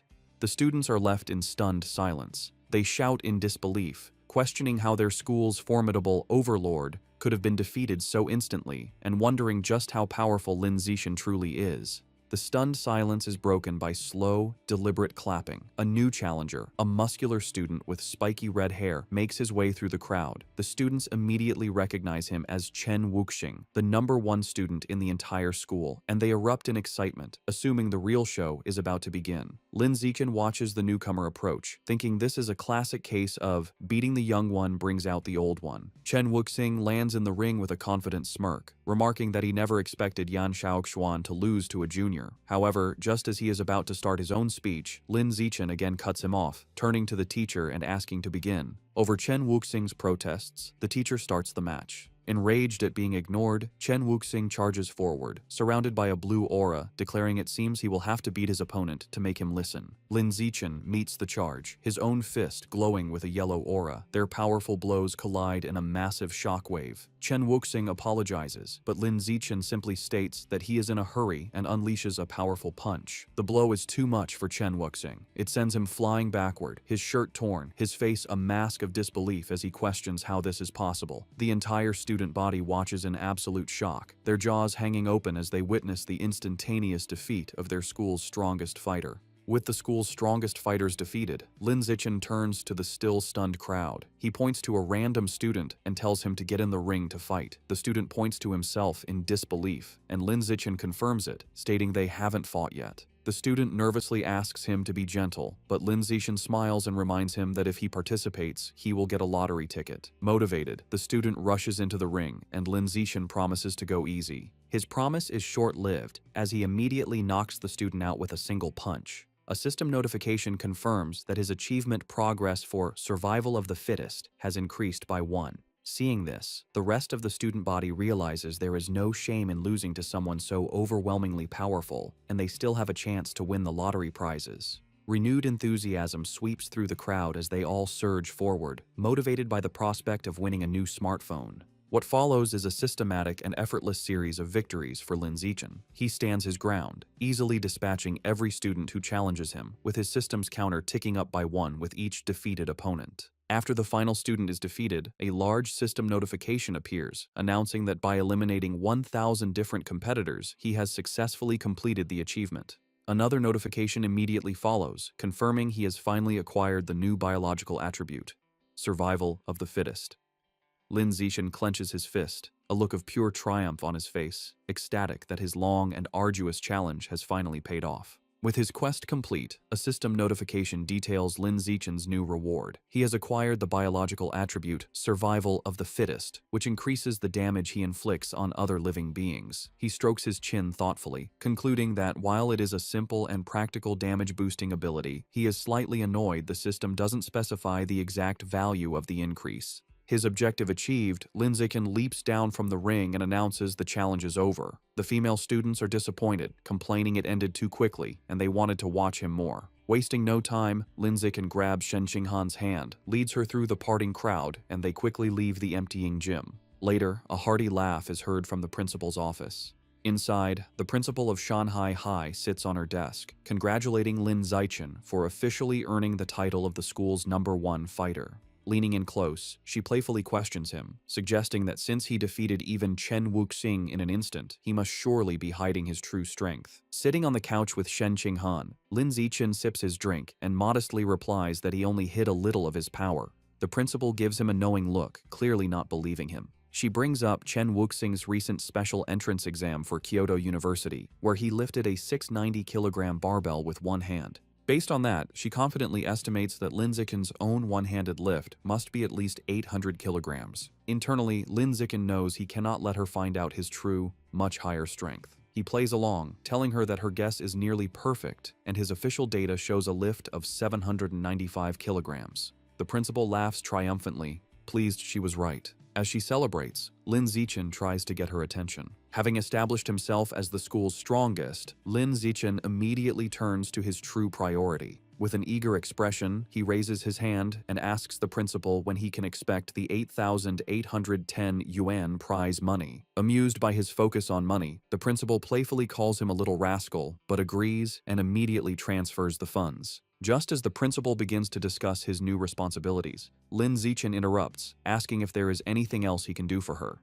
He then makes a special request. Since both he and Shen Qinghan enjoy swimming, he asks for use of the gym's swimming pool. He clarifies that he wants exclusive access, meaning the pool should be closed to everyone else whenever they use it. The principal smiles and readily agrees. Internally surprised at how easily she consented, Lin Zichen adds one more condition. He explains that he dislikes being watched in his swim trunks, so he will be covering the security cameras during their private sessions. This statement causes Shen Qinghan to blush furiously. The principal's mind immediately jumps to a suggestive conclusion, thinking about the implications of a boy and girl being alone in a pool with the cameras covered. Her imagination runs wild, picturing a romantic and steamy encounter between the two of them. Playing along with her own misunderstanding, the principal retrieves a key from her desk, telling Lin Zichen that she will, of course, satisfy all of his requests. She hands him the key, officially designating the pool as their exclusive, private swimming area. As he takes it, she leans in close and whispers a final, teasing warning, telling him to just be careful not to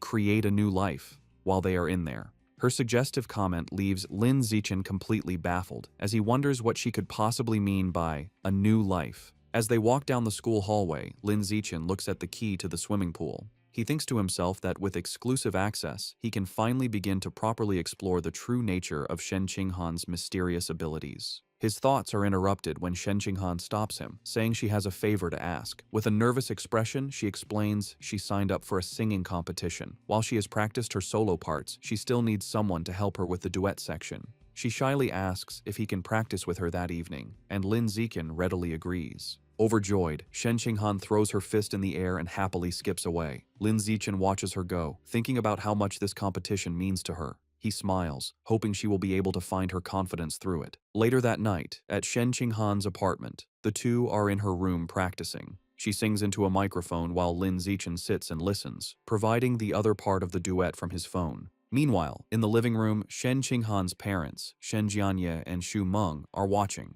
Her father expresses concern, asking his wife if it is appropriate for them to be alone in a room together now that they are older.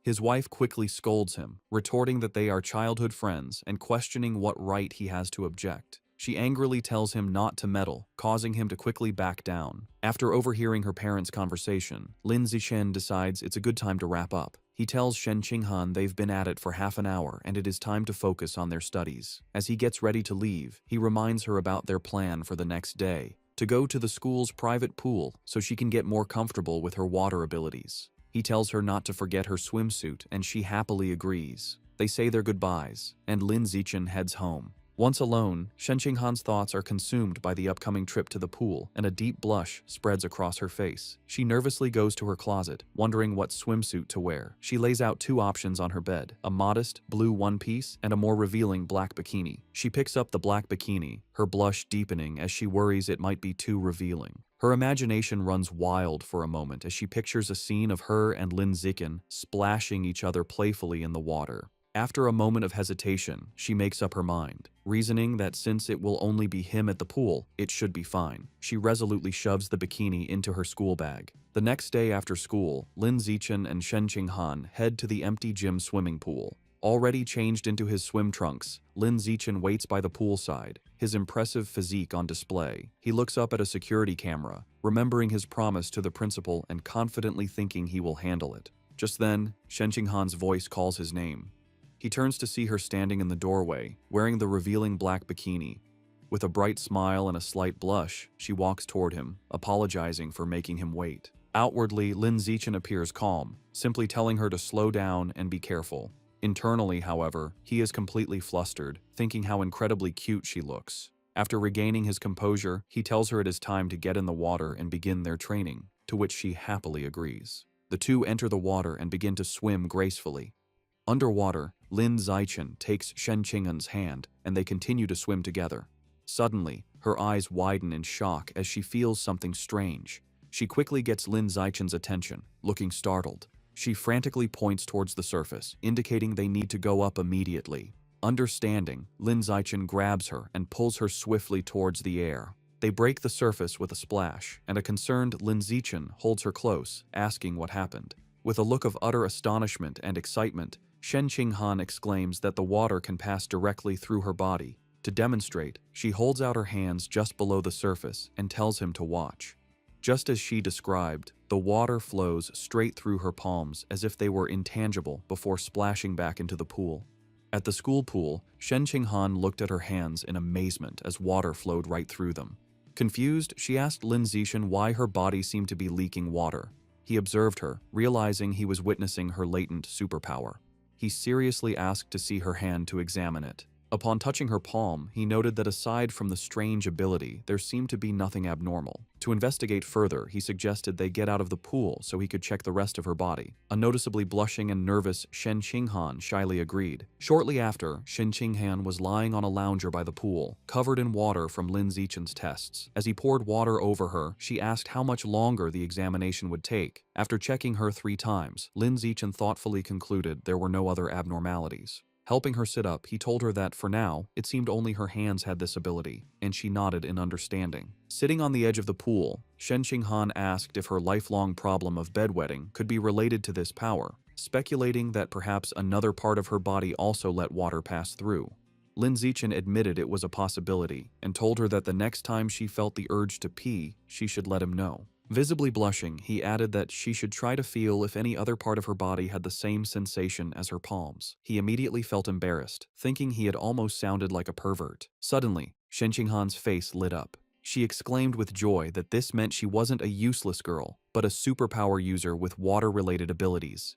With newfound determination, she thought that maybe, if she managed to fully develop her power, she could finally stand by Lin Zichen's side as a worthy partner. The story continues in a bustling city at night, with large holographic ads for cyborgs. Lin Zichen enters a supermarket, where a friendly female clerk welcomes him. He confidently walks to the counter, slides a card across it, and makes an astonishing request: 100 jin of the expensive savage giant eagle meat. The clerk is shocked by the massive order. She nervously takes his payment card and a note with a delivery address, stammering her agreement. As Lin Zichen leaves, the clerk watches him go, wondering which wealthy young master could be so extravagant. Despite her surprise, she professionally completes the order form, even asking for a good review with a smile. Later, in a secluded industrial area, Lin Zichen receives his delivery. He reflects on his finances, noting he had just received 120,000 yuan from his web novel, bringing his total funds to 210,000 yuan. He thinks this is more than enough to cover the cost.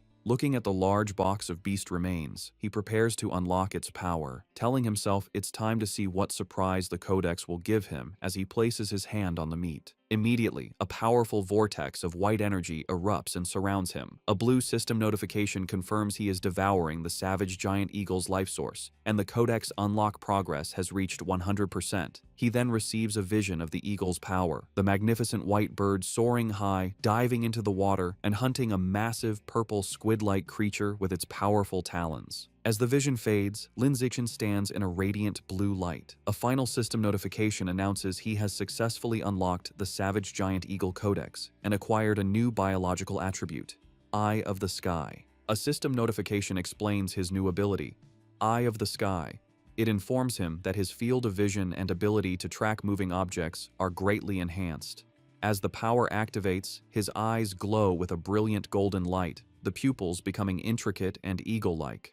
Putting his new skill to the test, Lin Zichen's perspective expands dramatically, giving him a panoramic bird's-eye view of the city. The power is incredibly precise, allowing him to zoom in on a single man in a crowd and even read the text on his phone from an immense distance. He marvels at how powerful an eagle's vision truly is. Afterward, Lin Zichen returns home. He is surprised to find his parents, Lin Yansheng and Zhang Wangxin, watching a grim news report about a high-level gene fuser who mutated in public, resulting in hundreds of casualties. The footage shows a horrific winged monster holding a truck above a scene of destruction. The broadcast then cuts to a heated debate. A man argues that gene fusion is a flawed path, claiming humans should be able to unlock their own latent potential and evolve. This is immediately challenged by another man who calls the idea a fantasy, angrily questioning how they could fight aberrant beasts without gene fusers, pointing out that traditional martial artists can't even stop bullets. Watching the debate, Lin Zichen's parents discuss the issue. Lin Yansheng remarks that gene fusers are like uncontrollable bombs. Zhang Wangxin dismisses his concerns, explaining that government regulations are very strict and the probability of such an incident is incredibly small. She adds that a more pressing issue is that gene fusers often lose their ability to have children. Lin Yansheng agrees, suggesting it's best to save their genetic material or have a child before the fusion process. As they were talking, Zhang Wangxin suddenly noticed her son had returned. She became flustered, realizing they had been having a conversation not meant for his ears, and greeted him with an embarrassed blush. Seeing their awkwardness, Lin Zichen suggested they all have dinner. While the family ate, Lin Zichen announced that his school would hold a campus singing competition the next day, and Shen Qinghan had signed up. His parents were thrilled. Lin Yansheng declared the entire family had to go cheer her on, and Zhang Wangxin enthusiastically agreed, adding that Shen Qinghan was like a daughter to her. Lin Zichen calmly agreed. The night of the competition was a massive event with a large, brightly lit stage and an energetic crowd. True to their word, Lin Yansheng and Zhang Wangxin were in the audience, cheering wildly for Shen Qinghan with supportive headbands and a large, glowing sign. Before the show, in an empty classroom, Lin Zichen was helping Shen Qinghan prepare. He gently applied makeup to her face. When she opened her eyes, she noticed he was staring intently at her. Blushing, she shyly asked why he was looking at her like that. Lin Zichen simply smiled and told her she looked beautiful. His sincere compliment made Shen Qinghan, dressed in an elegant black gown, blush even more deeply. Their intimate moment was interrupted by their friend, Chu Rui, who peeked in. She teasingly asked if they were finished with their affectionate display. A flustered Shen Qinghan frantically explained she had only asked for his help because of his excellent makeup skills. Chu Rui playfully dismissed her excuses, teasing them for acting like an old married couple. Lin Zichen is holding multiple makeup brushes, reinforcing his makeup master reputation. Shu Rui explained she only came to remind them they were on stage after the next two performers. With a final wave, she left. After she was gone, Lin Zichen told Shen Qinghan he would walk with her to prepare. However, Shen Qinghan remained seated, looking extremely nervous and trembling. With a deeply flustered expression, she shyly tugged on his jacket, struggling for words. A moment later, she blurted out that she had lost control of her bladder again, revealing her nervousness had triggered her unusual condition, leaving a wet stain running down her elegant dress and onto the floor. Overwhelmed with despair, Shen Qinghan cries hysterically. She tells Lin Zichen their performance is about to start and worries she has ruined everything. She fears everyone will hate her if they find out she wet her pants. Lin Zichen calmly approaches her, holds her face, and tells her to stop crying or her makeup will be ruined. As they stand alone in the empty classroom, an idea strikes him. His gaze falls on the large white curtains. Wasting no time, he grabs scissors and rips a curtain from the wall. He spreads it on a table and skillfully begins cutting the fabric. Shen Qinghan watches in amazement, her tears stopping. In a moment, he transforms the curtain into an elegant, multi-layered white dress. Moved by his ingenuity, she whispers his name. Lin Zichen presents his creation and tells her to hurry to the bathroom to change. Blushing, Shen Qinghan says that's not necessary and asks him to turn around so she can change right there.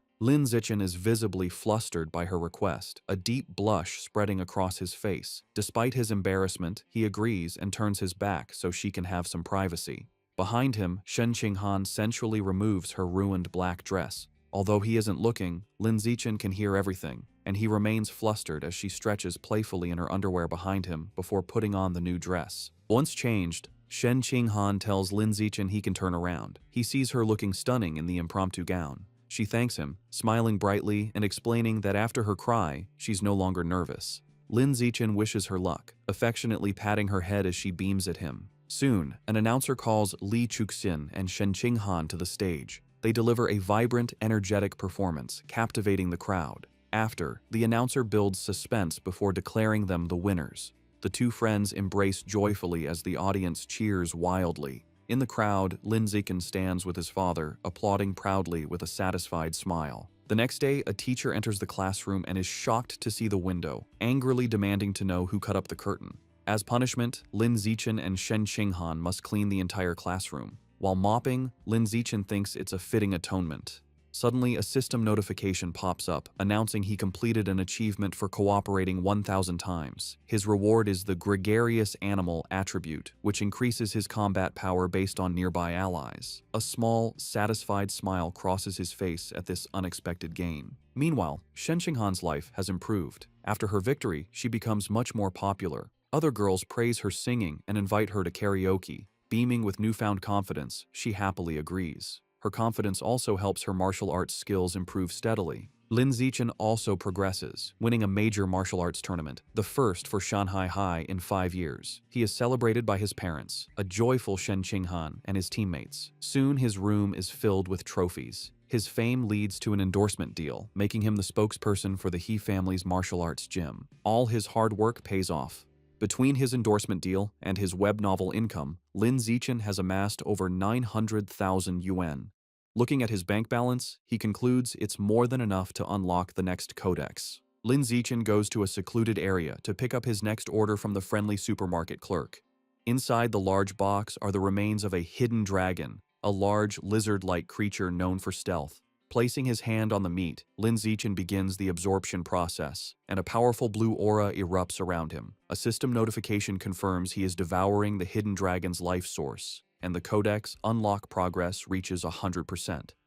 A moment later, another notification announces he has unlocked the hidden dragon codex and acquired the new attribute, natural camouflage. The system explains his new power. The ability allows him to reduce his presence by lowering his internal life signs and lets him hide his true biological level. Lin Zichen immediately understands the skill's dual applications. He can become stealthy for ambushes, or hide his true strength to lull enemies into a false sense of security. With his main objective complete, he remembers he needs to buy a cake for his mother and walks through the city. His thoughts are interrupted by a shout. He turns to see a startling scene, a beautiful red-haired woman being forcefully escorted by 2 guards in tactical gear. Suddenly, a young man involved in the arrest calls his name in surprise. Lin Zichen recognizes him as Zhang Kai, a senior from his school. His attention is drawn to Zhang Kai's powerful cybernetic legs. Zhang Kai explains nonchalantly that after failing to get into high school, he became a biker and broke his legs so badly in an accident they had to be amputated. Zhang Kai explains he was lucky enough to join a mechanical modification experiment run by the Mechanical God Group, which unexpectedly transformed him from a disabled person into a cyborg. Curious, Lin Zichen asks about the arrested woman. A guard explains she is a remnant of the Rat God cult, the only female among 9 fugitives. Just then, Zhang Kai's colleague calls for him to leave. As he hurries off, he waves goodbye, promising to talk later, and Lin Zichen waves back. Watching them go, Lin Zichen becomes suspicious. The public security department searched for the Rat God cult fugitives with all its resources and found nothing, yet the Mechanical God group captured one with ease. He concludes this group is not to be underestimated. His thoughts are interrupted by a call from his mother, Jiang Wangxin. She asks if he bought the cake and when he'll be home. He says he's on his way and will be back soon, and she reminds him to be careful. The scene shifts to a lively birthday celebration. Since their birthdays are a day apart, their families always celebrate together. Their parents are gathered, singing "Happy Birthday." For their 18th birthday, they stand side by side and blow out the candle on their cake. After, their mothers tell them to exchange presents. As they happily give each other gifts, their happy moment is shattered as the room begins to tremble violently. The families are thrown off balance, someone shouting if it's an earthquake. Lin Zichen instinctively grabs Shen Qinghan to steady her, but Lin Zichen immediately senses this is no ordinary earthquake. Something feels terribly wrong. Deep beneath the city, the true cause is revealed. A massive cavern teeming with an endless swarm of rats, their red eyes glowing as they surge upwards. The next morning, a TV news report dismisses the previous night's event. An anchor explains that Shanghai City is not on a tectonic plate boundary, so a major earthquake is unlikely, and advises citizens not to panic. At breakfast, Lin Zichen finishes his meal and tells his parents he is leaving for school. His father tells him to be careful. Outside, Shen Qinghan is waiting and cheerfully asks to walk to school together, to which he agrees. As they walk, she happily remarks that since they have celebrated their 18th birthday, they are officially adults. Lin Zichen adds that the college entrance exams are also approaching. Shen Qinghan admits she gets nervous just thinking about it. Some time passes, and Lin Zichen finally saves up enough money to unlock his next codex. He begins the absorption process, and a powerful purple energy swirls around him as he targets the Void Crocodile. A system notification confirms he is devouring the creature's life source, and the codex unlock progress reaches 100%.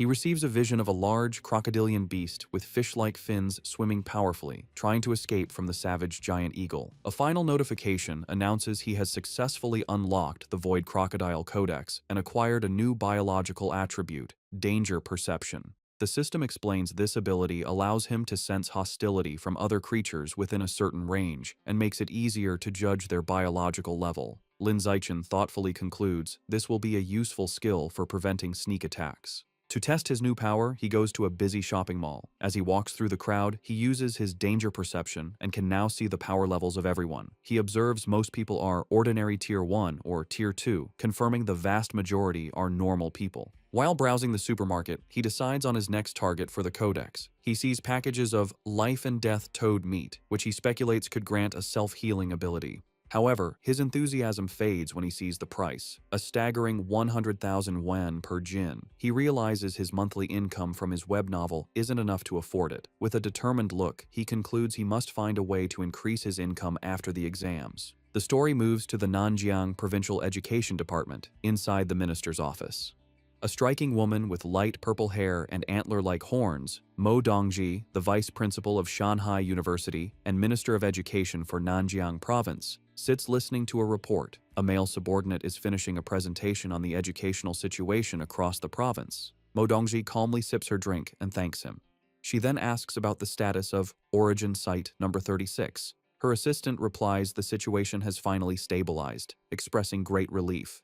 He explains that if it hadn't, the entire province would have been doomed. With nothing else to discuss, Mo Dongji tells him he can go. After he leaves, Mo Dongji is alone with her thoughts. She muses to herself that it has been many years since she last accepted a disciple. She walks to the large window, which looks out onto a beautiful tropical beach, and stares at her own reflection.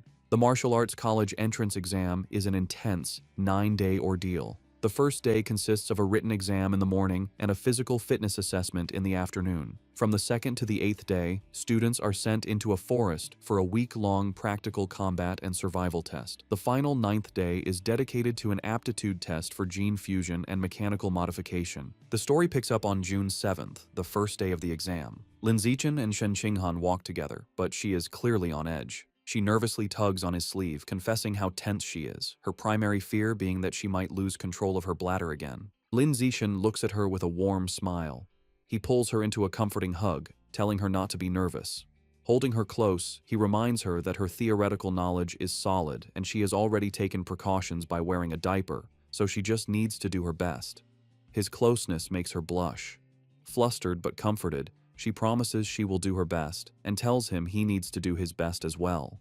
He agrees. During the written exam, Lin Zichen sits with a confident expression, easily filling out the test paper. He finishes long before time is up. With nothing else to do, he rests his head on his hand and brainstorms new plot ideas for his web novel. After the exam, he notices Shen Qinghan walking with her head down, looking upset. He worries she might not have done well. He approaches to comfort her, putting a hand on her shoulder and reminding her they only need to pass the written portion. However, Shen Qinghan quickly tells him she did very well and doesn't need his comfort. Confused, Lin Zichen asks why she looks so unwell. Blushing furiously, Shen Qinghan quietly confesses she had an accident and wet her pants again. She quickly tells him to wait while she runs to the restroom. Lin Zichen reminds her to be quick, as the physical fitness assessment is about to begin. Later, during the weightlifting portion, Lin Zichen demonstrates his overwhelming power. An announcer declares his final score as he effortlessly lifts a massive 950 kilograms barbell with one hand, leaving the other students speechless. His classmates erupt in shouts of disbelief, recalling his other incredible results, a 5.12-second 100-meter dash and a 4.91-meter vertical jump.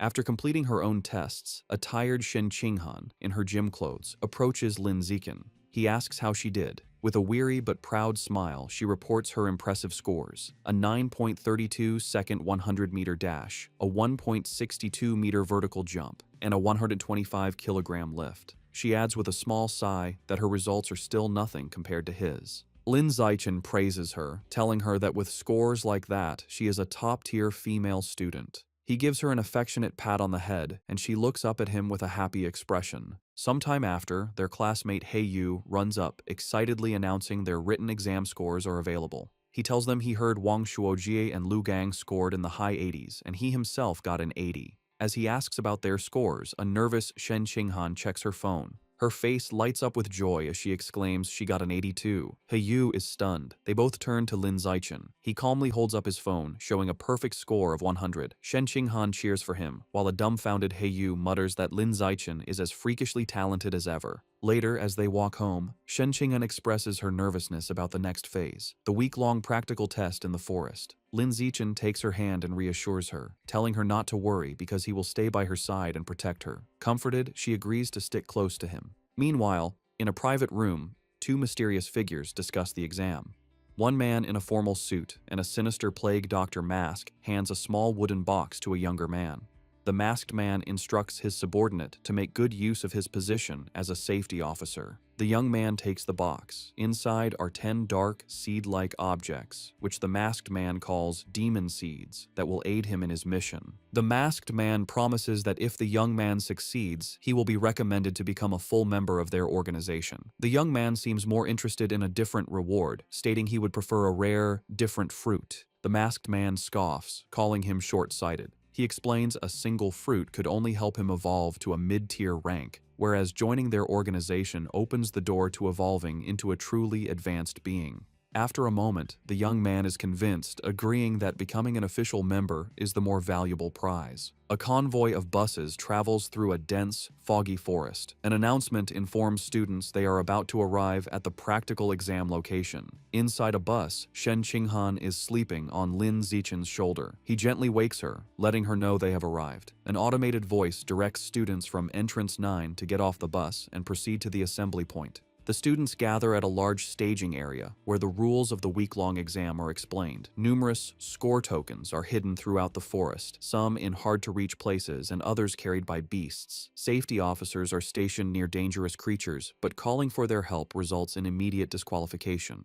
The most powerful beasts and the highest scores are located deep within the forest. A student's final grade is determined by the points from tokens and a performance review based on camera footage. With 100,000 students competing for 50,000 tokens, at least half will fail to score any points. The exam encourages both cooperation and competition. Students can team up to share tokens or steal them. An official announces they have 1 hour to prepare. Immediately, students begin trying to form alliances. One student loudly tries to recruit teammates by boasting about his father. Their attempt is quickly shut down by a strict female instructor who warns them against such open recruiting. Nearby, Lin Zichen and Shen Qinghan are snacking when a group of female students asks Lin Zichen to team up. He bluntly refuses. Just then, another student, a young man with brownish red hair, walks up and asks if he could buy some of their food. Instead, Lin Zichen tosses him a package of toast as a gift. Impressed, the student suggests they team up, introducing himself as Hong Junping from a top high school. While eating his snack, Lin Zichen politely rejects the offer. A bit dejected, Hong Junping thanks him for the food and walks away. Watching him leave, Shen Qinghan comments on how strange the guy was. Lin Zichen gives her a knowing smile and explains that the man's true intention was not about the food, but about the great beauty with him. Realizing he was trying to hit on her, Shen Qinghan blushes. With their breakover, Lin Zichen takes Shen Qinghan's hand, and they set off into the forest. As they enter the vast wilderness, Lin Zichen decides on a cautious strategy. To help Shen Qinghan acclimate, they begin by searching for score tokens in the safer outer regions. To aid their search, Lin Zixin activates his Eye of the Sky ability, his eyes glowing with golden light. His enhanced vision lets him instantly spot a target. He tells Shen Qinghan he has found a token at the top of a nearby tree and instructs her to get it. Eagerly, Shen Qinghan leaps high into the air with incredible agility. A moment later, she triumphantly holds up a token with the number 1 on it, happily shouting to Lin Zixin that she got it. With his Eye of the Sky active, Lin Zixin systematically scans the area, directing Shen Qinghan from one hidden token to the next. Soon, she has collected a small handful of 1-point tokens. Overjoyed, Shen Qinghan throws her arms around Lin Zixin in an excited hug, exclaiming how amazing he is. Their celebration is cut short as they are surprised by an unexpected arrival. It is Hong Junping who greets them with a smile. He holds up a large score token, stating he has already gathered 28 points. He claims he wants to repay Lin Zixin, but internally, his motive is to get to know the incredibly cute Shen Qinghan. He formally offers to team up, suggesting they split all points evenly among the 3 of them. Lin Zixin flatly rejects the offer. He tells Hong Junping that if he is serious about repaying them, he can simply hand over all his score tokens. Hong Junping is visibly shocked and angered by this outrageous demand. His friendly demeanor vanishes, and surrounded by a surging aura, he charges forward, shouting that they have chosen the wrong path. As Hong Junping charges, yelling they have chosen the wrong path, Lin Zixin calmly smirks, agreeing that Hong Junping is the one who has chosen wrongly. The fight is over in an instant. Lin Zixin lands a single devastating punch to Hong Junping's stomach, causing him to double over in agony and spit up blood. With their opponent defeated, Lin Zixin and Shen Qinghan walk away arm in arm, with Lin Zixin now casually holding Hong Junping's score token. Behind them, their attacker lies unconscious. A concerned Shen Qinghan asks if he will be all right, but Lin Zixin nonchalantly reassures her that he didn't even use any real force. Over the next few days, Lin Zixin continues to guide and train Shen Qinghan. He helps her find more score tokens, pushes her to improve her strength by having her lift massive boulders, and teaches her practical survival skills like hunting wild boars. Their time is not all work. They also enjoy simpler moments, like gathering fresh fruit. They work as a perfect team, easily fending off other students who try to ambush them. When tired, they rest together under a makeshift roof. As Shen Qinghan sleeps on his shoulder, Lin Zixin looks at her fondly, wishing the peaceful moment could last longer. Finally, they arrive at the central area of the forest. Shen Qinghan points out a wooden sign that ominously reads, "Danger, Aberrant Beast Zone." However, as they venture deeper, they find it eerily quiet. Shen Qinghan observes that they might have arrived too late, as there are no aberrant beasts in sight. The only evidence that anything was ever there are large, unsettling bloodstains splattered across the path. As they walk through the forest, Shen Qinghan is disappointed, lamenting that if they'd arrived earlier, she could have earned the genius title by killing aberrant beasts. Lin Zixin comforts her with a pat on the head, telling her the title doesn't mean much, and it's time to go back. He reflects that with cameras everywhere, hunting beasts is impossible, so it's more practical to focus on training Shen Qinghan's survival skills. After the combat assessment, the students are taken to the next phase, the gene fusion compatibility test. They are bused to a high-security facility on an island, the Island Gene Research Institute, where they are told to get in line for the test. Inside the lab, the students wait to have their blood drawn. Shen Qinghan asks Lin Zixin if the reagents in the test tubes are for the test. He confirms they are flowing cloud jellyfish genetic reagents. This jellyfish's genes have a high affinity with the human body and easily cause a special chemical reaction with human blood, making them the ideal reagent. The procedure involves injecting the student's fresh blood into the jellyfish reagent to observe the chemical reaction, which determines if a student is suitable for gene fusion. While waiting, a nervous Hiyu expresses his hope to pass the gene fusion test, not wanting to go through the mechanical modification test. Chu Rui adds that the mechanical test is rumored to be painful, like being burned, as it involves implanting special metal alloys into the body. This thought terrifies Hiyu, who begins praying. After their blood is drawn, the students wait about an hour for the results. As scores come in, a girl celebrates her 8% compatibility, which qualifies her to be a gene fuser, while another is dejected over a 4% score. Another classmate is relieved to have barely passed with 6%. The students discuss the grading scale. 6% is passing, 8% is excellent, and 10% is required for top universities. They also mention the famous Kyoto prodigy has a compatibility of 16%. Hearing this, Lin Zixin silently wonders what his own score will be, thinking that since his physical attributes are superior, perhaps he could reach 20%. Shen Qinghan, growing anxious, grabs Lin Ziqin's arm for support. He calmly takes her hand, telling her it's normal to be nervous, while thinking she might not be able to continue with him if her compatibility is too low. Suddenly, their friend Chu Rui exclaims in joy that she scored 10%, high enough for the top universities. He Yu, however, seems slightly disappointed with his 11% score, feeling it should have been higher. Seeing that others have results, Lin Ziqin turns to check his phone. Shen Qinghan, too scared to look at her own score, asks him to check his first and then hers. He agrees and looks at his phone.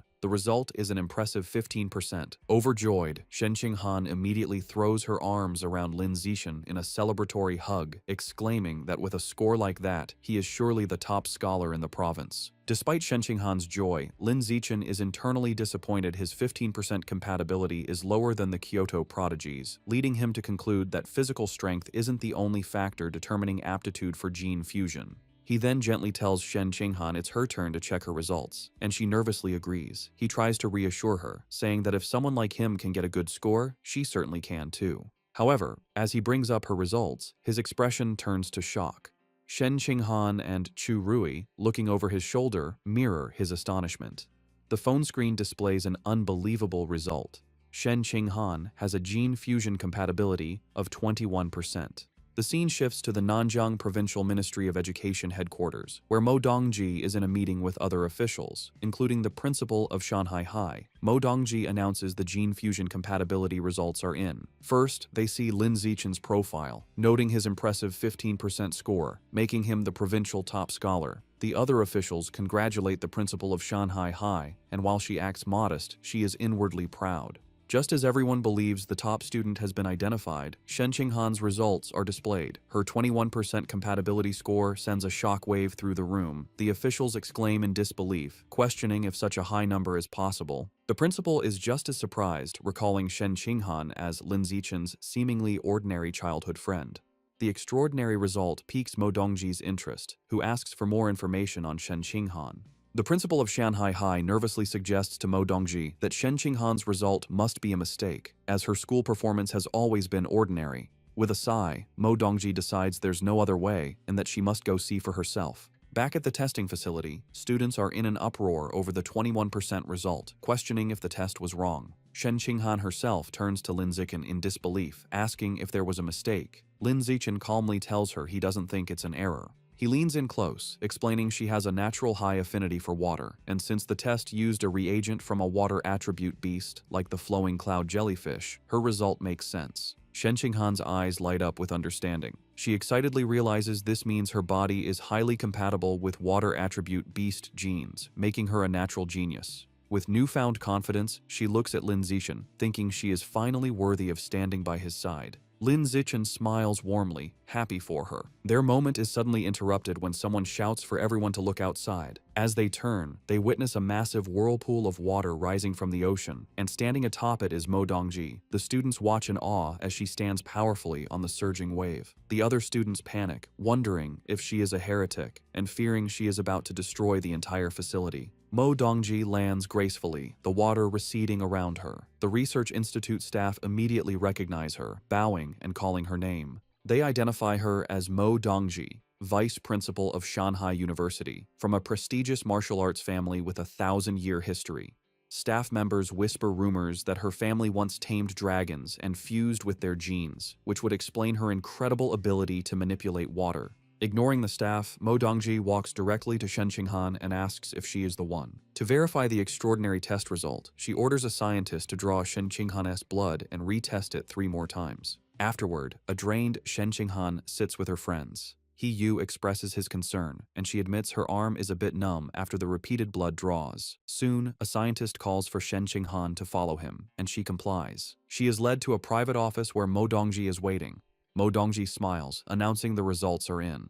She leans close to the nervous girl, exclaiming that all 3 tests consistently showed 21% compatibility.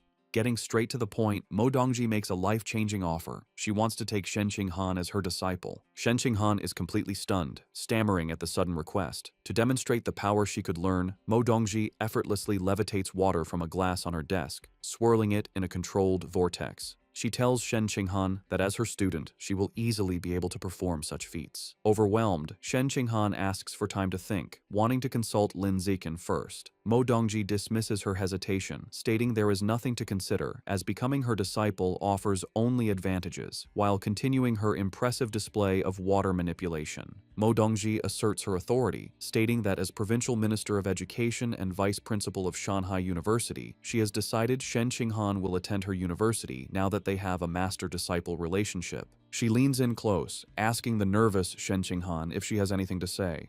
Overwhelmed and intimidated, Shen Qinghan meekly replies that she has nothing to add. Feeling completely railroaded, she nervously adds Mo Dongji's contact info to her phone. Mo Dongji then informs her that she has another disciple, who will be Shen Qinghan's senior sister. She explains this student is of a similar age, but began her training over 10 years ago. Mo Dongji sends a photo to her phone, saying she'll introduce them when the time is right.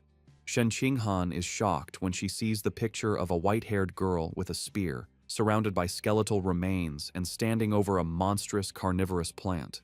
She immediately recognizes her as her old friend, Bai Shui. She asks Mo Dongji for her senior sister's name. Mo Dongji reveals it is Luo Qianshui and asks if Shen Qinghan knows her. Shen Qinghan explains that she had a friend in elementary school named Bai Shui who looked just like her, but she transferred away suddenly. She wonders if they could be the same person. Mo Dongji dismisses the idea as impossible. Still puzzled by Shen Qinghan's score, Mo Dongji tells her that her gene fusion compatibility is beyond anything she has ever seen. She decides to conduct a physical examination to see if there is anything special about her body. As she places a glowing hand on Shen Qinghan's chest, she becomes visibly surprised, muttering that something is strange. A worried Shen Qinghan asks if something is wrong with her body. Mo Dongji explains that, on the contrary, her body is too normal, which is odd for someone with a 21% compatibility score. To protect her from unwanted attention and potential harm from those with malicious intent, Mo Dongji decides to publicly report Shen Qinghan's score as 16%. Shen Qinghan quietly agrees to the arrangement. With their business concluded, Mo Dongji dismisses Shen Qinghan, telling her it is getting late and she can go home. Shen Qinghan nervously says goodbye to her new master and leaves the office. Once alone, Mo Dongji makes a phone call. The man on the other end, her father, tells her the new disciple is extraordinary and destined for greatness, which will bring them unimaginable rewards. He sternly warns her that her student's incredible talent must be kept a secret from everyone. Mo Dongji agrees, telling her father she understands. Later, as Lin Zichen gives Shen Qinghan a ride home on his bicycle, he remarks how strange it is that she so suddenly acquired a master. She agrees the situation feels very abrupt. Lin Zichen decides they should adopt a wait-and-see approach. He tells her if Mo Dongji proves to have no malicious intent, then it is fine to accept her as a master. However, he adds, if she turns out to be a bad person, they will end the relationship once Shen Qinghan is strong enough. Shen Qinghan agrees with his plan as she gets off the bike. As they arrive, their mothers, Zhang Wangxin and Xu Meng, greet them with great excitement. They announce they are all going to a restaurant to celebrate their children's success. They are overjoyed that Shen Qinghan is the provincial top scholar and that she and Lin Zichen can attend the same university together. At the restaurant, both families raise their glasses in a toast, celebrating Shen Qinghan and Lin Zichen for achieving the top 2 scores in the province.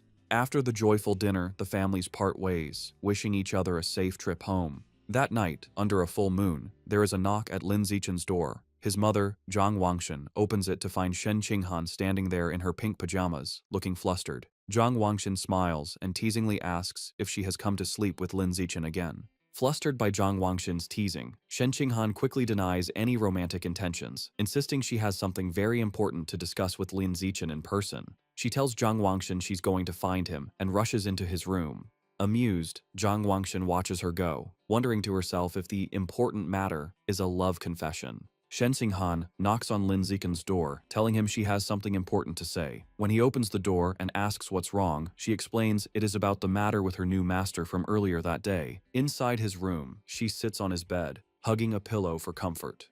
She tells him that her master, Mo Dongji, performed a full physical examination on her, but found nothing out of the ordinary, concluding that her body was no different from a normal person's. Shen Qinghan reveals the crucial detail. Even with her power, Mo Dongji was unable to detect her strange ability to let water pass through her body.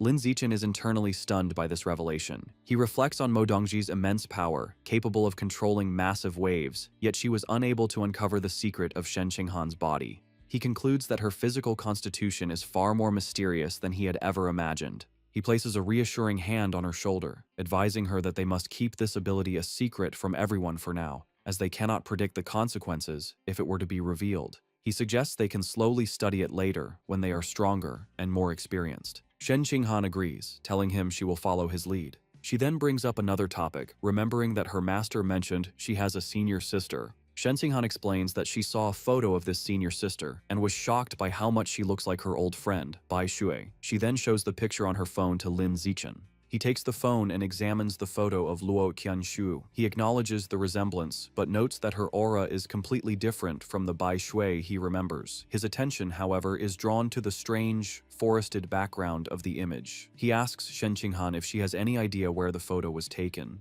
Shen Qinghan tells Lin Zichen she doesn't know where the photo was taken, but she will ask her master. She sends a text to Mo Dongji, asking about the location. Mo Dongji gives a one-word reply: source site. When Shen Qinghan asks for more details, her master cryptically responds that she will find out when she becomes stronger. Shen Qinghan relays this information to Lin Zichen, telling him she couldn't get any more details.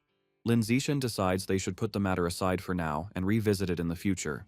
Later, as they lie on his bed, both looking at their phones, Shen Qinghan quietly watches him for a moment. She then asks him if men like women who wear cheongsams. The question catches Lin Zichen off guard, and he internally wonders if she was influenced by her master, Mo Dongji, who wears a similar traditional dress. He blushes as he imagines Shen Qinghan in a cheongsam, thinking to himself that it would look very good on her and admitting that it depends on the person. Sensing his response, Shen Qinghan leans in closer, pressing him on whether he likes them. A completely flustered Lin Zichen stammers that he supposes he does. She continues her questioning, asking about stockings and whether he prefers black, white, or nude-colored ones. He wonders why she is asking such strange questions. Pinned down on the bed, he finally relents, admitting that if he had to choose, he would pick black or white stockings. Satisfied with his answers, Shen Qinghan immediately sits up and starts ordering a cheongsam and stockings on her phone, leaving a bewildered Lin Zichen to wonder what just happened. Their conversation is interrupted by a knock at the door. It is Zhang Wangxin who has brought a bag for Shen Qinghan. She explains that Shen Qinghan's mother sent over some toiletries and told her to just sleep over for the night. A completely flustered Shen Qinghan takes the bag, stammering that she never asked her mother to send anything, and wondering why she would act on her own. As she leaves, Zhang Wangxin cheerfully tells them not to worry, as they are both adults now, so it is perfectly fine for them to sleep over together before closing the door. An awkward silence fills the room as both Shen Qinghan and Lin Zichen blush, unsure of what to do next. Resigning herself to the situation, Shen Qinghan sits on the bed and opens the bag, stating that she will just change her diaper and go to sleep. However, as she looks inside, she pulls out an object with a surprised expression, asking what it is. To her absolute horror, she realizes she is holding a box of those things for safety. Utterly mortified, she wonders what on earth her mother was thinking by packing such an item in her bag. In a complete panic, she stammers that she is going to change her diaper and scrambles off the bed, tripping over her own feet and falling face first onto the floor in her haste to escape. Lin Zichen is left sitting on the bed, completely bewildered by the chaotic scene and wondering what is going on. Lin Zichen and Shen Qinghan have been accepted into the Evolution Academy of Shanghai University. Lin Zichen tells Shen Qinghan, who is sitting on the back of his bicycle, to hold on tight because they're about to get going. She obliges, wrapping her arms around his waist. They have both also signed up for the He family's martial arts gym and are on their way to a promotional event today. As they ride through the bustling city streets, Lin Zichen suddenly notices that a strange group of people is blocking their path. A man in black and gold robes, accompanied by several men in white karate uniforms, stands before them and asks if he is Lin Zichen. Surprised, Lin Zichen stops the bike and asks them who they are. The man introduces himself as Liu Chuanwu, the dean of Shanghai University's Budo Academy. However, he clarifies that he is not there in his official capacity, but as a representative of an organization called Tianren-Ge. Tianren-Ge is a conservative organization that opposes gene fusion and mechanical modification, preferring to fight threats with traditional martial arts. Lin Zichen recalls hearing about them, but internally dismisses them, thinking their ideology is misguided and deludes its followers. Liu Chuanwu formally invites Lin Zichen to join Tianren-Ge. Ignoring him, Lin Zichen simply asks them to get out of his way. As Lin Zichen tries to pass, Liu Chuanwu places a hand on his shoulder to stop him, asking for a moment to talk. Attempting to persuade him, Liu Chuanwu offers him a new phone as a gift, but Lin Zichen is clearly made uncomfortable by the insistence. Later, Lin Zichen, Shen Qinghan, and Liu Chuanwu are sitting in a cafe. Liu Chuanwu explains that his organization, Tianren-ge, researches how to unlock the potential of pure-blooded humans without gene fusion or mechanical modifications. He passionately claims that their goal is to help humans break through the ordinary biological barriers and evolve into advanced, rare, or even epic beings. To prove his point, he tells Lin Zichen that they have already achieved some results and shows him a video on his phone. In the video, Liu Chuanwu, who states his own biological level is ordinary tier 9, is seen facing a formidable opponent. He explains that the video shows him defeating a high-level gene fuser. Lin Zichen is shocked to recognize the winged man in the video as Wu Tiancheng, the powerful prodigy who had single-handedly taken down the rat god cult. The fight in the video unfolds, showing Wu Tiancheng leaping high into the air and unleashing a deadly shower of sharp feathers down on Liu Chuanwu. The feathers pierce Liu Chuanwu's body, leaving him bloodied, while Wu Tiancheng lands gracefully back on the fighting stage. Despite his injuries, Liu Chuanwu charges forward with incredible force and lands a devastating punch on Wu Tiancheng, sending the powerful gene fuser flying out of the ring. As the video ends, Liu Chuanwu passionately argues that the human lineage is already invincible and does not need to borrow power from other species, proclaiming that pure-blooded humans who follow their path of cultivation are the true future. Lin Zichen looks at the phone, his expression a mixture of shock and disbelief. He wonders if the video could be fake, questioning if it was edited or if Wu Tiancheng was paid to lose on purpose. Liu Chuanwu dismisses his doubts, stating firmly that the video is completely unedited.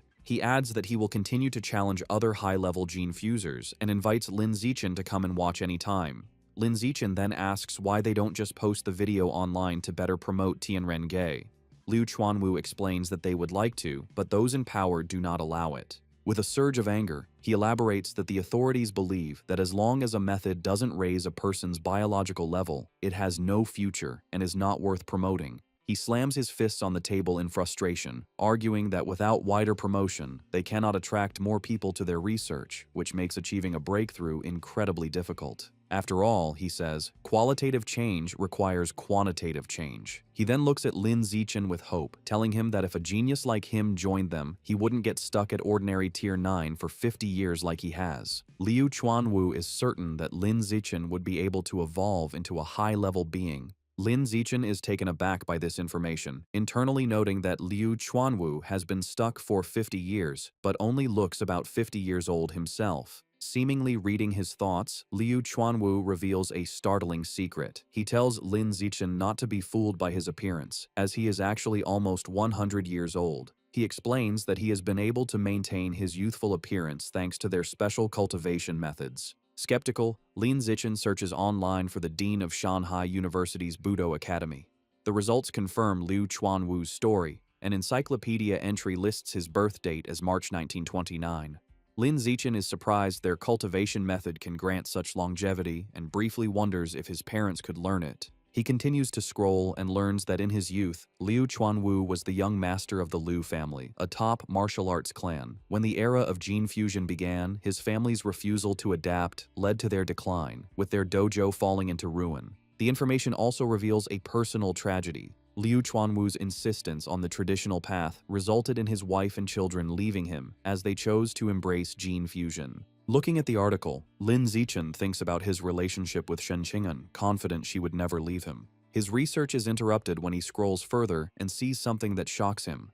Under the relationships section, it lists his ex-wife as Yuan Dongji, which Lin Zichen recognizes as another name for Shen Qinghan's new master, Mo Dongji. He also sees that the profile pictures for his son, Yuan Xusheng, and daughter, Yuan Xiaoyi, are grayed out, making him wonder if they have both died. Lin Zichen looks up from his phone at Liu Chuanwu, concluding this man should not be underestimated. Noticing the intense stare, Liu Chuanwu smirks. He proudly states that maintaining his youthful appearance at nearly 100 years old is proof of the great potential of pure-blooded humans, and it is for this reason that Tianren-ge exists. He passionately declares that Tianren means humanity will conquer the heavens. He argues that those who rely on gene fusion will never surpass the beasts they take their power from and will eventually be destroyed by them. He makes the same argument for mechanical modification, stating that because many materials come from aberrant beasts, it is also a path that can never truly surpass its origins. He slams his fists on the table, clarifying that Tianren-ge is not completely against these methods, but is against humanity betting its entire future on them. He believes they should be used as an early-stage solution while they research a better long-term path.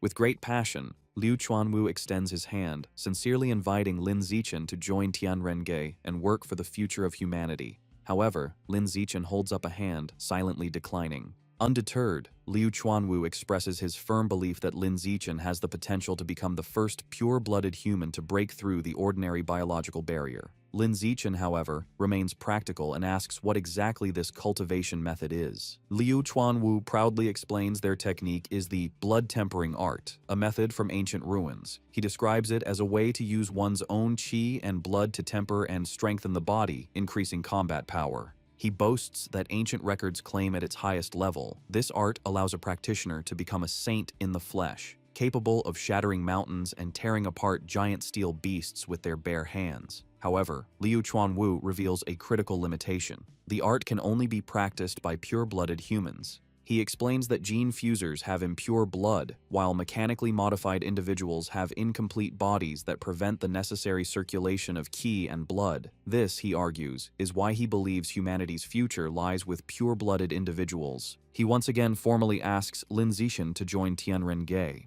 Lin Zichen thoughtfully replies that he feels he knows too little about this path and would prefer to just observe for now. Becoming more insistent, Liu Chuanwu leans forward, telling Lin Zichen he can take his time learning, but it would be a great shame to waste his incredible physical talent. Leaning in close, Liu Chuanwu tells him that from Tianren-ge's perspective, the supposed top scholar with 16% gene fusion compatibility is nothing compared to him. He goes so far as to say she can't even compare to a single hair on Lin Zichen's head, causing a shocked Shen Qinghan to spit out her drink. Surrounded by a fiery aura of conviction, Liu Chuanwu declares they have always believed that Lin Zichen, with his #1 physical test data, is the true top talent in the province. He tells Lin Zichen that if he chooses their path, he will undoubtedly be able to crush Shen Qinghan in the future. This leaves Shen Qinghan looking dejected, wondering why she is being dragged into the conversation. Lin Zichen raises his hand to interrupt Liu Chuanwu's speech. He points directly at the downcast Shen Qinghan, clarifying that she is the top scholar with the 16% gene fusion compatibility he was just talking about.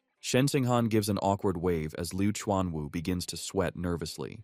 Deciding to end the conversation, Lin Zichen announces it is getting late. He picks up the phone Liu Chuanwu had offered him earlier. Standing up, he takes Shen Qinghan's hand, thanks Liu Chuanwu for the phone and drinks, and informs him they are leaving. In a panic, Liu Chuanwu reaches out desperately, pleading with them to wait and offering a trial period of half a year. As they walk away hand in hand, he shouts after them, offering to double whatever benefits the Evolution Academy gives him. When that doesn't stop them, he becomes even more desperate and raises his offer to triple the benefits. The word triple makes Lin Zichen stop, his eyes wide with shock. The scene changes abruptly as Lin Zichen is suddenly back at the table, telling Liu Chuanwu he has always agreed with Tianren-ge's philosophy. With a fiery look of determination, Lin Zichen clenches his fist and declares he has decided to bring his talent to Tianren-ge and contribute to the cause of pure-blooded humanity. Liu Chuanwu is left stunned and speechless, while a small chibi version of him cries over the vast amount of money he has just promised.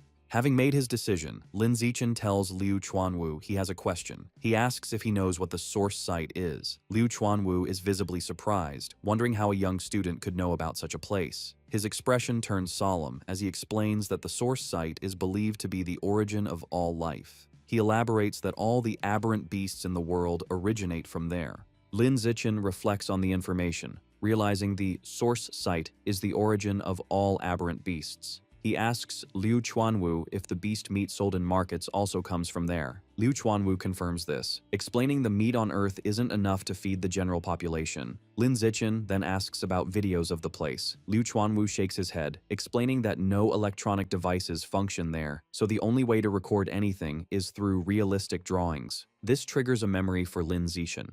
He recalls the image of Shen Qinghan's senior sister, Luo Qianshui, and realizes what he thought was a photograph was a highly detailed painting. Their conversation is interrupted by Lin Zichen's phone ringing. It is their friend Hey Yu asking where they are, as the promotional event at the gym is about to start. Lin Zichen assures him they are on their way. He stands, puts on his backpack, and tells Liu Chuanwu they have matters to attend to and must leave. Before they go, Liu Chuanwu hands Lin Zichen a blue book titled Blood Tempering Art, explaining it contains the detailed cultivation methods. However, he offers a caution, stating there's a threshold for practicing it. One must reach ordinary tier 4 and have sufficient ki and blood. He suggests that since Lin Zichen's physical test data is close to tier 4, he should study the book over the summer and begin practicing once he advances. Lin Zichen takes the book and casually stuffs it into his bag. To Liu Chuanwu's surprise, Lin Zichen reveals that he has already reached ordinary tier 6, so he plans to start practicing as soon as he gets back. The scene shifts to a high-rise building. Inside, a young woman with a ponytail is training intensely, delivering a powerful kick to a heavy bag that sends it swinging. She stops when she hears someone whistling happily. Turning, she sees Liu Chuanwu walking in with a spring in his step. Curious, she asks the dean what has made him so happy. Liu Chuanwu boasts to the young woman with a proud expression. He claims that thanks to his charisma, he recruited the student with the top physical test scores in the province into Tianrenge. The young woman is shocked and asks if it is true. Liu Chuanwu shows her his phone with Lin Zichen's contact information, claiming it was all his personality, but she demands the truth. Under pressure, Liu Chuanwu nervously admits he had to offer Lin Zichen triple the benefits the Evolution Academy was offering. The young woman screams in horror, reminding him their organization is already heavily in debt. Liu Chuanwu tries to calm her by massaging her shoulders, reassuring her he has set up dates with 3 wealthy women to cover the costs, while she looks annoyed. Changing the subject, Liu Chuanwu asks how long it took her to sense her qi and blood when she first practiced the blood tempering art. She recalls it was 10 years ago and says it took about a week. He then asks how long it took to master blood control, and she replies, 2 months. Liu Chuanwu strokes his chin, praising her talent as expected of the former Kyoto exam runner-up. He admits that even he, a self-proclaimed genius, took 2 weeks to sense his qi and blood.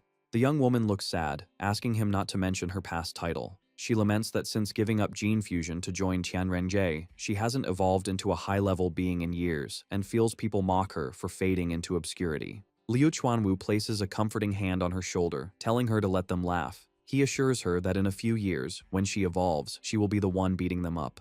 The young woman sighs, noting she has tempered her body twice, but still hasn't opened an acupoint. She asks about Lin Zichen, wondering how long it will take him to sense his qi and blood. Liu Chuanwu estimates that since Lin Zichen's physical data is exceptional, it should take him about 10 days. Hearing this, the young woman gets a mischievous look, declaring she will have to properly teach this new genius junior. Later that night, the city is quiet.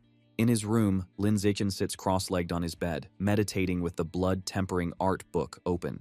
He thinks to himself that sensing qi and blood was simple, noting he did it in just 3 seconds. Reading the book, he decides the next step is to control the qi and blood to temper his body, starting with his right arm. He focuses his energy, and his right arm becomes engulfed in a flame-like aura. A system notification confirms he is using qi and blood to temper his skin, increasing his skin strength and proficiency. Half an hour later, Lin Zichen tests the results. He takes a knife and swings it forcefully against his arm. To his satisfaction, the blade bounces off without a scratch. He realizes one session of tempering has made his skin impervious to blades, understanding now how Liu Chuanwu withstood Wu Tiancheng's attacks. Wondering how strong he will become after 5 sessions, he continues his cultivation. 3 hours later, an exhausted Lin Zichen sits on his bed, sweating. He calculates that at this speed, he can finish tempering all the skin on his body within a week, noting that while his arms are done, it consumed 1/3 of his qi and blood. His rest is interrupted by a phone notification late at night. He checks it and sees a message from Shen Qinghan. She asks if he is asleep and says she has a surprise, inviting him to her room. Curious, he agrees to go over immediately. As he leaves, he wonders what kind of surprise this could be. In the hallway, he runs into his mother, Zhang Wangxin. She knowingly asks if he is going to see Shen Qinghan, explaining the girl had messaged her about the surprise. With a teasing smile, she tells him to hurry up so Shen Qinghan doesn't get anxious. Lin Zichen knocks on Shen Qinghan's door and announces his arrival. She invites him in. He opens the door and is stunned to find Shen Qinghan on her bed, completely wrapped in a thick duvet, her face flushed red. When he asks what is going on, she shyly replies that this is the surprise. His imagination runs wild, and he wonders if the surprise is that she intends to offer herself to him, visualizing a scandalous scene involved with caution tape. Shaking off inappropriate thoughts, he nervously jokes to himself that she surely just wants to show him a glow-in-the-dark watch. However, Shen Qinghan insists he just needs to come over and look. Still blushing, Lin Ziqin walks over and sits on the edge of the bed. She softly tells him to lift the cover and see. He looks down and sees her face is a deep red, her eyes looking up at him with a shy, almost seductive expression. Lin Ziqin feels his heart racing, his face equally hot as the atmosphere becomes tense and ambiguous. Unable to wait, he reaches out and lifts the white duvet to reveal the surprise underneath. When he lifts the quilt, Lin Ziqin is left completely stunned by the surprise waiting for him. Shen Qinghan is lying on the bed, blushing, wearing the tight white cheongsam she bought online. Lin Ziqin's face turns bright red at the sight of her, utterly shocked. Shyly, Shen Qinghan asks him if the outfit looks good on her. Nervous and unable to look away, he manages to nod and say she looks great. Encouraged by his reaction, she admits that she also bought black stockings and asks if he'd like to see how they look on her. Sweating nervously, he agrees with excitement, telling her to put them on so he can see. As Lin Ziqin watches, Shen Qinghan slowly begins putting on the black stockings, which makes him blush even more. Once she's done, she asks again if she looks good. He assures her she looks stunning and that the outfit suits her perfectly. Playfully, she tells him the stockings feel very nice and invites him to touch them. He approaches and gently touches her leg, agreeing that they feel very comfortable. Lying down on the bed, Shen Qinghan moves closer to him and asks which feels better to the touch, her legs or the stockings. Blushing but smiling, Lin Ziqin replies that her legs definitely feel better, something she seems to agree with. Suddenly, their intimate moment is interrupted by Zhang Wangshen's voice from the other side of the door. She shouts that Shen Qinghan's mother just brought her some toiletries and hung them on the doorknob for her to pick up later, startling a confused Lin Ziqin. Startled by her sudden appearance, Lin Ziqin stands up and heads to the door to answer her. With a puzzled expression, Lin Ziqin picks up the bag her mother left at the door. When he looks inside, he blushes upon seeing a box of those things for safety that Shen Qinghan's mother prepared for him, confirming his suspicions. Embarrassed and a bit annoyed, he puts the box back in the bag, thinking to himself that they haven't even kissed yet and wondering why the rush. Shen Qinghan tells him it's already late and that he should stay the night. Then shyly, she asks him to turn around so he doesn't see her while she puts on her diaper. Blushing, Lin Ziqin turns around while she changes clothes at the back of the room. Once she's done, she approaches him and says she's ready. They can turn off the light and sleep. Both of them are visibly nervous. Later, the two lie in bed, side by side under the same quilt.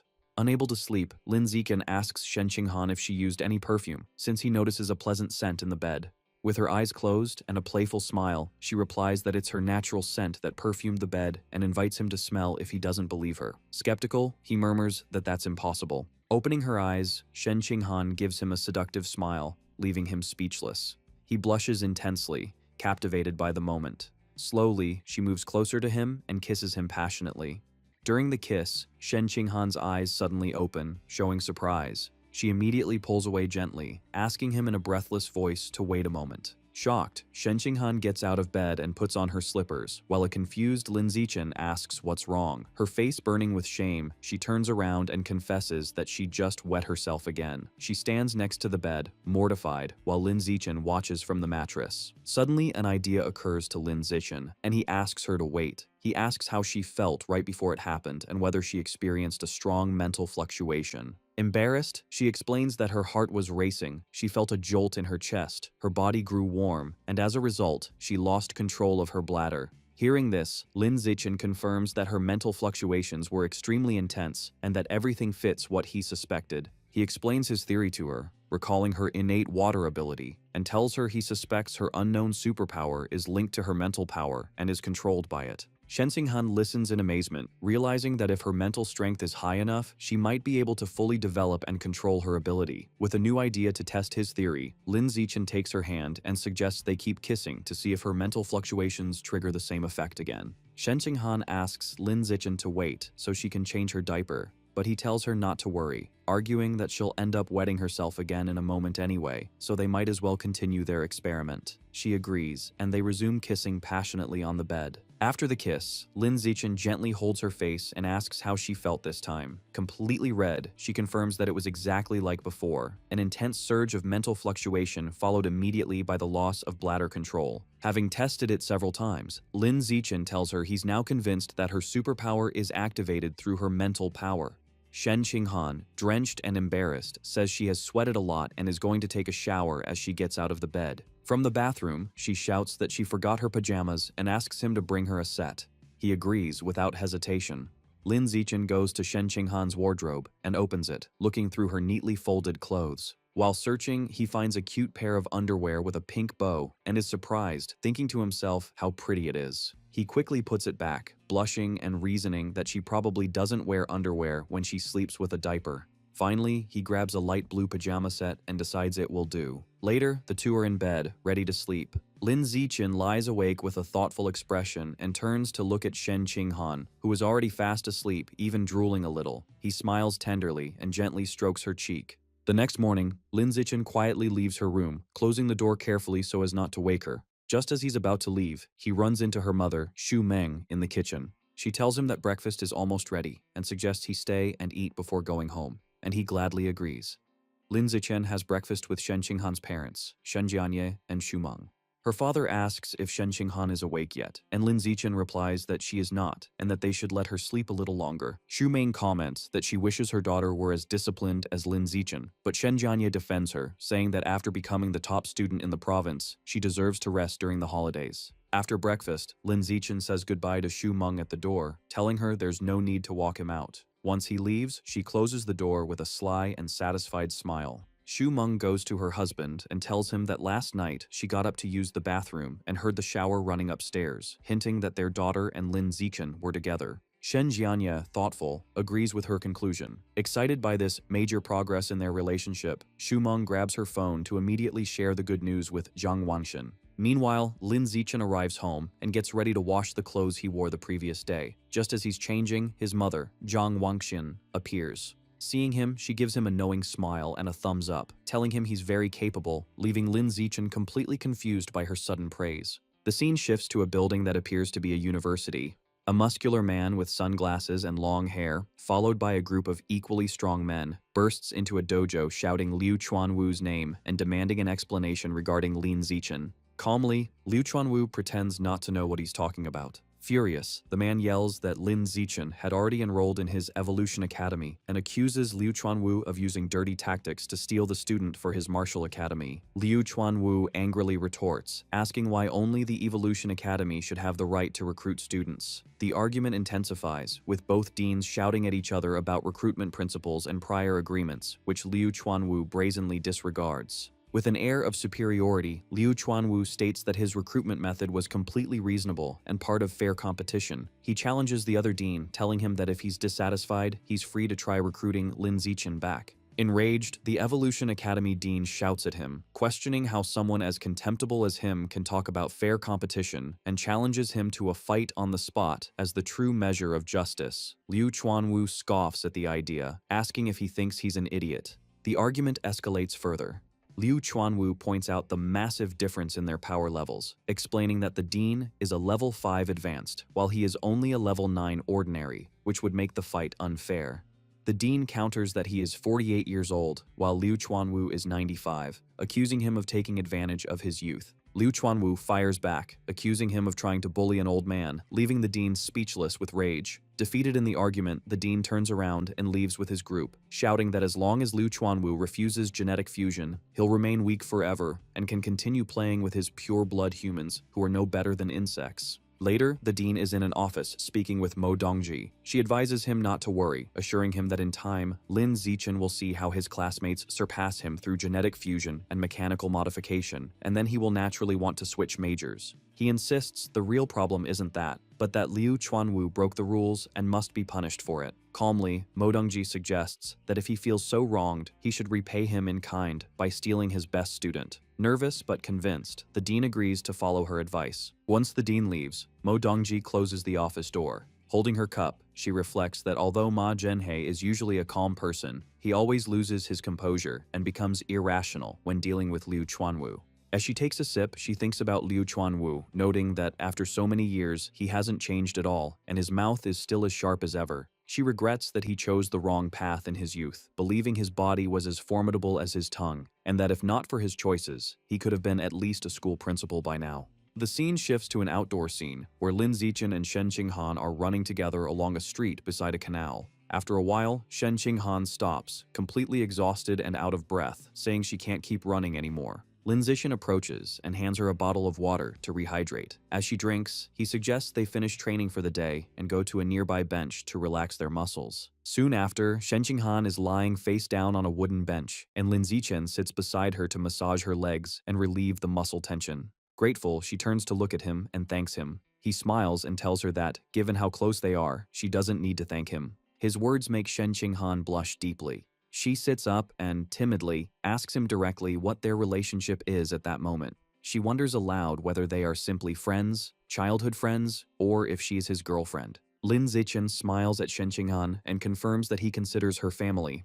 Blushing, Shen Qinghan asks what kind of family he has in mind, and then asks him what kind of family he would like them to be. Shyly, she suggests that they could be fiancés, to which he agrees, filling her with joy. Happily, she sits closer to him on the bench. Shen Qinghan then proposes that they get married right after they graduate from university. Lin Zichen happily agrees to her plan, and they both seal their agreement with a pinky promise. Later that night, at Lin Zichen's house, he is sitting on the living room sofa with his parents, Lin Yansheng and Zhang Wangxin. Suddenly, someone knocks on the door. Lin Yansheng goes to open it and is surprised to see who it is. It is Dean Ma Zhenhe, who greets him and apologizes for the late visit, explaining that he wanted to talk about Lin Zichen's choice of academy. Lin Yansheng is confused, wondering why the dean would come to talk about that so late when the matter was already decided. Ma Zhenhe hands him a gift, 2 fish, explaining they were a present from a student. Lin Yansheng invites him in, telling him they can talk in the living room where Lin Zichen is. In the living room, Ma Zhenhe tries to persuade Lin Zichen, pointing out that his 15% gene fusion compatibility promises an incredible future, and it would be a waste of his talent to pursue the path of a pure-blooded human. He continues, arguing that while Tianren Gei's intentions may be good, their theories have shown no real progress and are a trap that will only harm Lin Zichen in the long run. He urges Lin Zichen to listen to his advice, forget the pure blood path that will only lead to mediocrity, and choose the Evolution Academy instead. Lin Zichen listens to the dean's plea with a serious and unreadable expression. His mother, Zhang Wangxin, is confused by the conversation and asks for clarification, stating that she thought her son had already enrolled in the Evolution Academy. At this point, Lin Zichen addresses his parents, admitting he forgot to tell them that he joined Tianren Gei a few days prior. He explains that he has already transferred to the Budo Academy to follow the path of a pure-blooded human, leaving his parents utterly shocked by the news. His mother anxiously asks him what is going on. Lin Zichen explains his reasoning, stating that he agrees with Tianren Gei's philosophy. He says that because the dean of the Budo Academy, Liu Chuanwu, showed great sincerity by offering him triple the benefits, he agreed to join for a 6-month trial period. He clarifies that if he doesn't see any progress after half a year, he will return to the Evolution Academy and the gene fusion path. His parents seem to be processing his logical plan. Ma Zhenhe, however, is furious, silently questioning how the poor old Liu Chuanwu could possibly afford such an offer. He turns to Lin Zichen and says he has some advice for him as a young man. He argues that triple the benefits is a small, short-term gain that will result in a huge, long-term loss. He warns that in those 6 months, Lin Zichen will miss out on precious knowledge and experience that he can never get back, pleading with him not to waste his time. Lin Zichen remains firm, thanking the dean for his advice, but reiterating that he truly believes in Tianren Gei's ideals. He explains that if he doesn't at least try this path, he knows he will regret it for the rest of his life. Internally, however, he admits to himself that the triple benefits are just too good to refuse. Seeing that Lin Zichen's decision is final, Ma Zhenhe lets out a sigh of resignation. He stands up, stating that since Lin Zichen is so insistent, there's no point in talking further. He announces he has other matters to attend to and prepares to leave. Lin Yansheng quickly offers to see him out as he walks toward the door. The next morning, Lin Zichen is at home, sipping a drink while checking the news on his phone. He is shocked by what he sees. A news headline claims that the provincial top scholar, Lin Zichen, has been brainwashed by Tianren Gei and has chosen the pure-blood human path, effectively wasting his talent. The article even mentions a female genius from a decade ago who supposedly ruined her future after joining the same group. He scrolls through the comments and finds a wave of negativity, with people mocking his intelligence and calling for Tianrenge to be shut down. Lin Zichen is deeply concerned, realizing his personal information has been leaked. He worries that this publicity could attract the dangerous attention of heretics. He wonders if Ma Zhenhe or another group hostile to Tianrenge could be behind the leak.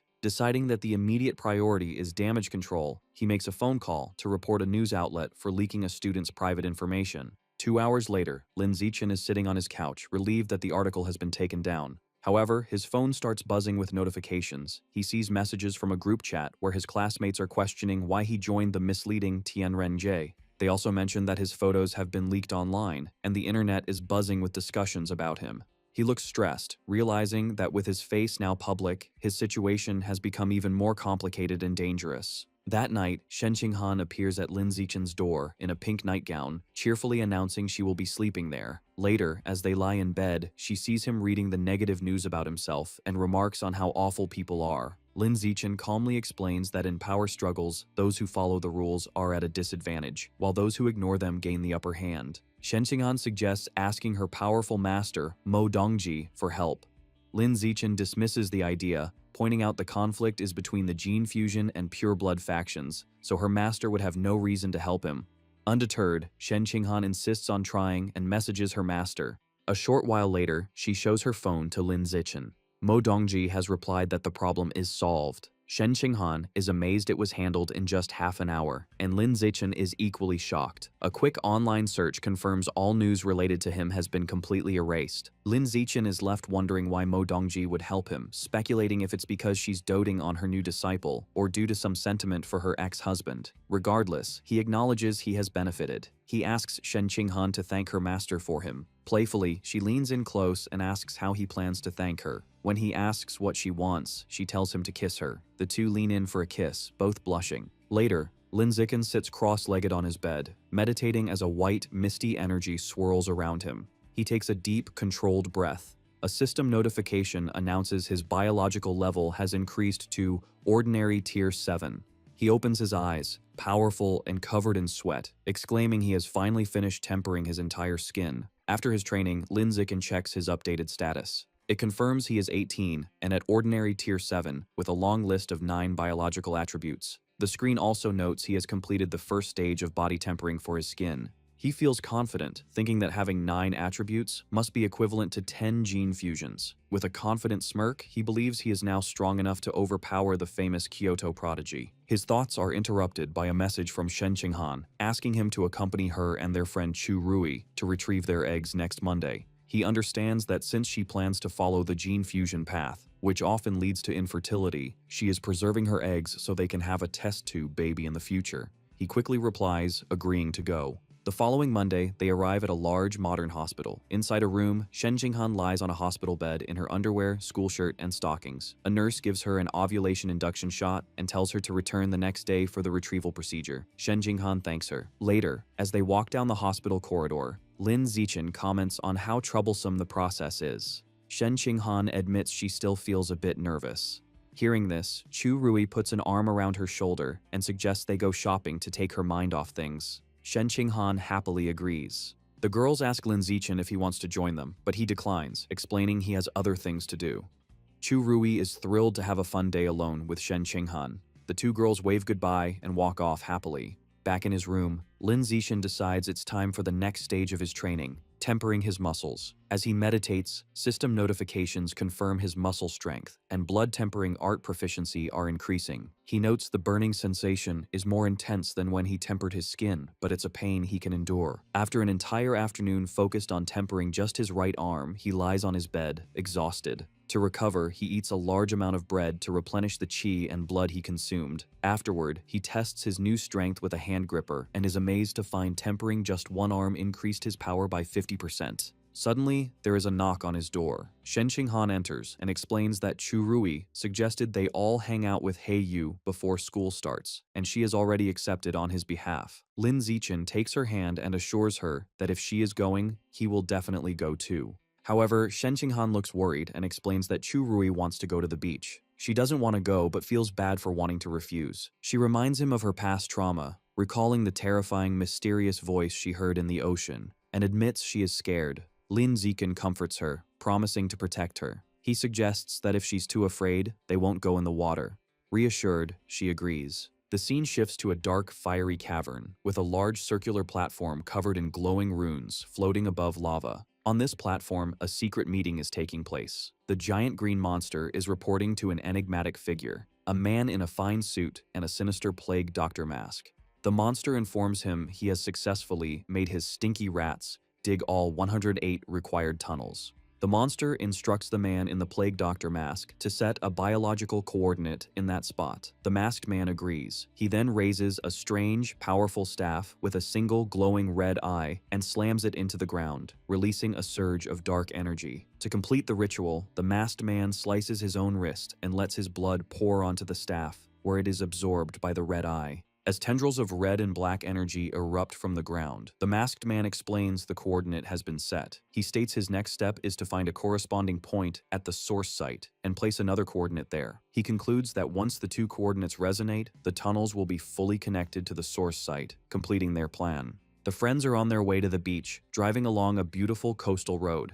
Inside the car, Chu Rui asks Heyu when he got his driver's license. He explains that his father pulled some strings to get him into a crash course right after summer break started. When he offers to get the others into the same program, they enthusiastically agree, much to Heiyu's delight. Soon, they arrive at the beach parking lot. Heiyu is ecstatic, running onto the sand and shouting about his love for the sea breeze, the ocean, and, most of all, the women in bikinis frolicking in the water. Annoyed by his perverted comment, Chu Rui hits him on the back of the head. She then grabs Shen Qinghan's arm and announces they are going to change, ignoring Heiyu's protests. Left behind, Heiyu puts his arm around Lin Zikan and suggests they should get changed as well, saying he can't wait to go diving. As they walk away, a group of guys on the beach recognize Lin Zikan, identifying him as the runner-up in the Nanjing province's Gaokao exam. They begin to gossip, mentioning that he is the one who joined Tianrenge. They speculate that he must have been brainwashed or was brain damaged to begin with, concluding that he has completely ruined his future. Heiyu overhears their conversation and becomes furious. He confronts the gossips, angrily demanding to know who they think they are to judge the provincial runner-up and yelling at them to keep talking. The group is left speechless and terrified by his sudden outburst. Just as Heiyu is about to escalate the confrontation, Lin Zikan calmly grabs his arm, telling him to forget it and not waste his breath on them. Heiyu expresses his frustration, saying that Lin Zikan has a good temper and that he would have punched the guys. Lin Zikan explains that he simply doesn't care about their opinions, but if they had said something he truly cared about, he would have definitely gotten physical. When Heiyu asks what he cares about, Lin Zikan just gives him a look and glances to the side, as if the answer is obvious. Just then, Chu Rui and Shen Qinghan return, now changed into their beach attire. Chu Rui cheerfully points out that obviously, the person Lin Zikan cares most about is Shen Qinghan, who is holding a tube of sunscreen.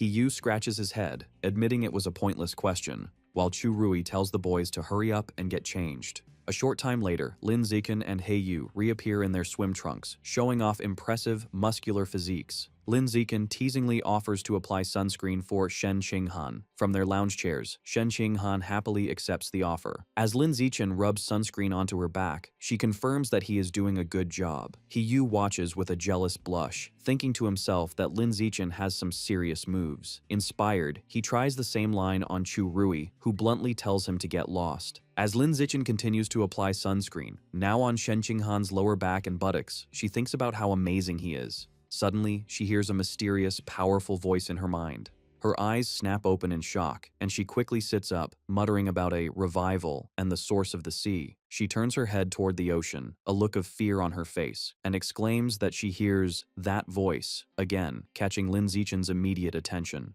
Lin Zikan holds a frightened Shen Qinghan, asking what's wrong. She explains with a terrified expression that she heard the creepy voice again, talking about a great god, revival, and the source of the sea. Lin Zikan listens intently, speculating that the voice might be connected to the Origin Land's sources site. He concludes that they don't know enough to understand what's happening and must learn more first. He suggests that once they start university, she should try to indirectly ask her master, Mo Dongji, about it, and Shen Qinghan agrees to the plan. Sometime later, Lin Zikan is back in his room, continuing his training. Having finished tempering his muscles, he has now begun the arduous process of bone tempering. The training is incredibly painful, far more so than muscle tempering, as he focuses his energy on strengthening his bones. After a grueling session, he lies on his bed, completely exhausted and covered in a strange residue, but triumphant, having successfully tempered all 206 bones in his body. His hard work is rewarded with a system notification congratulating him on evolving to Ordinary Creature Rank 9, leaving him just one step away from becoming an advanced creature. Lying on his bed, he studies the blood-tempering art book, understanding that he now needs to open the apertures in his body to achieve the next evolution. However, he finds the instructions in the book to be vague. With a determined look, he closes the book, resolving to figure out the method on his own. The scene shifts to the impressive campus of Shanghai University, where Lin Zichen and Shen Qinghan have finally arrived to begin their college life. One of their parents calls out to them, announcing they are here. As they walk through the campus with Lin Zichen's parents, Shen Qinghan, now dressed in a stylish new outfit, excitedly points out an old ice cream shop that is still there. As they walk through the bustling university town, Lin Zichen confirms Shen Qinghan's nostalgic observation that the ice cream shop is indeed the same one they used to visit when they were children. His mother, Zhang Wangshen, suggests they stop for a treat since it's still early, and Shen Qinghan happily agrees. Inside, Shen Qinghan enjoys a large bowl of strawberry milk-flavored ice cream, delighting in how delicious it is. She then sweetly offers a spoonful to Lin Zichen, who takes a bite while his parents watch the tender moment with smiles. Their peaceful outing is interrupted by a commotion from a nearby bar, which catches Lin Zichen's attention. He looks through the window and overhears a man complaining to a woman named Jiaxin that her skirt is too long, making it difficult for him to grope her. Inside the bar, Brother Yang has Jiaxin sitting flirtatiously on his lap. She suggests he can just slide his hand underneath her skirt, as she wouldn't mind. Another man at their table urges Brother Yang to stop touching the woman and focus on their game. Outside the ice cream shop, two other men are talking about a girl named Huang Jiaxin. One of them mentions that she acts like a goddess at the art academy, but is now letting men from the Evolution Academy get close to her. The other man comments that students from the Evolution Academy have bright futures, making them attractive to women. This conversation makes Lin Zichen think about the university's structure. Shanghai University is divided into two distinct areas, an outer campus for arts and culture students, and a heavily guarded inner campus for those studying evolution, mechanical modification, and martial arts. The inner campus is a high-security zone, closed to the public and even students from the outer campus, due to the sensitive nature of gene fusion and mechanical modification research. It is constantly patrolled by armed guards and surveillance drones. Back at the table, Lin Zichen's mother, Zhang Wangshen, advises him and Shen Qinghan that even though university life offers more freedom, they must remain focused on their studies and not get distracted. Her husband, Lin Yansheng, reassures her that their children are responsible. He tells Lin Zichen and Shen Qinghan it is time for them to head to the inner campus. Since the parents cannot enter the restricted area, Lin Yansheng reminds his son to take good care of Shen Qinghan, and Lin Zichen promises he will. At the heavily guarded entrance to the inner campus, a guard asks them to present their admission notices. Lin Zichen hands his over, but as Shen Qinghan searches for hers, the guard stops her. He recognizes Lin Zichen as the top student from the provincial exams who recently made news for joining Tianrengei and allows them to pass without further checks. Inside, the campus is bustling with gene fusers and cyborgs, a common sight in this specialized area. After they both complete their registration paperwork, it is time to go to their separate dormitories. Shen Qinghan waves goodbye to Lin Zichen, promising to see him that evening before heading to her dorm in the Evolution Academy. Upon arriving at the Budo Academy, Lin Zichen is immediately swarmed by a group of enthusiastic female upperclassmen. They shower him with compliments about his good looks, offer to carry his bags, and eagerly ask for his contact information. Just then, a confident blonde senior steps forward, telling the others to back off and volunteering to personally escort Lin Zichen to his dormitory. He gratefully accepts her offer. As they walk, the senior asks if he'd like to see the school's combat power rankings. She leads him to a display with two lists, the peak ranking for the top 500 students school-wide and the new student ranking for the top 100 freshmen. She explains that the top 3 students on the peak ranking are all powerful 4th years from the Evolution and Mechanical Academies. In contrast, only 3 students from the Budo Academy are on the list, and their ranks are much lower. The senior then tells him about a former star student from their academy who, like him, was a top scorer on the entrance exams and even made it to 6th place on the peak ranking. However, because she was a pure-blooded human, her progress eventually stalled, and she was surpassed by gene fusers and cyborgs. The senior reveals this person's name is Song Yuyan, and she is now an instructor at the academy and a key researcher for Tianren-ge, working as an assistant to Dean Liu Chuanwu. Soon, they arrive at his room. The senior leads him inside, revealing a spacious private apartment instead of a standard dorm room. She remarks with envy that being the top scorer comes with amazing benefits. Fanning herself, she then comments on how hot it was walking outside and suggestively asks if she can use his shower. Lin Zikin, however, seems to miss the hint.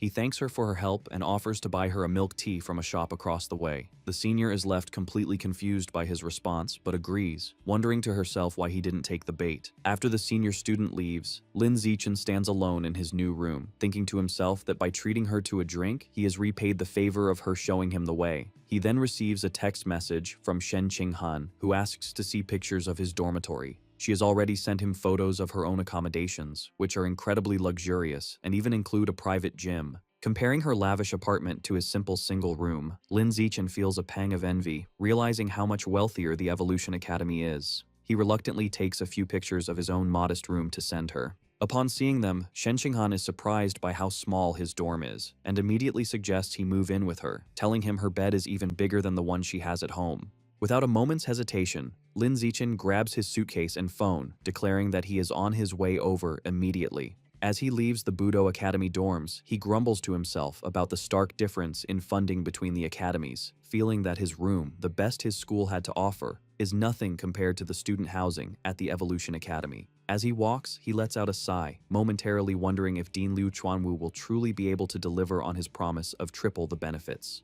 When the elevator doors open at her floor, Shen Qinghan is there to greet him with a bright smile.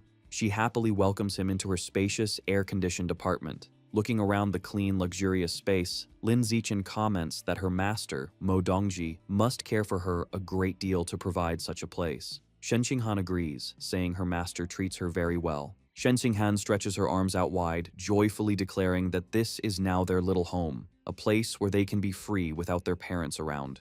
A blushing Lin Zichen quickly tells her not to get too carried away with the idea. Announcing that she is sweaty from the move, she says she will shower first and begins to undress on the spot, leaving her clothes in a pile on the floor. Lin Zichen can only watch, asking her not to leave a mess. As she showers, a flustered Lin Zichen picks up her clothes. He decides to use the free time to check out the new university campus app he downloaded. He discovers an in-app store where students can use school credits to purchase resources for gene fusion and mechanical modification. He learns that there are 3 ways to earn these credits: placing on the school's power rankings, completing official school tasks, or achieving outstanding results in competitions. He realizes that for him, this will be even easier than earning money. His exploration is interrupted when Shen Qinghan calls out from the bathroom, asking him to bring her clothes in. He walks into the bathroom to give them to her, only to find her relaxing in the large bathtub. With a blush, she comments on how comfortable the water is, and invitingly asks if he wants to join her. A blushing Lin Zichen hesitates, then decides it would be a waste of so much hot water for one person. He agrees to join her and takes off his clothes. In the tub, he offers to wash her back, and she happily accepts, promising him it will be her turn to wash his back afterward. Later, after their bath and a meal, Lin Zichen meditates on the bed while Shen Qinghan lies beside him. He begins the second stage of tempering his skin using the blood tempering art. The process is grueling. He finds it much harder than the first time, taking 2 full hours just to temper his right hand. Curious, he asks Shen Qinghan for a sewing needle to test his skin's new strength. To her amazement, he presses the sharp needle against the back of his hand, but it cannot pierce the skin. A system notification confirms his skin's toughness is increasing. When he applies more pressure, the needle shatters against his hand. Shen Qinghan is in awe, exclaiming the blood tempering art is so incredible, it makes her want to pursue the pure blood path too. Lin Zichen then announces the next test, heat resistance. He calmly holds his hand over a lit stovetop flame. A system notification confirms his heat resistance is increasing. He reflects that it took over a minute before he felt a slight burning sensation, and concludes that with the blood tempering art and his system's attributes, he is on his way to achieving a saintly body. Just as Lin Zichen is relaxing, his phone buzzes with a new message from Liu Chuanwu, the dean of the Budo Academy.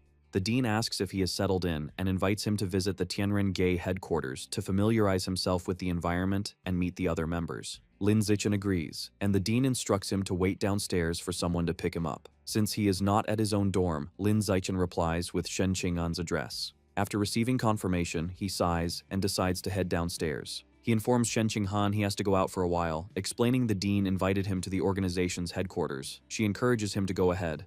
Outside, he finds a shady spot under some trees. While leaning against a tree, he is noticed by a young man with spiky orange-brown hair. The young man approaches and recognizes him as Lin Zichen, the top provincial exam scorer who joined Tianren-ge. Lin Zichen greets him, thinking to himself that he has become well known. The young man expresses his admiration for Lin Zichen's decision to forego gene fusion for the pure blood path. He shares that he is also a freshman and grew up near Kyoto, where a similar research institute for pure-blooded humans once existed, but was shut down after 20 years of little progress. He passionately expresses his hope that the research at Shanghai University will succeed. Lin Zichen finds the guy a bit too talkative. The young man gives him a final thumbs up and an encouraging good luck before walking away. Shortly after, Lin Zichen hears the roar of an engine. He turns to see a woman in a helmet pulling up on a sleek red motorcycle. She asks if he is Lin Zichen, and after he confirms, she dismounts. Removing her helmet, she introduces herself as Song Yuyan, an instructor from the Budo Academy and a researcher for Tianren-ge, explaining she has come to take him to their headquarters. As they shake hands, Lin Zichen internally recalls her story as the former top student who chose the pure-blood path. He gets on the back of her motorcycle, and she playfully advises him to hold on tighter. As they speed off, she asks if he is happy that a beautiful senior came to pick him up, to which he replies that it is an honor. Curious, she then asks why a student from the Budo Academy was waiting outside the luxurious dorms of the Evolution Academy. Lin Zichen casually explains that his girlfriend lives there and he has moved in with her. Hearing this, Song Yuyan laments her own love life, complaining that she has never even lived with a boy. Soon, they arrive at a large, modern building. Song Yuyan leads Lin Zichen to a building with a sign that reads Pure Human Research Institute. She beckons him inside, and he asks if it's an abbreviation for the Pure-Blooded Human Research Institute. She shows him a common area for researchers to relax and offers him free drinks from a stocked refrigerator. As they walk through an empty hallway, Lin Zichen asks why no one else is around. Song Yuyan explains with a sigh that Tianren-ge is not well regarded by the university, so their funding is limited, and they can't afford a large staff. She reveals the entire organization consists of only Dean Liu Chuanwu, herself, Lin Zichen, and 3 fourth-year martial arts students. This shocks Lin Zichen, who now understands the large group of men in karate uniforms with the dean when they first met were just hired actors. Feeling a bit let down, he thinks that as long as he gets the promised triple benefits, nothing else matters. Song Yuyan then calls out to the dean, announcing she has brought Lin Zichen. A disheveled and exhausted-looking Liu Chuanwu appears and invites them into his cluttered office. Lin Zichen comments on the dean's haggard state. The dean explains he has been there for almost half a month, struggling to make a breakthrough in his research on the aperture opening chapter of the blood tempering art, with no progress. Despite his research struggles, Dean Liu Chuanwu gives Lin Zichen an encouraging thumbs up, confident that Lin Zichen's involvement will lead to great progress for the pure blood path. He then playfully boasts that his senior, Song Yuyan, was once the top scorer in the Kyoto entrance exams, and that his own physical test scores from his youth were even higher. Song Yuyan casually chides him to stop bragging. The dean's tone turns serious as he explains that with Song Yuyan's help, he finally broke through a decades-long plateau and completed his 3rd body tempering. This breakthrough gave him the power, as an ordinary Tier 9 human, to defeat a high-level gene fuser. Putting his hands on both their shoulders, he assures Lin Zichen that with time, he has the potential to surpass even Song Yuyan. Changing the subject, Liu Chuanwu asks about Lin Zichen's progress with the blood tempering art. He questions if Lin Zichen has managed to learn blood control and reach the required ordinary Tier 4 to begin skin tempering. Lin Zichen calmly confirms he has. Pleased, the dean assigns Song Yuyan as his mentor, explaining that with her guidance, he should be able to complete his first skin tempering by the end of the semester. He notes that she herself accomplished this in just 3 months. Song Yuyan confidently accepts. However, Lin Zichen interrupts, plainly stating a mentor won't be necessary. He reveals that he already completed the first round of skin tempering during his summer vacation. This shocking announcement leaves both Liu Chuanwu and Song Yuyan completely stunned and speechless, wondering if they heard him correctly. Song Yuyan finds it impossible that Lin Zichen could have mastered the complex art of skin tempering on his own over the summer. Lin Zichen casually explains that the book had detailed instructions and he just studied it for a few days, though he internally admits it only took him half an hour. Still skeptical, Dean Liu Chuanwu asks to examine his hand to confirm. Before presenting his arm, Lin Zichen discreetly activates his natural camouflage ability, deciding to mask his true power. He sets his visible biological level to ordinary tier 5, just high enough to be consistent with having completed one round of skin tempering. He then allows the dean to inspect his arm. The moment Liu Chuanwu touches him, both he and Song Yuyan are left speechless. The dean confirms in amazement that Lin Zichen has indeed completed a full skin tempering. Still shocked, Liu Chuanwu asks what his current biological level is. Feigning nervousness, Lin Zichen tells him it is ordinary tier 5. This revelation sends the dean into pure ecstasy. He throws his hands in the air and shouts that Lin Zichen is a peerless genius and the future of the pureblood path is secure. Overjoyed, he pulls a surprised Lin Zichen into a tight hug, declaring that with such a talent, they will surely break through the limits of ordinary beings. Watching them, Song Yuyan reflects that there is always someone more talented. She smiles, thinking it is good to have a more capable person leading their cause. Filled with renewed hope, she excitedly suggests to the dean that they should immediately publicize Lin Zichen's potential to attract more talented individuals and secure more funding. However, Liu Chuanwu immediately rejects the idea. He sternly explains that Lin Zichen's abilities must be kept a secret for now, as suddenly revealing his progress on the pure blood path could expose him to danger. The dean elaborates that their strategy should be quality, not quantity. Now that they have a prodigy like Lin Zichen, they must concentrate all their resources on helping him break through the ordinary biological barrier. When Song Yuyan raises concerns about finances, the dean reassures her. He promises to use all his connections to gather the necessary evolution resources. His plan is to wait until Lin Zichen's power is undeniable, find him a powerful backer, and only then begin to promote the ideals of Tianren-ge. Song Yuyan praises the dean's thoughtful planning, and he proudly accepts the compliment. Lin Zichen listens quietly, thinking how shocked they would be if they knew his true power, that he is already at ordinary tier 9, has completed tempering his flesh and bones, and is in the middle of his second tempering cycle. The dean then informs Lin Zichen that he no longer needs to attend basic classes at the Budo Academy. Instead, he will work directly at the Research Institute with Song Yuyan as his assistant. An annoyed Song Yuyan clenches her fist, protesting that making her an assistant to a junior is an insult. The dean dismisses her concerns, telling her pride is worthless in their research. Changing the subject, he announces that the following afternoon, the university will hold a freshman trial to determine the new king, the strongest first year. He confidently tells Lin Zichen that with his abilities, the title is practically his. He encourages him to participate to bring honor to the Budo Academy, offering a reward of 10 chi and blood pills. When this fails to elicit a reaction, he adds that the winner will also receive 10 school credits. The mention of credits immediately grabs Lin Zichen's full attention. Soon, the day of the freshman assembly arrives, and a large crowd of students gathers in the university auditorium. As Lin Zichen and Shen Qinghan sit together, they become the subject of gossip among other students, who recognize Lin Zichen as the top scorer who joined Tianren-ge and wonder about his relationship with their goddess Shen Qinghan. Their conversation is interrupted by a familiar face. The talkative, spiky-haired freshman from before approaches and asks if Lin Zichen remembers him. Lin Zichen confirms he does. Leaning in, the freshman points at both of them and bluntly asks what their relationship is. Holding a blushing Shen Qinghan's hand, Lin Zichen plainly tells him they are engaged childhood sweethearts who plan to marry after graduation. This news seems to disappoint the freshman, who can only manage a forced smile. As the assembly continues, the auditorium fills with other first-year students. In the crowd, a girl with dark hair, purple tips, and cat-like ears sits quietly. She turns and gives Lin Zichen an intense, somber stare. He notices her gaze, feeling a slight sense of unease. Meanwhile, the talkative freshman has returned to his seat and is chatting animatedly with his neighbors. Soon, a man at a podium announces the start of the ceremony and calls for the freshman representative to come to the stage. To everyone's surprise, it is the talkative, spiky-haired freshman who stands up. As he confidently walks toward the stage, other students murmur in disbelief. They question why he, with his dyed hair and chatty personality, was chosen as the representative, a role usually reserved for the strongest student, whom they had assumed would be a gene fuser. The freshman is pleased by their reaction. He thinks this is the perfect opportunity to make a big impression. Taking the microphone, he begins his speech by asking the crowd if they have heard of Li Yijin.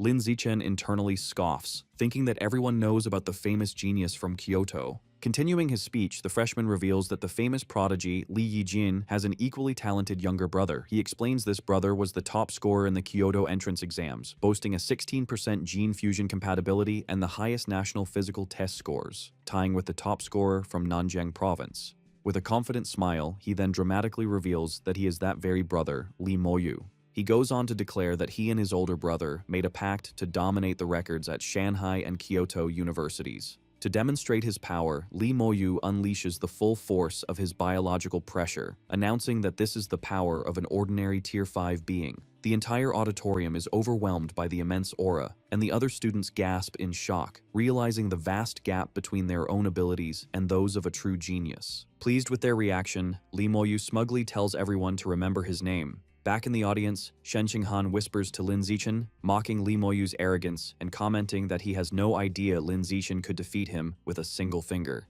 Lin Zichen simply tells her to keep a low profile, and she playfully agrees. After Li Moyu's speech, the announcer invites the next speaker to the stage. Zhou Hong, the president of the student council. A young man with dark blue hair walks to the podium, where the announcer hands him a script. Addressing the crowd, Zhou Hong introduces himself and states he has 3 important things to share. First, he explains that student discipline is managed by the student council, which holds significant authority. Second, he announces the student council will recruit 10 new members from the freshman class next semester, with the sole requirement being strength. He advises them to use the next few months to prove their abilities. Finally, he issues a stark warning. Shanghai University's inner campus is a ruthless environment where strength is everything. Bullying of lower-classmen by upperclassmen is common. He tells everyone to be mentally prepared. After delivering his main points, Zhou Hong's expression darkens. He declares that before he leaves the stage, he wants to give everyone a taste of the power of an advanced being. He then unleashes an overwhelming wave of biological pressure that crushes the entire auditorium. The freshmen are immediately overwhelmed, gasping for air and crying out in pain under the immense force. Lin Zichen sits beside Shen Qinghan as the oppressive pressure from the student council president, Zhou Hong, lifts. Lin Zichen notes that while the pressure from an advanced being is powerful, from this distance, it's no threat to him, as he has reached ordinary Tier 9. Meanwhile, the other freshmen recover, expressing relief that the display only lasted for 5 seconds, and remarking on how terrifying the strength of an advanced being is. Once Zhou Hong leaves the stage, Mo Dongji addresses the students. She announces a freshman trial will begin after the assembly. The rules are simple. In the center of the gym is a large stage, and the first student to remain on it alone for over 1 minute will be crowned this year's new king. The reward is 100 school credits, 10 times more than the previous year. In the stands, a couple of upperclassmen arrogantly comment that the top 10 spots are always taken by their genius class, and this year will be no different. This sparks a murmur among the ordinary class students. A special rule is then revealed. If a single student from outside the genius class places in the top 10, all non-genius freshmen will receive 1 school credit. The students get excited as they calculate that 1 credit is worth 10,000 yuan, realizing if they work together, they all stand to gain. Seizing the moment, He Yu gets on stage and takes the microphone. He introduces himself and reminds everyone that his classmate, Lin Zichen, is the province's top scorer and the strongest among the ordinary students. He proposes that all ordinary students join forces to attack the genius class, clearing a path to help Lin Zichen secure a top 10 spot. All eyes turn to Lin Zichen, who remains seated and composed. Inspired, the ordinary students rise with determination, shouting their support and vowing to clear a path for him. Meanwhile, a group of faculty, including Liu Chuanwu, Mo Dongji, and Ma Zhenhe, watch from a distance. Liu Chuanwu remarks to Zhou Hong that he was being too petty with his earlier display. Ma Zhenhe interjects, asking Liu Chuanwu if it was necessary to take his anger out on Li Moyu's younger brother just because Wu Tiancheng defeated him. He adds sarcastically that when it comes to being petty, no one at the university can compare to Liu Chuanwu. Liu Chuanwu calmly replies that his pettiness is directed only at the person involved, never their family. Liu Chuanwu taunts Dean Ma Zhenhe, asking if he heard his daughter performed exceptionally well on her entrance exams. Ma Zhenhe replies, she was the 3rd highest scorer in Kyoto. Standing beside them, Zhou Hong suggests Ma Zhenhe's daughter should join the student council, promising to personally cultivate her as a future leader. Ma Zhenhe agrees, asking Zhou Hong to look after his daughter, to which Zhou Hong replies he takes care of any student with genius potential. Down in the arena, students speculate on who will become the new king, with most considering the two top freshmen, Lee Moyu and Ma Weiwei, as the main contenders. One student argues Lee Moyu is the clear favorite, as his biological level is already ordinary tier 5. However, another points out that while Ma Weiwei's scores were slightly lower, she successfully fused with Shadow Cat genes during the summer, so her actual combat strength might not be less than Lee Moyu's. A third student dismisses this, believing her fusion was only partial and her power increase is limited. Their debate is cut short when Liu Chuanwu's voice booms, declaring that neither Lee Moyu nor Ma Weiwei will become the new king. As the others look on in shock, Liu Chuanwu continues with a confident grin, proclaiming that the true new king will be a member of his Tianren Ge, Lin Zichen. Ma Zhenhe immediately fires back in anger, questioning how that could be possible. He points out that Lin Zichen's physical test data didn't even place him in the top 10. He scoffs at the idea, accusing Liu Chuanwu of making baseless boasts. Liu Chuanwu calmly asks if Ma Zhenhe does not believe him, and challenges him to a bet. Furious, Ma Zhenhe immediately accepts, shouting that he's not afraid. They agree to wager 100 school credits, with Ma Zhenhe warning Liu Chuanwu not to go back on his word. Hearing the challenge, Liu Chuanwu invites the other staff to place bets. A powerful-looking gene fuser asks a senior professor, School Director Qin, if he's willing to wager 1,000 credits, and the director agrees. Watching this, Ma Zhenhe grows suspicious. He wonders how the old man can be so confident, speculating if he's trying to get Lee Moyu to throw the match. He quickly dismisses the thought, remembering his own daughter is also competing. His face contorts in fury as he tries to understand Liu Chuanwu's strategy. A final, unsettling thought crosses his mind. Could Lin Zichen actually become the new king? He immediately dismisses the notion as impossible. A figure in a sleek red and black cyborg suit, the dean of the Mechanical Academy, approaches Dean Ma Zhenhe.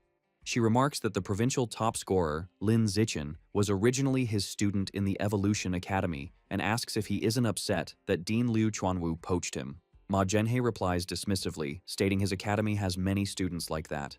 The cyborg dean smiles knowingly. She points out that she heard Ma Zhenhe also poached the only 3 senior students from Tianren Ge, suggesting his claim of not caring is just a front for his planned revenge. Meanwhile, on the balcony, Liu Chuanwu thinks with glee about the bets. He calculates that with 9 people betting 100 credits and 1 betting 1,000, he is about to make a massive profit. As the faculty watches, the trial begins. A huge crowd of ordinary students rushes onto the main stage, shouting their intent to defeat the genius class. The floor erupts into a chaotic brawl. Lin Zichen stands apart, calmly observing. He internally notes many genius class students rely on their high gene fusion compatibility scores rather than actual skill. Suddenly, Lin Zichen is surprised as his danger perception attribute activates, allowing him to see the students' power levels. He assesses that the strongest 2, Lee Moyu and Ma Weiwei, are both at ordinary tier 5, while the other top 10 members of the genius class are at least ordinary tier 4. After the initial clash, the ordinary students cheer, having defeated several members of the genius class, who now lie on the floor. One student shouts that the genius class wasn't so tough after all. Fueled by their success, the remaining ordinary students charge forward, shouting at the genius class members still in the stands to come down and fight.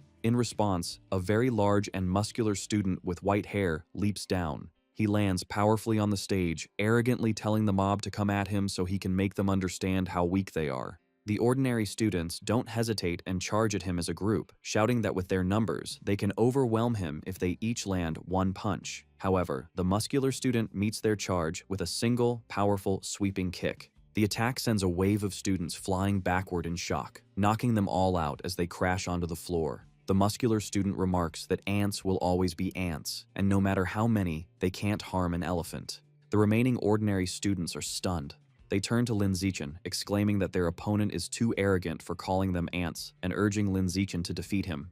Hearing this, Lin Zichen calmly walks towards the stage, stating that since things have come to this, he will accept. He steps onto the stage with his hands in his pockets, looking unfazed. His opponent lands powerfully in front of him, cracking the ground, and expresses excitement, stating he has been waiting to fight the top physical test scorer from Nanjiang province. The student introduces himself with great enthusiasm as Lu Qiji, the top scorer from Yuntian province. He proudly lists his own impressive stats: a 5.69-second 100-meter dash, a 4.52-meter vertical jump, and a one-handed lift of 1,150 kilograms. He then smugly asks Lin Zichen to announce his own physical test data.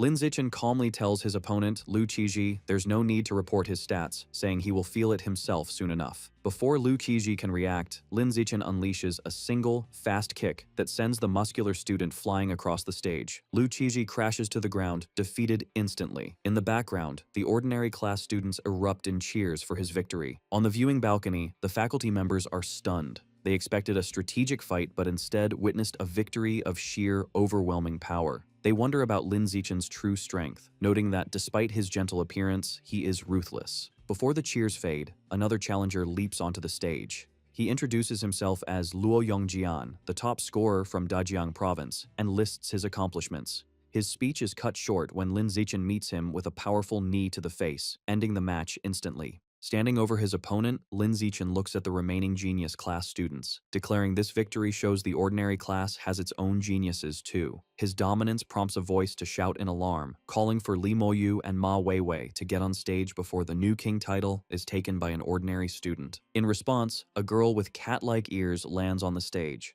The genius class students recognize her and cheer for Miss Weiwei to defeat him. From the crowd, He Yu and the ordinary class students shout their support for Lin Zichen, telling him not to hold back just because she's pretty.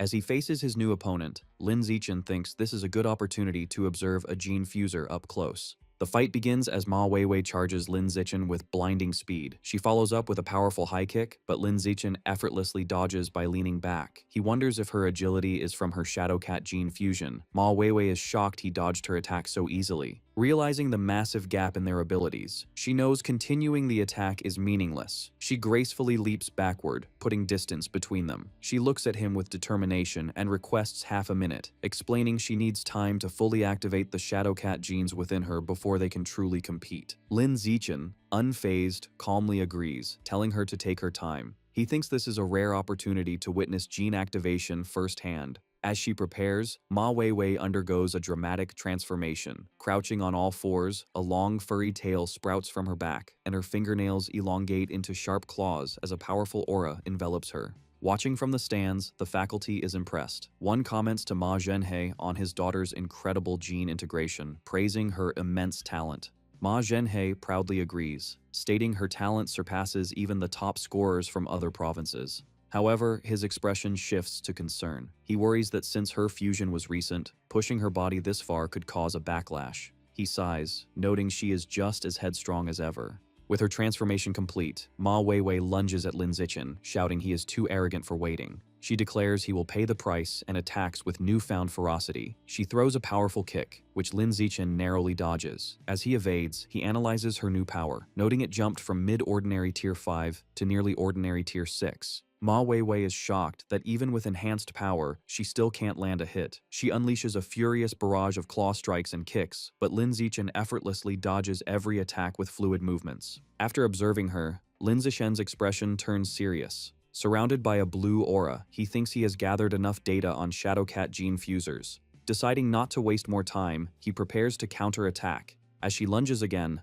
Lin Zichen meets her with a single devastating punch to the face. The force is immense, sending Ma Weiwei flying backward. She crashes hard into the pile of defeated students, knocked out cold. The other students gather around her, remarking in disbelief how her beautiful face is now a swollen mess from his punch. Ma Weiwei sits up, crying and holding her face in pain. Her father, Dean Ma Zhenhe, rushes from the stands to console her. He turns to Lin Zichen, furiously asking if he's a man for hitting a girl so hard. Lin Zichen calmly replies that on the path of evolution, there is no distinction between men and women, only between the strong and the weak. From the crowd, Li Moyu agrees, stating strength is all that matters. Seeing his chance, he dramatically leaps from the stands onto the stage. He lands with a powerful impact, and the genius class students erupt in cheers, calling him their only hope to avenge Ma Weiwei. Li Moyu addresses Lin Zichen, acknowledging he is also skilled at hiding his power, pretending to be ordinary only to reveal himself as a provincial champion.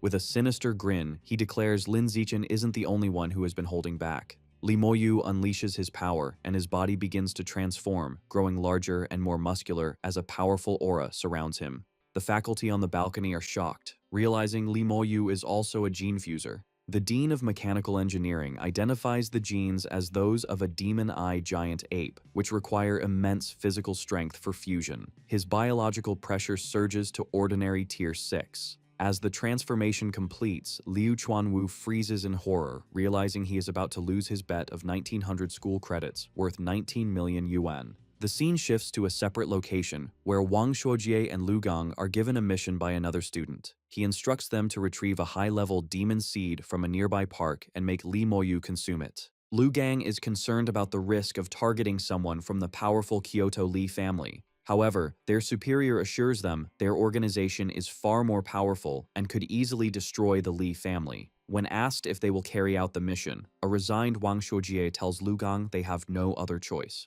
The battle between the two top freshmen begins. Li Moyu explains his transformation, boasting that the demon-eye giant ape maximizes strength and defense. Though it is usually slow, his power level is far superior, creating a massive gap between them. He taunts Lin Zichen, wondering if he can remain as relaxed now that he faces a true genius. Instead of replying, Lin Zichen immediately attacks, charging forward with a punch. As they clash, Li Moyu reacts to the attack, leading Lin Zichen to note that his opponent's reaction speed is decent enough to dodge a blow controlled at ordinary Tier 6 speed. Deciding to push harder, Lin Zichen increases his output to test ordinary Tier 7 speed. This increase is too much for Li Moyu, and Lin Zichen lands a heavy, direct punch to his face. Li Moyu stumbles back, angrily accusing Lin Zichen of a sneak attack. Lin Zichen calmly analyzes that the beast's defense is indeed strong, comparable to a high-level ordinary Tier 6. Furious, Li Moyu regains his stance, vowing Lin Zichen's fists will not touch him again. Lin Zichen continues his offensive. However, he internally notes that although his speed is superior, he has not yet managed to inflict any significant damage. The battle intensifies as Li Moyu blocks a barrage of attacks. Lin Zichen analyzes that while Li Moyu is slower, his high defense gives him a large margin for error, whereas Lin Zichen cannot afford a single hit, making it seem the winner is already decided. Testing his limits, Lin Zichen engages in a rapid exchange, dodging Li Moyu's heavy punches. He decides the test of reaction speed is sufficient. Lin Zichen leaps backward to create distance. He prepares himself, deciding it is time to test the final attribute, strength. Li Moyu smiles menacingly, admitting he underestimated Lin Zichen's speed, but mocking his strength as too weak to cause harm, declaring that Lin Zichen is destined to lose. Li Moyu announces it is his turn and winds up a massive, energized punch. As the giant fist descends, onlookers scream for Lin Zichen to dodge, but he stands completely still, ready to receive the blow. On the viewing balcony, the deans place their hands on Liu Chuanwu's shoulders in pity. Convinced Lin Zichen is about to be crushed, the dean reminds a weeping Liu Chuanwu not to forget the 100 school credits he wagered. Back in the ring, a massive impact creates a shockwave as Li Moyu punches Lin Zichen's face directly. The result is shocking. The bones in Li Moyu's hand shatter instantly on impact. He collapses to the ground in agony, clutching his hand and screaming that it has been broken. The audience is left in absolute shock, unable to process that Lin Zichen has apparently won. They mutter in disbelief, finding the outcome too bizarre to be real. Standing over his defeated opponent, Lin Zichen analyzes the situation. He realizes that while the demon-eye giant ape fusion granted Li Moyu immense strength, his body wasn't durable enough to handle the recoil. Essentially, Li Moyu hit Lin Zichen so hard that the impact shattered his own hand, because Lin Zichen's defense was superior.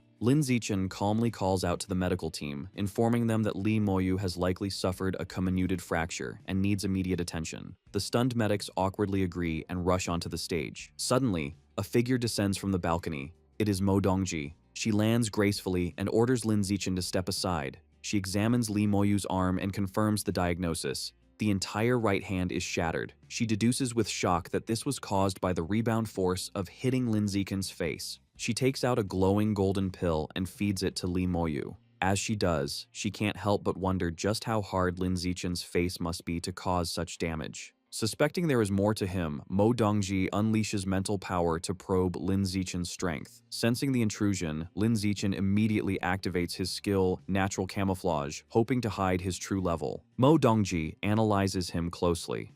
Because of his skill, she perceives him as having a biological level of ordinary Tier 6. She notes his skin, bones, and muscles possess a density far exceeding that tier, but finds nothing else unusual.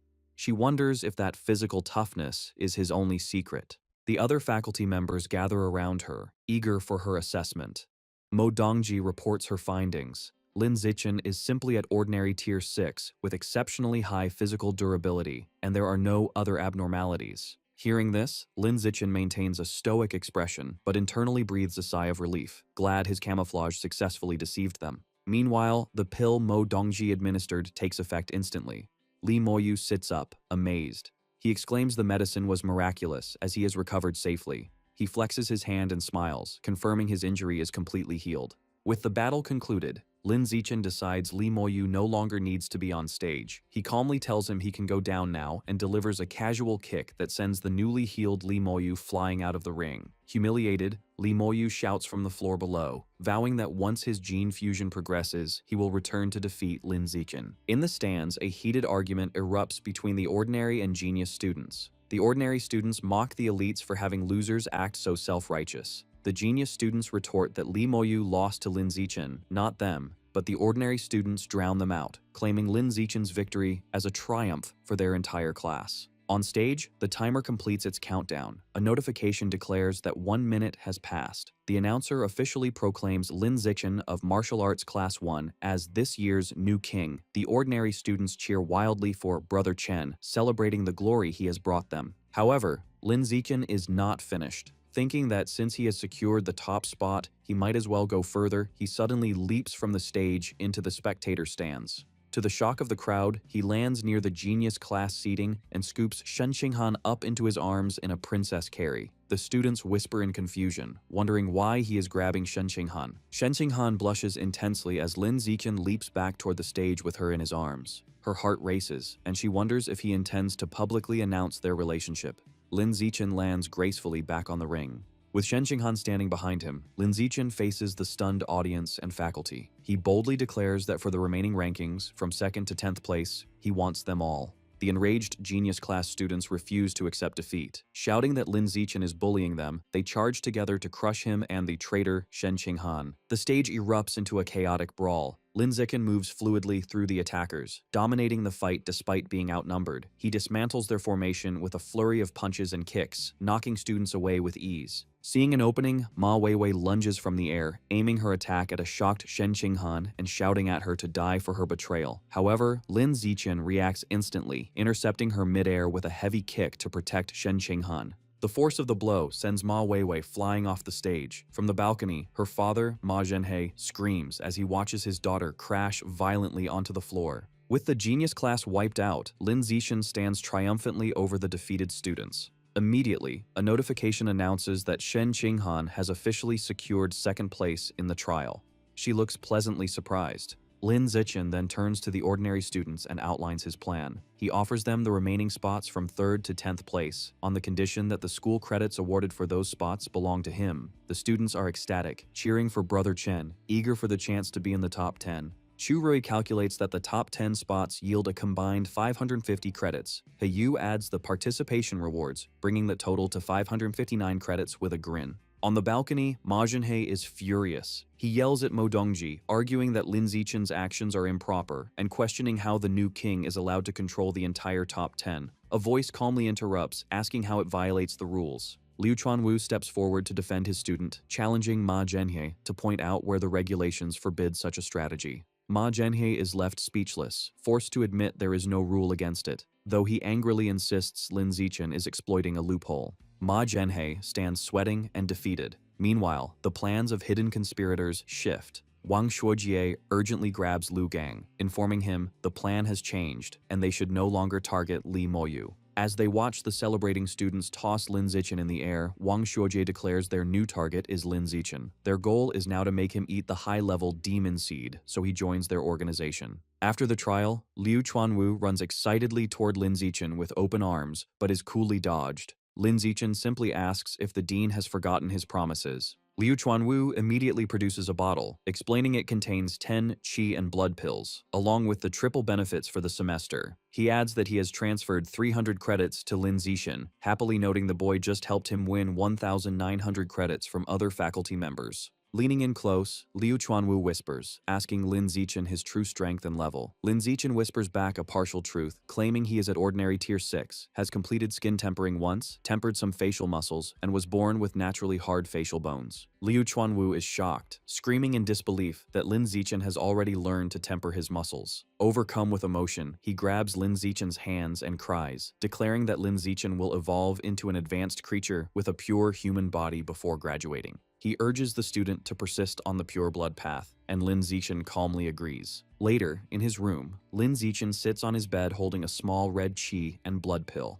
Curious, he puts the pill in his mouth to test its effects. Steam rises from his body as he metabolizes the pill, but a system notification shows a meager increase of 108 points. Disappointed, he realizes the pill is less effective than his usual training. Realizing the pills are of little use to him, he decides it would be better to give them to Shen Qinghan. Just then, Shen Qinghan walks in wearing athletic gear, sweaty from a workout. She asks when he got back, and he replies half an hour ago. Lin Zichen calls her over and hands her one of the red pills, instructing her to eat it. Shen Qinghan curiously takes the pill and eats it. The effect on her is immediate. Steam erupts from her body as she blushes, exclaiming how hot she feels as her qi and blood surge. Seeing how effective it is, Lin Zichen hands her the bottle. He explains the pills don't do much for him, so she should take the remaining 8, advising her to take only 1 per day. Shen Qinghan happily agrees. The next morning, at the Tianrenge Research Institute, Lin Zichen greets Song Yuyan. She is in the middle of a workout and playfully calls him the new king. While stretching, Yuyan asks him to confirm what she heard from the dean. She asks if his biological level is truly ordinary tier 6, and if he has mastered muscle tempering. Lin Zichen confirms the story he fabricated for the dean is true. Hearing his confirmation, Yuyan is overcome with excitement and rushes toward him. She exclaims that he is an absolute genius and declares that with his membership, Tianrenge will shock the world. As she rushes him, Lin Zichen agrees they will work hard together. Lin Zichen is busy studying in the research institute. He realizes Liu Chuanwu and Yuyan have failed to decipher the aperture opening chapter of the blood tempering art, so he decides he must find the answers in the original text himself. Thanks to his celestial root of wisdom, he finds researching such complex matters is easy for him. His study session is interrupted by Yuyan, who informs him that people from the student council are waiting at the door. She deduces they want to recruit him after his outstanding performance. Lin Zichen immediately dismisses the idea, stating he is not interested. However, Yuyan adds that student council members receive monthly credit subsidies. Hearing about money, Lin Zichen's demeanor instantly changes, and he is suddenly very interested. Lin Zichen goes outside to meet the visitor. It is Zhou Hong, the president of the student council, who extends his hand in greeting. They shake hands, and Zhou Hong explains that he has come to invite Lin Zichen to join, offering to groom him as a candidate to become the future president. Zhou Hong elaborates on the benefits, painting a picture of wealth and luxury. He explains that besides special meals and the power to participate in school decisions, members enjoy monthly credit subsidies. Motivated by the rewards, Lin Zichen smiles and agrees immediately. However, Zhou Hong stops him, stating there is one condition. Zhou Hong demands that Lin Zichen must give up the path of the pure-blooded human and choose gene fusion instead. Lin Zichen looks confused and asks why. Zhou Hong arrogantly explains that the student council only accepts future geniuses. He declares the pure blood path has no future, calling Dean Liu Chuanwu and Yuyan failures. He warns that without gene fusion, even Lin Zichen's talent will fade into mediocrity. Lin Zichen asks Zhou Hong, the president of the student council, if joining their organization requires gene fusion. After Zhou Hong confirms it does, Lin Zichen calmly says he will not be joining and turns his back, surprising them. Internally, he weighs the student council's benefits against what he gets from Tianrenge. Behind him, student council members mock his decision, questioning if the new king is wrong in the head for insisting on the pure blood path and predicting he will regret it. One tells Zhou Hong it was a waste of time, as Tianrenge's brainwashing is effective. Zhou Hong dismisses Lin Zichen as a genius with no future, which he considers trash, and tells his group they will recruit other talented people. Later, at the Tianrenge Research Institute, an enraged Yuyan slams her fists on a desk, complaining to Lin Zichen about the student council's hopeless mindset. Their conversation is interrupted by the arrival of Dean Liu Chuanwu, who looks utterly exhausted. Yu Yan sarcastically praises him for his sacrifice for the pure blood cause, including working day and night and selling his body for investments. Annoyed, Liu Chuanwu asks if she must always include that last part. He then warns Lin Zichen that women are a roadblock on the path of evolution and he should avoid them. Sitting in his office, Liu Chuanwu informs Lin Zichen that the university provides housing for the families of geniuses. He offers to arrange jobs for Lin Zichen's parents and asks if he wants to bring them to the city. Lin Zichen says he will discuss it with his parents over the weekend. Finally, Liu Chuanwu tells Lin Zichen he has granted him early access to school missions, explaining that with his current strength, there's no need to wait until next semester. Yu Yan explains to Lin Zichen that she takes off-campus missions weekly for school credits. She suggests he could join her in the future to gain experience and offers to take him on an aberrant beast extermination mission. Lin Zichen politely thanks her. Deciding to explore his options, Lin Zichen checks the school's app for missions. He finds the school-published tasks are minor chores for only 1 or 2 credits each. He then browses student-published missions and finds a peculiar request for a female gene fuser training partner with beast ears and long legs for 5 credits a month. Amused, he checks the off-campus missions instead. He finds the off-campus missions are numerous and offer higher rewards. One is to capture robbers for 30 credits, and another is to hunt a powerful aberrant beast for 200 credits, though both are far away. As he scrolls, a particular mission catches his eye. It is to capture a Shadow Cat Girl, an out-of-control gene fuser at ordinary tier 6 who has been killing men in the city's red light district. The reward is 50 credits, and he promptly accepts it. Yu Yan leans in close, startling Lin Zichen. She asks if he accepted the Cat Girl mission and offers to join him. Surprised, he asks how she knew. Yu Yan explains the mission details page shows who has accepted the task. Checking his phone, Lin Zichen is surprised to see 28 people have already accepted it, including 26 seniors and 1 other fresh man, Ma Weiwei. He finds it odd she would take this mission at only ordinary tier 5 and assumes she has a helper. Telling Yu Yan it's getting late, Lin Zichen announces he is heading home for lunch and waves goodbye. As Lin Zichen walks through campus, he feels he is being followed. His danger perception activates, and he senses a hostile presence at ordinary tier 7. Suddenly, a muscular guy in a blue tracksuit emerges and calls out his name. The guy confronts Lin Zichen, angrily accusing him of targeting Ma Weiwei. He furiously lists Lin Zichen's offenses, from slapping her during the trial to now competing with her for a mission, and questions if Dean Liu Chuanwu put him up to it. The guy continues his tirade, challenging Lin Zichen to a fight and calling him a bully. Lin Zichen looks on, annoyed. He asks if Ma Weiwei or her father sent him, but the guy insists he came on his own. When the guy repeats his challenge, Lin Zichen simply asks, "So what?" Knowing he's dealing with a foolish simp, Lin Zichen turns to walk away, but the guy grabs his sleeve, yelling at him to stay put. Fed up, Lin Zichen turns and swiftly punches him in the face. The muscular guy is knocked unconscious. Standing over him, Lin Zichen thinks to himself if he is satisfied now. Lin Zichen arrives back at the apartment. From the kitchen, Shen Qinghan welcomes him home and says dinner is ready. She mentions that the 10 pounds of life and death toad meat he ordered were delivered. He takes the bag from the fridge, thinking he initially wanted to buy more to unlock the codex, but decided against it to avoid attention. He places his hands over the package, and a surge of blue energy flows from it as a system notification confirms he has devoured a large amount of the toad's life essence, bringing his codex progress to 10%. Later, a confused Shen Qinghan finds Lin Zichen putting the now spoiled-looking meat in a garbage bag. He explains it has gone bad. She finds this strange, as it looked fresh on delivery. He clarifies that he has already absorbed all its essence, which causes it to spoil rapidly. Shen Qinghan is surprised and asks if this is his superpower. He confirms it is, explaining he can absorb the essence from aberrant beasts to gain some of their abilities. She is shocked, exclaiming she finally understands why he chose the pure blood path. With such a power, he doesn't need gene fusion. While eating dinner, Lin Zichen brings up the dean's offer of housing and jobs for their parents. Shen Qinghan is thrilled, and they agree to visit their families over the weekend. During the meal, she mentions an interesting duel between peak-ranking students at the gym that afternoon. She suggests they go watch it, and Lin Zichen agrees. At the university gym, a large crowd has gathered. Lin Zichen notes that in addition to students and faculty, representatives from the Mechanical God group are also there. Shen Qinghan excitedly points to a woman in a large white cyborg suit in the VIP section. the famous mechanical genius girl they've seen online. In the center of the arena, two fighters face each other, a muscular bull-like gene fuser and a sleek cyborg. Shen Qinghan asks Lin Zichen who he thinks is more powerful between the Kyoto genius and the mechanical genius girl. He replies they should get a good idea from this duel. He clarifies that if the 8th-ranked Evolution Academy student wins, the Kyoto genius is stronger, but if the 9th-ranked cyborg wins, the mechanical genius girl is more powerful. With an announcement, the duel begins. The cyborg immediately takes to the air with mechanical wings.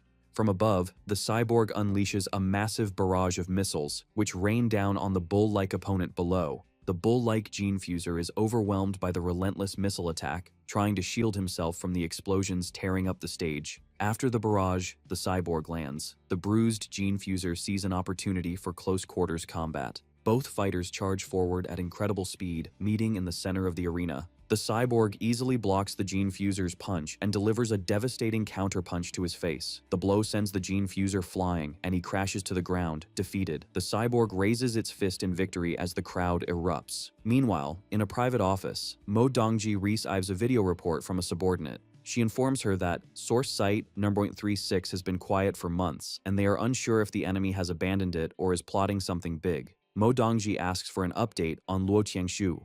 Her assistant reports that Qian Shui is adapting well, growing incredibly fast, and is close to evolving to advanced Tier 2. Curious, the assistant asks about Luo Qianshu's origins, noting her special constitution doesn't seem human.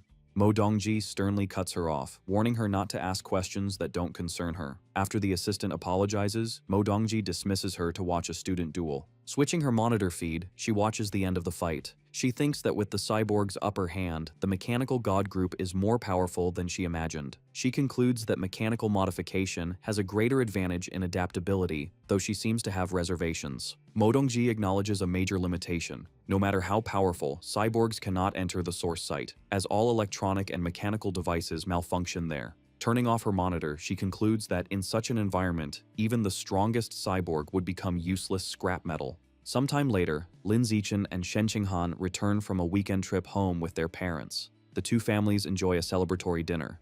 During their visit, they discuss the university's housing offer for their parents, and both families happily agreed. With that settled, Lin Zichen focuses on his next mission, capturing the cat girl in the city's neon-lit red light district. Walking disguised through the crowded streets, he reviews the mission details. The target is an ordinary Tier 6 gene fuser with incredible speed who lures and kills men. The file also notes she is a master of disguise and skilled with drugs. Lin Zichen understands why the mission remains uncompleted. The large area and her cunning make her hard to track. To begin his search, Lin Zichen uses his Eye of the Sky and Danger Perception for a wide area scan. As he activates his powers, his eyes glow with golden light behind his sunglasses. The crowd is startled by his strange appearance. Some are unsettled by his eyes, while others comment that he is handsome but has a creepy gaze. As Lin Zichen stands out, a large muscular man confronts him, demanding to know who he is staring at. Unfazed, Lin Zichen unleashes his biological pressure, telling the man to get out of his way and sending him flying as the crowd parts in shock. Standing over the unconscious man, Lin Zichen concludes his search yielded no targets and decides to move on. Just then, he spots some familiar faces.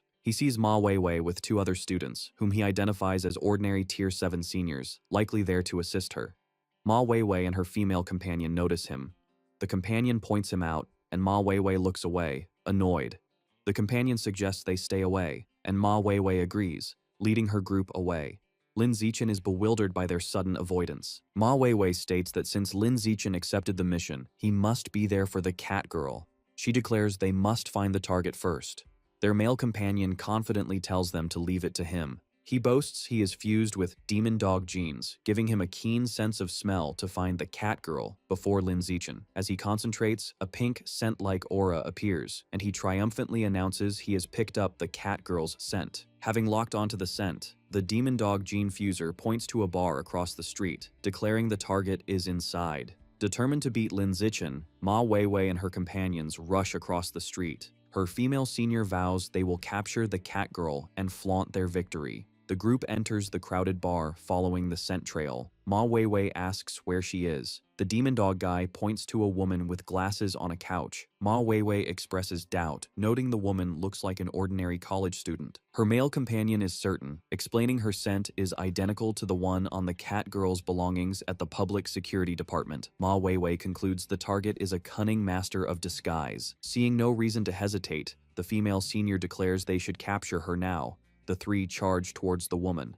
As they close in, she looks up with a sinister grin. She suddenly leaps up, smashes through the glass table, and makes a break for it, with one of them shouting she's escaping. Ma Weiwei and her companions burst out of the bar, chasing the fleeing cat girl through the crowded streets. As they pursue her, Ma Weiwei worries the cat girl is too fast. The demon dog, Gene Fuser, confidently tells her not to worry, as he can track her scent and she will eventually have to rest.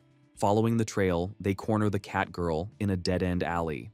The male companion confirms she is there and urges the others to finish the fight quickly. However, the cat girl turns around with a smug smile, taunting them and asking if they really thought they could catch her if she were trying to run. A menacing red aura surges around her as she explains that the most skilled hunters often disguise themselves as prey. She undergoes a dramatic transformation, her hands morphing into long, sharp claws, and asks if they don't understand this simple rule. She unleashes an overwhelming wave of biological pressure at the three pursuers. They are shocked to realize her true power level is not ordinary tier 6, but an incredible ordinary tier 9. Ma Weiwei and her companions are left in stunned disbelief, realizing the cat girl had been hiding her true strength. In the dark city alley, Ma Weiwei, the demon dog, and their female senior companion are running for their lives. Ma Weiwei yells that the mission is impossible and they have to escape. Behind them, the powerful cat girl watches with a smirk, claws ready, and mockingly asks if they think they can get away. With incredible agility, she leaps up a building, easily getting ahead of them. She lands in the alley, blocking their path and telling them they cannot escape. The cat girl then focuses on the trembling demon dog. She leans in menacingly, telling him she had her eye on him since he entered the bar. Seeing no other way out, Ma Weiwei throws a smoke grenade, which fills the alley with thick purple smoke. She tells her teammates the smoke will dull their enemies' senses, giving them a chance to run. Under the smoke's cover, the three manage to escape. Exhausted and shaken, they finally reach a crowded street. The demon dog remarks on the mission's danger, saying the information was wrong and they almost died. The female senior urges Ma Weiwei to call her father, Dean Ma Zhenhe, to report the situation so the mission details can be corrected. A terrified Ma Weiwei pulls out her phone and agrees to call him immediately. However, as she's about to call, she has a shocking realization. She remembers Lin Zichen also accepted the mission. She panics, thinking if he encounters the cat girl, he will surely die without knowing her true power. She declares they must warn him. She can't just watch him die. She checks her contacts but doesn't have his number and decides her only option is to contact Shen Qinghan instead. Back in the empty alley, as the purple smoke fades, the cat girl is annoyed that her cooked duck has flown away. Just as she laments her missed chance, she notices someone else in the alley, Lin Zichen, standing calmly at the other end. Seeing him, the cat girl is immediately captivated, thinking he's handsome and exactly her type. Believing it's his bad luck, she decides he's her new prey and charges at him, claws extended. Lin Zichen is unfazed. He notes her power level is an impressive ordinary tier 9 as he concentrates his energy and rushes to meet her attack. The cat girl is shocked, wondering how he could be faster than her. Before she can react, Lin Zichen unleashes a powerful glowing punch that connects with her face. The force sends her flying backward, crashing hard into a wall at the end of the alley. Kneeling injured in the rubble, she is amazed by his power. Staring at him, she is completely bewildered, wondering how a young man who isn't a gene fuser could possess such incredible strength. Realizing she is outmatched, the cat girl decides fighting is suicide, and her priority is to escape. She turns and flees, but to her shock, Lin Zichen easily keeps pace with her.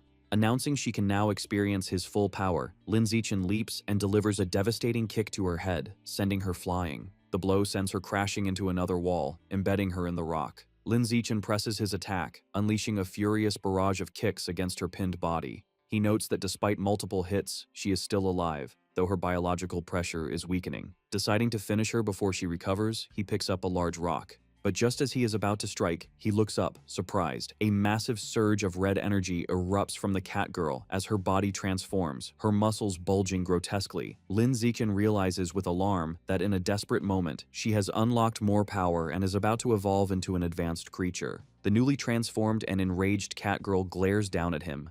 She thinks how activating her shadow cat genes saved her life and made her stronger, but also increased her beastly nature and vulnerability to genetic backlash. Filled with rage, she furiously demands to know who Lin Zichen really is. Instead of fighting, Lin Zichen smiles and casually apologizes, saying he must have mistaken her for someone else. He then turns and walks away, leaving her in shock. She watches him go, her mind racing with fear. She realizes his strength is unknown, his actions are unpredictable, and she has no tricks left. She also knows she is in danger of genetic backlash from her forced transformation. Concluding another attack would kill her, she decides to escape and leaps into the air to flee. As she flies away, she hears a sharp sound and looks down in confusion. A moment later, a metal pipe pierces her forehead, spraying blood and pinning her against the wall. Lin Zichen grabs a loose pipe and charges forward, stabbing her in the chest. He pulls the bloody weapon out and stabs her repeatedly in the chest and stomach. Mortally wounded, the cat girl slumps against the wall, her biological pressure completely fading. Lin Zichen casually tosses the bloody pipe aside, thinking that this time she is definitely dead.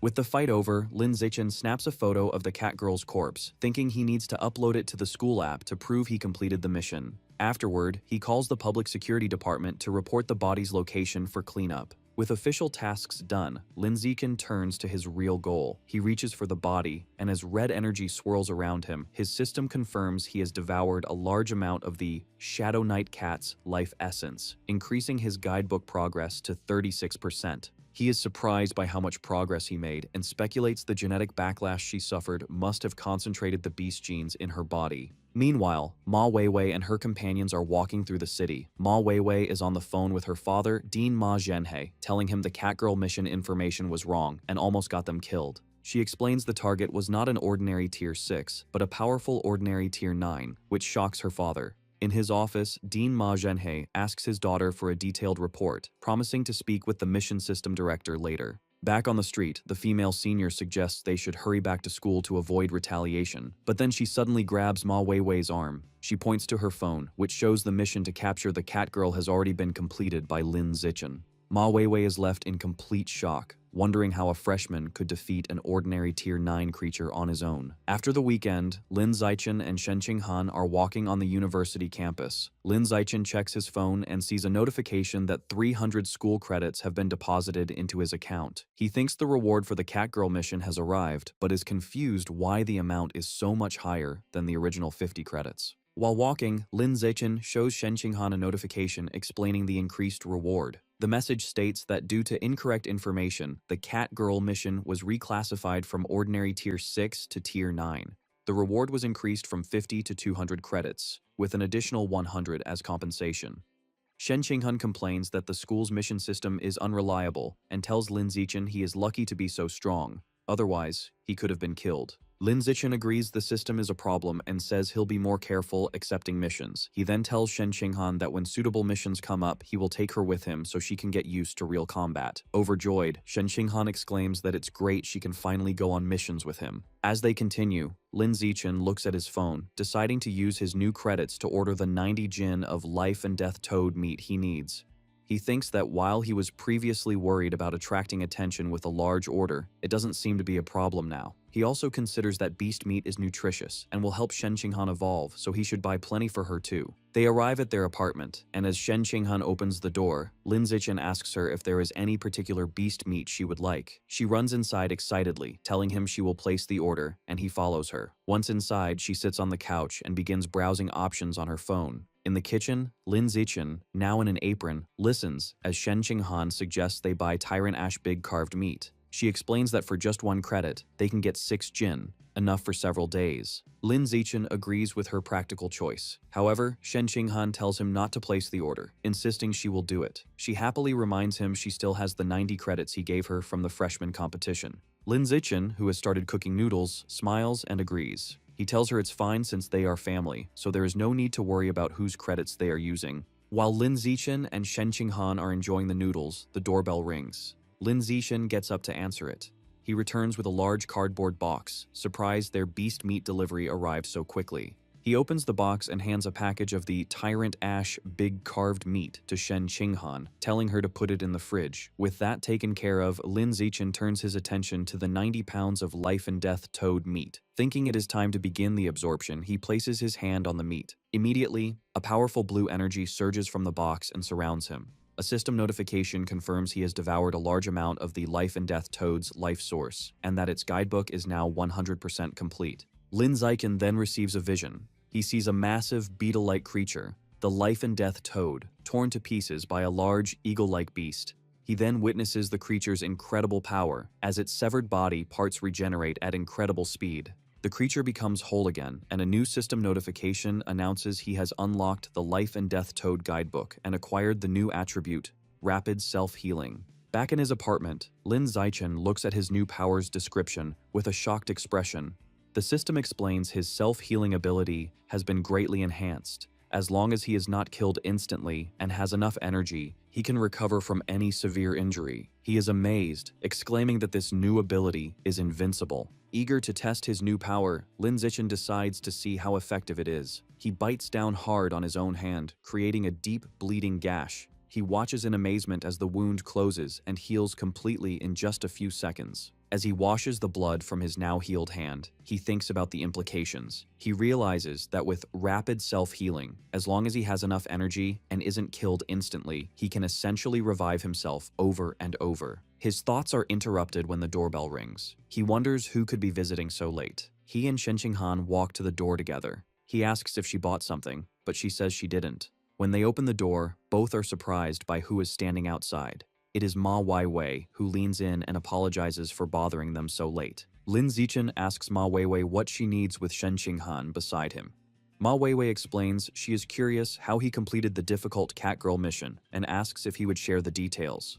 Lin Zichen bluntly tells her it is not convenient. Accepting this, Ma Weiwei turns to leave. Shen Qinghan invites her in for some tea, but Ma Weiwei declines, saying she has other things to do and maybe they can another time. After she leaves, Shen Qinghan tells Lin Zichen she thinks Ma Weiwei is a good person. She explains that Ma Weiwei was worried and had sent her a message to warn him about the mission's incorrect information. Shen Qinghan suggests they should interact with her more, and Lin Zichen agrees, adding that since Ma Weiwei lives just downstairs, she is welcome to visit anytime. Later, at the Tianrengei Research Institute, Liu Chuanwu and Song Yuyan are talking with Lin Zichen. Liu Chuanwu says he saw Dean Ma Zhenhe confront the director of the mission system, and the two got into a heated argument that turned into a physical fight. Song Yuyan speculates it was because of the Catgirl mission's incorrect information. Liu Chuanwu confirms this, explaining that since Ma Zhenhe had also accepted the mission, he was furious that the incorrect power level nearly got his daughter killed. Song Yuyan adds that the mission listed the Catgirl as Ordinary Tier 6, when her true strength was Ordinary Tier 9. She then asks Lin Zichen how he, being only an Ordinary Tier 6, could have completed the mission.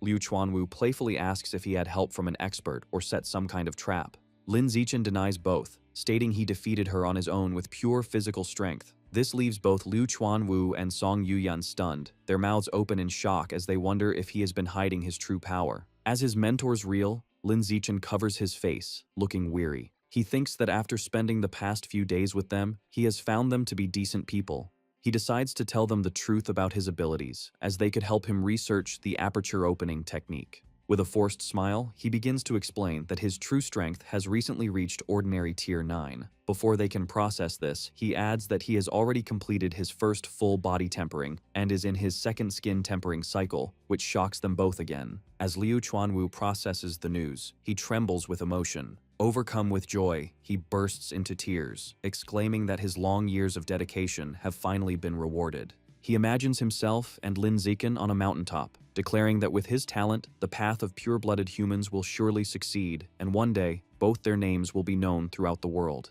Back in reality, the Dean is crying. He explains he has spent decades researching the pure blood path, a journey that cost him his family's wealth, and even led his wife and children to leave him, all without progress. He feels that now, with a genius like Lin Zichen, the pure blood path will finally flourish. Lin Zichen, caught off guard, can only wonder why the old Dean is suddenly crying and laughing. Composing himself, Liu Chuanwu places a hand on Lin Zichen's shoulder. He marvels at Lin Zichen's incredible talent, remarking that if not for his lack of source power, he would have suspected him of being a stranger from the source land. The unfamiliar term surprises Lin Zichen. Liu Chuanwu explains his theory. In a world with aberrant beasts, it makes sense that their counterparts, strangers, or gifted individuals also exist. Song Yuyan is shocked, saying she has never heard this before. Lin Zichen then asks what source power is. The dean clarifies that it is a unique energy exclusive to beings from the source land, similar to ki, blood, and spiritual power. Curious, Lin Zichen asks how this power is used. Liu Chuanwu admits he doesn't have a clear answer, as he has only encountered 2 such strangers in his long life. Song Yuyan scoffs, accusing him of bluffing and pointing out that since he is stuck at ordinary Tier 9, he cannot enter the source land himself. This prompts Lin Zichen to ask if there is a biological level requirement for entry.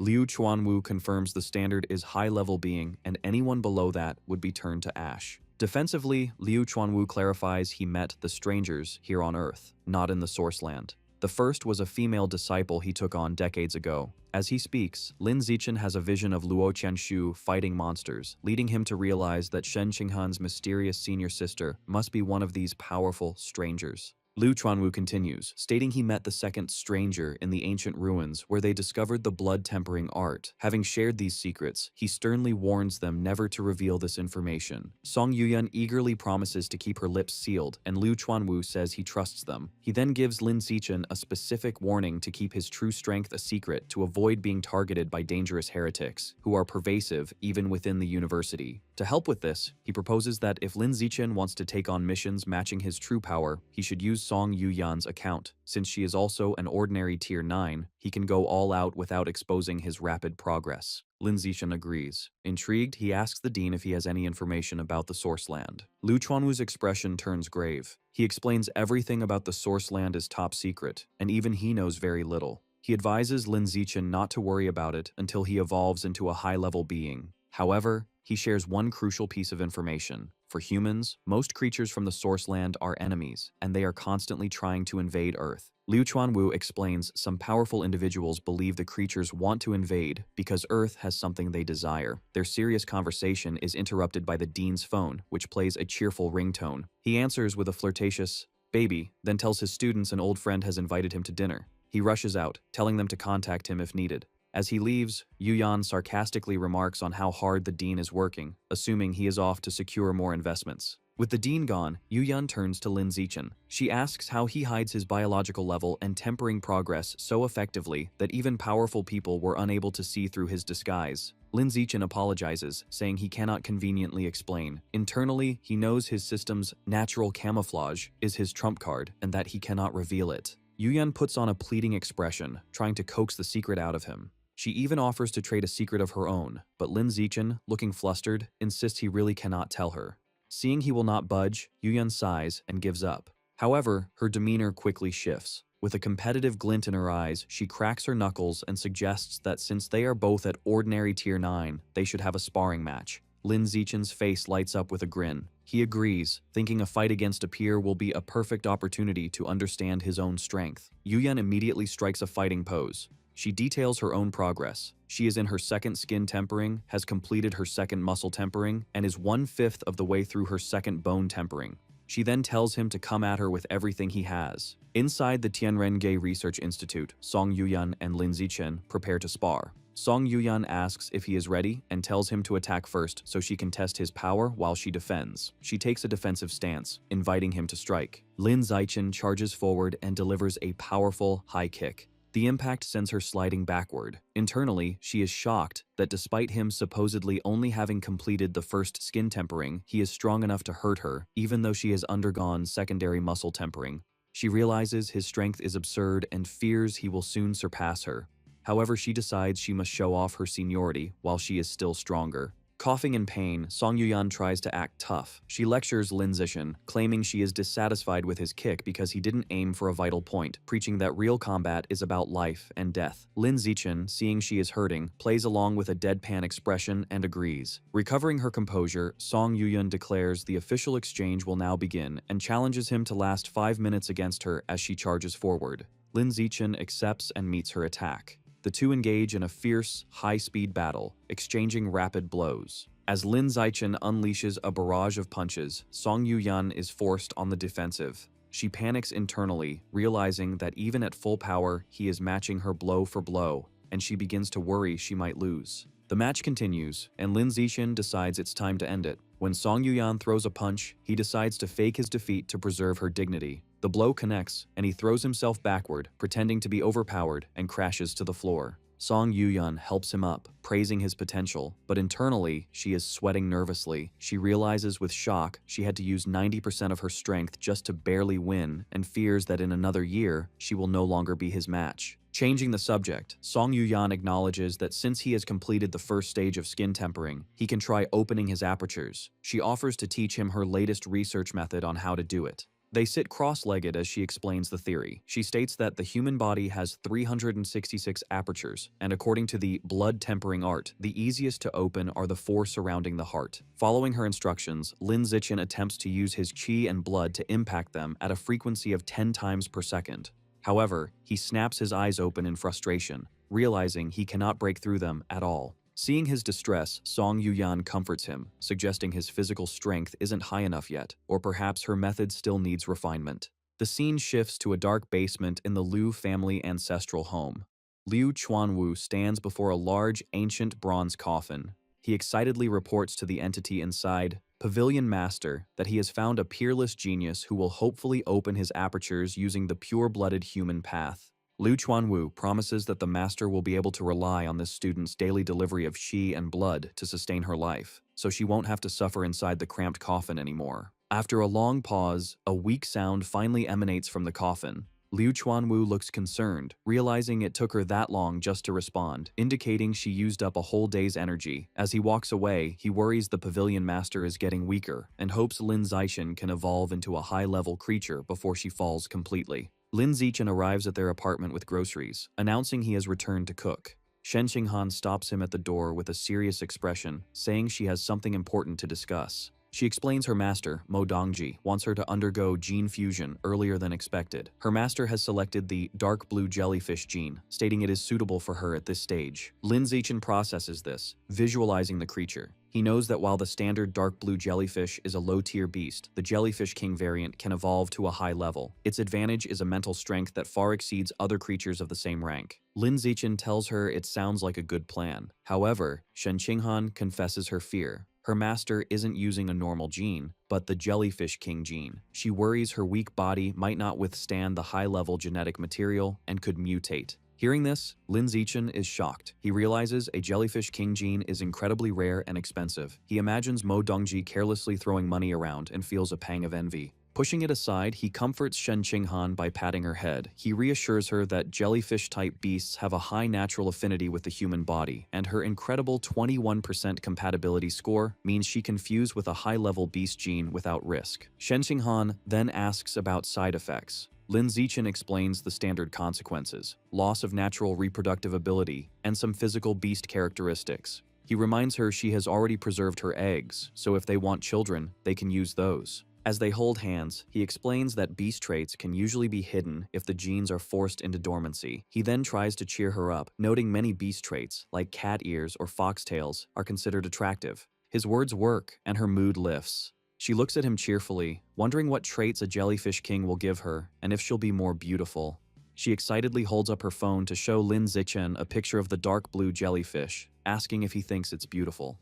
He leans very close, causing her to blush, and replies that while the jellyfish is pretty, it's not nearly as beautiful as she is. The conversation shifts. Shen Qinghan explains her master filmed the video by diving thousands of meters into the deep sea without protective equipment. Lin Zichen estimates that to withstand such pressure, her master's body must be at least at the rare level. Shen Qinghan wonders if she will ever evolve to such a high level herself. Lin Zichen reassures her with confidence, pointing out that with her 21% gene compatibility, reaching the rare or even epic level is within her grasp.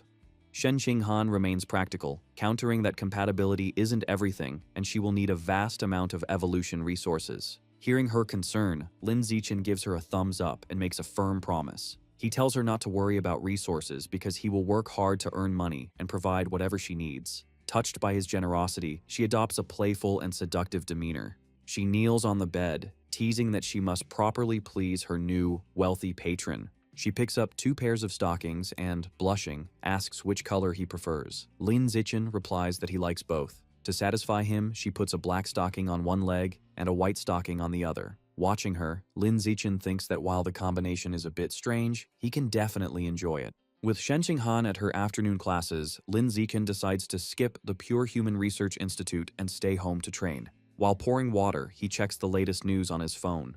An article catches his attention. Mysterious, unknown plants have appeared across Shanghai City. The article shows a large, menacing, flower-like plant emerging from a building as citizens watch in shock. The public is being warned to stay away. Lin Zichen instantly recognizes the strange flora, realizing they look identical to plants from the source site in a painting of Shen Qinghan's senior sister, Luo Qianshui. He wonders how they could be on Earth and suspects a new plant god cult is responsible. Frustrated that another group of heretics has appeared just after the rat god cult was dealt with, he feels motivated to increase his strength. He reflects that after his secondary tempering, his body consumes qi and blood too quickly. He browses the school's online store for pills to help him recover energy faster. He finds blood recovery pills for 1 school credit each. Noting they offer very fast recovery for his level, he buys 100 of them. With recovery supplies sorted, he thinks about his next evolutionary goal. Now that he has unlocked the Life and Death Toads Codex, it's time for a new one. He browses the beast meat section and finds 10,000 poison chimera meat, which costs 20 credits per jin. The description explains the creature isn't poisonous. Instead, it devours poisons, giving it extremely high poison resistance. Lin Zichen speculates that unlocking this creature's codex could grant him a valuable poison resistance attribute. Realizing he has less than 200 credits, he decides to buy just 1 jin to begin unlocking the guidebook. Finally, he reconsiders his failed attempt to open his apertures. He concludes his body isn't strong enough yet. With renewed purpose, he decides to continue his secondary skin tempering. He sits to meditate, and a fiery aura envelops his body as he resumes training. After 2 hours of intense skin tempering, Lin Zichen's body is enveloped in a fiery aura. The session ends, and he collapses onto the floor, exhausted and drenched in sweat. He realizes his qi and blood are being consumed too quickly, and he must rest. Overcome by extreme hunger and weakness, he stumbles to the refrigerator for food. The doorbell rings. A weak Lin Zichen opens it to find a delivery girl from the school with 2 packages. As he takes the boxes, a wave of dizziness causes him to lose his balance. He stumbles into the delivery girl, causing her to drop the packages. Despite falling, Lin Zichen quickly catches the heavy boxes with one hand before they hit the floor. The worried delivery girl asks if he is all right. After bringing the packages inside, Lin Zichen, still weak, immediately tests the blood recovery pills. He opens a box and pops one of the golden pills into his mouth. The effect is almost instant. His dizziness fades and strength returns to his limbs. He marvels at how effective the pills are. His qi and blood levels surge, and he flexes his arm, feeling completely revitalized. With his strength recovered, Lin Zichen turns to the second package, the 10,000 poison chimera meat. He places his hand on the meat and devours its life essence, his body surrounded by a surge of blue energy. A system notification confirms he has absorbed a trace of the 10,000 poison chimera's life source, and his guidebook progress has reached 1%. Now able to train without long recovery periods, Lin Zichen sits to meditate again. He reflects that with the blood recovery pills, he has greatly reduced his rest time and can train more efficiently. He concludes that using school credits to accelerate his growth is a worthwhile investment. Later, as the sun sets, Lin Zichen is relaxing at home when he hears Shen Qinghan's voice announcing her return. As he gets up to greet her, she playfully says she has brought a guest and challenges him to guess who it is. He opens the door and is surprised to see their friend Chu Rui beside Shen Qinghan. Chu Rui waves cheerfully, and Lin Zichen greets her, surprised. As they enter the luxurious apartment, Chu Rui expresses her envy, complaining she has to share a room while they live so nicely. Lin Zichen kindly offers her his single dorm room at the Budo Academy. While he offers her water, Chu Rui politely declines, explaining she enjoys having a roommate so she doesn't feel lonely. However, her friendly demeanor quickly shifts to anger. She announces the real reason for her visit is to complain about how outrageous the other university students are. Sitting on the couch, Chu Rui explains that while geniuses like them are safe, ordinary students are suffering. Lin Zichen and Shen Qinghan ask her to elaborate. Shu Rui recounts how a senior borrowed her makeup and another classmate had his valuable blood ginseng stolen. When they reported the incidents to the student council, they were dismissed and told the school operates on survival of the fittest. They were advised to fight back if they were unhappy. Chu Rui complains this is unfair, as freshmen are obviously not as strong as seniors. Lin Zichen and Shen Qinghan offer their support, telling Chu Rui to let them know if any seniors bother her again, and they will find a solution together. Chu Rui gratefully thanks Lin Zichen. Suddenly, the entire apartment shakes violently, and the three jump to their feet, wondering if it's an earthquake. As the shaking subsides, Lin Zichen's danger perception attribute activates, giving him a vague but unsettling premonition, though he notes it isn't particularly strong. The scene shifts to a lavishly decorated room, where a man wearing a red-horned mask speaks with a man in a plague doctor mask, whom he addresses as Lord Divine Envoy.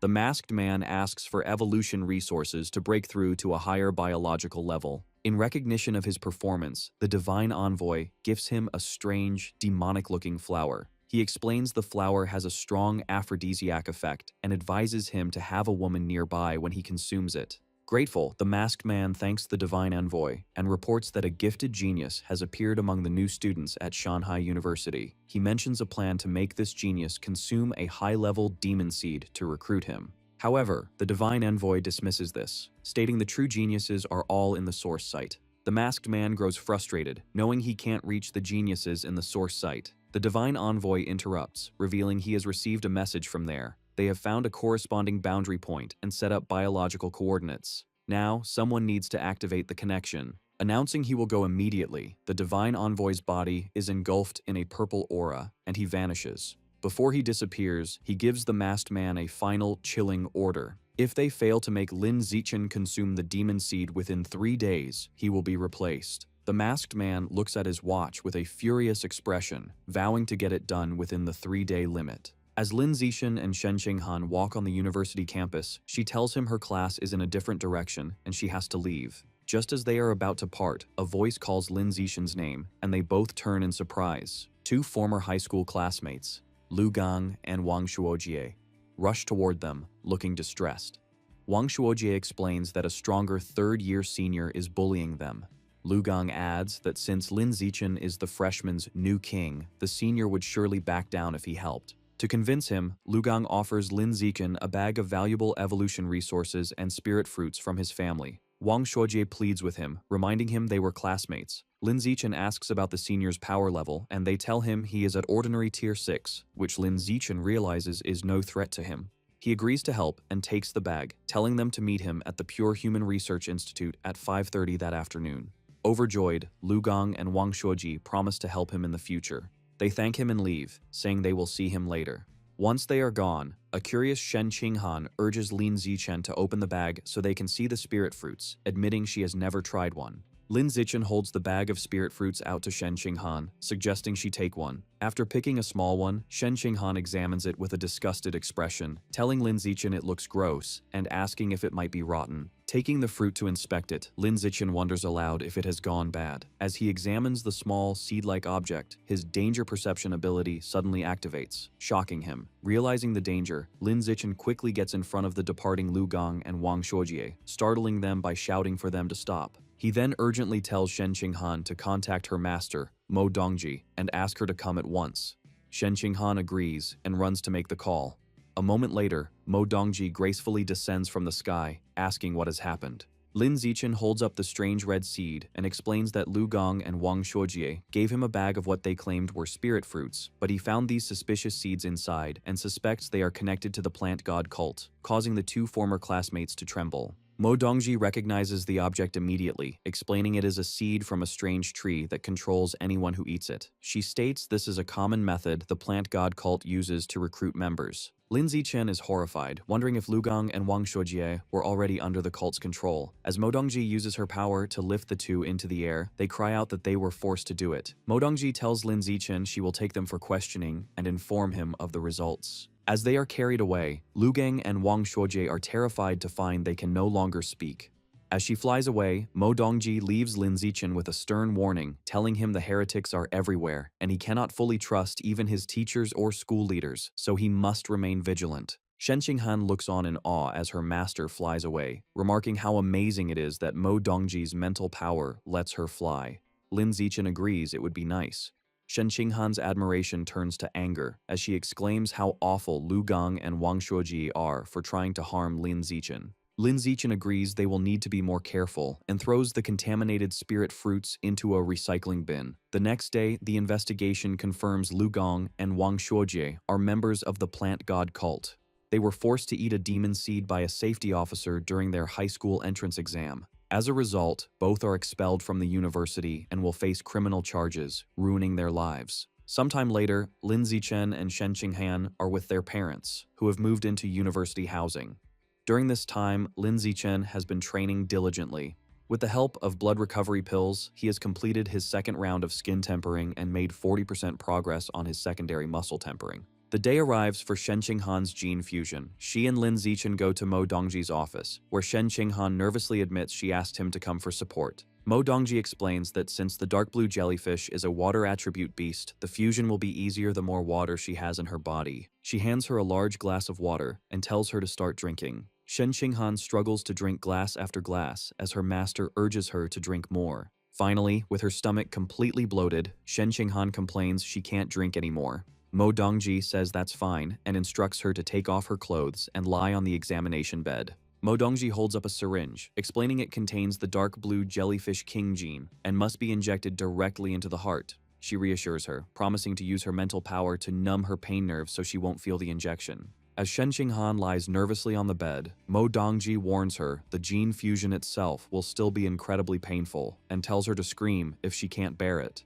Shen Qinghan confirms she understands, and Mo Dongji injects the gene into her chest. As Lin Zichen watches, he notes that while the fusion process typically requires precise monitoring instruments, Mo Dongji's immense mental power makes them unnecessary. After the injection, Mo Dongji informs Shen Qinghan that the gene fusion has begun and intense pain will soon follow. She tells her to be mentally prepared, and a blushing Shen Qinghan nervously agrees. However, 2 minutes later, a confused Shen Qinghan sits up, asking why she doesn't feel anything. A concerned Lin Zichen asks Mo Dongji if there is a problem. Mo Dongji is completely surprised, wondering how this could be possible. Shen Qinghan is left in shock, fearing her gene fusion has failed. Mo Dongji explains to a worried Lin Zichen and Shen Qinghan that the gene fusion has failed, as Shen Qinghan could not fuse with the dark blue jellyfish king gene. However, she adds that it isn't a complete failure either, which confuses them. Mo Dongji clarifies the normal process. As long as there is no severe rejection, when the beast gene is injected, it is a success. With the help of drugs, the host's genes fuse with the beast genes, allowing the person to gain new abilities. In Shen Qinghan's case, while there was no rejection, the fusion process never started. A serious Lin Zichen asks for a more specific explanation. Mo Dongji explains what her mental power sees. It seems Shen Qinghan's own genes have their own consciousness. They have surrounded the invading jellyfish king genes, trapping them and restricting their freedom. She states that when some jellyfish king genes tried to forcibly fuse, Shen Qinghan's genes immediately destroyed them, breaking them into fragments and absorbing them as nutrients. Now, the remaining jellyfish king genes are completely imprisoned, a situation Mo Dongji has never seen before. Suddenly, Shen Qinghan exclaims in surprise, pointing out that her hair is changing from purple to blue. This shocks both Lin Zichen and Mo Dongji. Mo Dongji recognizes this as a trait of the jellyfish king gene and wonders how it can be expressed if the fusion failed. Lin Zichen asks Shen Qinghan if she feels anything different in her body. With her hair now blue, Shen Qinghan closes her eyes and says she can feel a new presence inside her, one she thinks she can control. Mo Dongji finds this perplexing, thinking that sensing and controlling the genes is the definition of a successful fusion. Wondering if she missed something, she leans close to Shen Qinghan, using her mental power to investigate again. She tells Shen Qinghan the new presence is the jellyfish king gene and instructs her to use her mental power to control it and force it into a dormant state.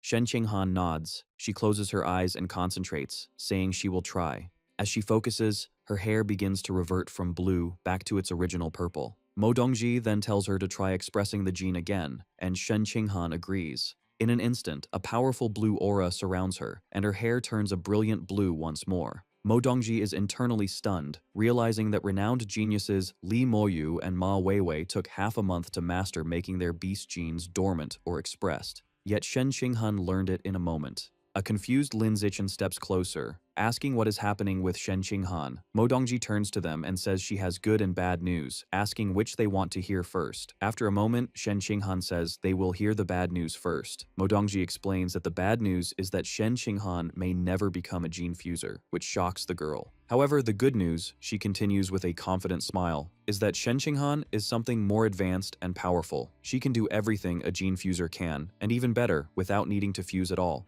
Mo Dongji explains that Shen Qinghan's genes can enslave beast genes injected into her body. This means she can use their abilities without actually fusing, allowing her to avoid genetic backlash and remain a pure-blooded human. Mo Dongji reveals that until now, no pure-blooded human has ever broken through the ordinary biological barrier to evolve. She believes Shen Qinghan has the potential to be the very first pioneer on Earth to achieve this. Amazed, Shen Qinghan asks if she is truly capable of something so incredible. Mo Dongji reassures her with absolute confidence, stating that if any pure-blooded human is to break that barrier, it will be her.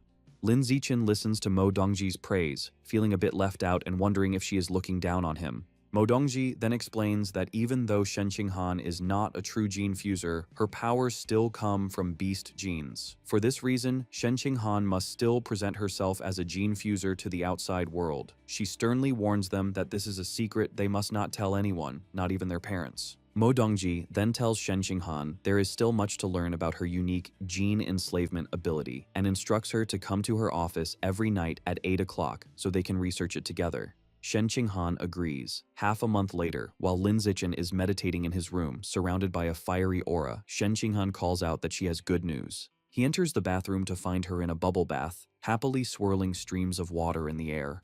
She excitedly tells him she has learned to control water with her mental power. Lin Zichen sits on the edge of the tub, remarking that learning so quickly shows her amazing talent. Shen Qinghan boasts she can do something even more impressive, revealing she can now remotely control the qi and blood inside another person's body. She explains that her master said a light touch could cause chaos in an opponent's system, while a strong one could kill them instantly by making their blood vessels explode. Lin Zichen is surprised and suggests that if she can control another's qi and blood, she should also be able to control her own to temper her body. However, Shen Qinghan looks downcast, explaining her master said her physical talent and qi and blood strength are too weak, so she cannot follow the path of a pure-blooded human. Leaning close to Shen Qinghan, Lin Zichen tells her she is a special existence, just like him, and they are capable of things ordinary people cannot do. He encourages her to try tempering her body, promising to teach her.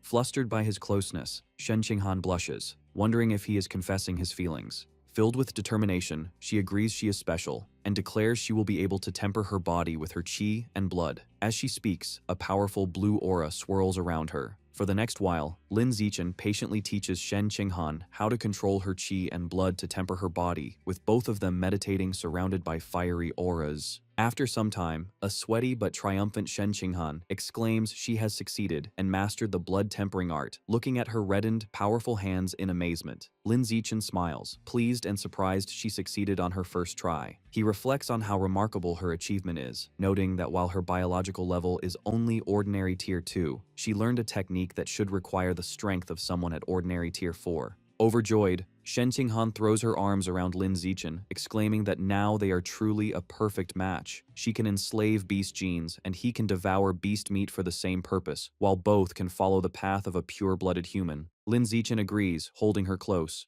In less than half a month of training together, Shen Qinghan completes her first full skin tempering, and her biological level evolves from ordinary tier 2 to ordinary tier 3. Later, as Shen Qinghan sleeps beside him, Lin Zichen lies awake, thinking it is time for her to experience real combat to temper her mind. He picks up his phone and browses the school's off-campus missions, settling on one to capture 21 armed drug dealers, noting the reward of 50 school credits. At 9 o'clock at night, Lin Zichen and Shen Qinghan arrive at the Shanghai City Public Security Headquarters. A friendly officer with a goatee introduces them to the team, explaining they are students from Shanghai University assisting with a case. He points out that Lin Zichen is the famous top scorer from Nanjiang Province. The other officers recognize him, welcoming him and commenting on his talent and good looks. The friendly officer mentions that his godson is also a freshman in the elite genius class. He tells Lin Zichen it's a shame he joined Tianrengei, as his talent would have surely gotten him into the genius class with his godson. He advises Lin Zichen to transfer, but Lin Zichen is silent. The officer adds that he invited his godson to help with the operation, suggesting he could be a powerful friend to protect them from seniors at school. Just then, a voice announces his arrival. A young man with long blue-green hair and a confident air leans in the doorway. The other officers are impressed by his presence, commenting on how lucky the officer is to have such a remarkable godson. The officer proudly greets his godson, Xiaojian, and mentions that he heard he recently evolved to ordinary Tier 5. Xiaojian replies modestly that his progress is normal. The officer then tells him that 2 other freshmen are on the mission, including a very pretty girl, and offers to introduce them. The godson seems intrigued by the chance to impress her. However, when the officer leads him over for the introduction, the godson is shocked to see Lin Zichen and Shen Qinghan. His confidence vanishes, replaced by horror as he realizes his chance to show off is ruined. Oblivious to his godson's distress, the officer begins the introduction. Noticing his godson's pale face, the officer asks if he is unwell. Lin Zichen internally recognizes the young man as Luo Yongjian, the top scorer from Dajiang province, whom he defeated instantly during the freshman trial. Luo Yongjian stammers that it's nothing, he was just surprised to see people he knew. The confused officer asks if he knows them. Luo Yongjian introduces Shen Qinghan as the top scorer from Nanjiang and Lin Zichen as the runner-up and the university's new king. Luo Yongjian adds that Lin Zichen single-handedly defeated the entire genius class during the trial, calling him the strongest in history. An embarrassed Lin Zichen tells him to be more low-key, and Luo Yongjian agrees.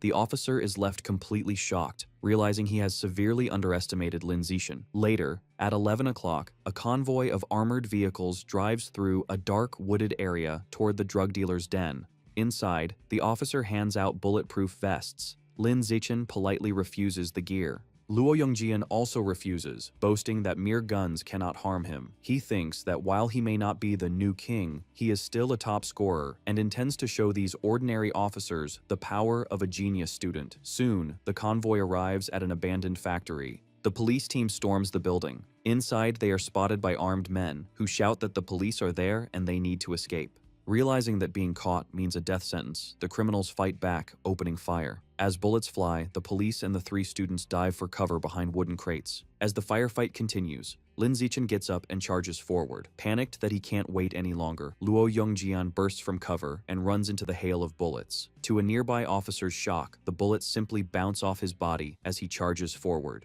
Lin Zichen follows, and the criminals are stunned as their bullets have no effect on him either. Lin Zichen unleashes a flurry of powerful punches, taking down the criminals one by one and ignoring their pleas to surrender. Seeing their comrades defeated, a desperate criminal throws a grenade, vowing to take Lin Zichen down with him. The grenade goes off in a massive explosion. Lin Zichen emerges from the smoke unharmed. Seeing the few remaining criminals trying to flee, he decides this is a good opportunity for Shen Qinghan to practice. He calls out to her, telling her it is her turn. Shen Qinghan steps forward and closes her eyes, concentrating on controlling the qi and blood in their bodies. The fleeing criminals suddenly freeze, their bodies contorting as they scream in confusion. With a final command from Shen Qinghan, all remaining criminals collapse, unconscious. With the fight over, an officer reports finding a box of strange seeds inside the factory. The lead officer gathers Lin Zichen to examine the contents. He confirms they are demon tree seeds and must be related to the plant god cult. The other officer explains that according to the criminals, who were also human traffickers, a mysterious masked person paid them a large sum 2 months ago to spread these seeds. Now that the mission is complete, Lin Zichen tells the officer that he and his girlfriend will be leaving. The officer offers them a ride back. As they sit in the police car, Lin Zichen thinks that for safety's sake, it is best to avoid getting involved with dangerous heretic cults. However, his attention is suddenly caught by something on the ground. He notices a rat next to a pile of white powder, holding one of the red seeds. He realizes with a jolt that the rat is planting a demon tree seed and suspects a connection to the rat god cult. Turning to Shen Qinghan, he urgently tells her to inform her master, Mo Dongji, that the rat god cult may be colluding with the plant god cult to spread the seeds. A surprised Shen Qinghan agrees. At the same time, Lin Zichen calls the lead officer to report his findings, thinking matters involving heretics are best left to the public security team. Time passes. Half a month later, Shen Qinghan is on a mission capturing arms smugglers, while 3 days after that, Lin Zichen and Song Yuyan team up to fight robbers in advanced mechanical suits. As their first semester at university ends, life goes on. In their apartment, Lin Zichen sits on the bed, realizing he has completed the second stage of his body tempering. Just then, Shen Qinghan, who now has blue hair, hugs him from behind, excitedly announcing she has completed her first stage of body tempering. Lin Zichen is surprised she did it so quickly. Shen Qinghan praises him, noting that her own talent is extraordinary, but asks why she only reached ordinary tier 6 when he said she should reach tier 9. Lin Zichen theorizes it's because her innate physical talent is weak. Even though her control of ki and blood is strong, the physical enhancement she gets is limited. Dejected, Shen Qinghan cries, worried she will never catch up to him. Lin Zichen is taken aback. It would be strange if she could catch up, given his special system. Later, at the research institute, both Lin Zichen and Song Yuyan are frustrated with their studies. Lin Zichen wonders aloud how to open his body's apertures. To cheer him up, Song Yuyan offers some gossip about the messy private lives of the university's leaders. Lin Zichen then asks Song Yuyan how many school credits he has. She informs him that by using her account to complete high-level missions, he has earned 2,400 credits. A satisfied smile appears on Lin Zichen's face. He calculates that he has enough to buy the 99 jin of 10,000 poison chimera meat required to unlock its guidebook.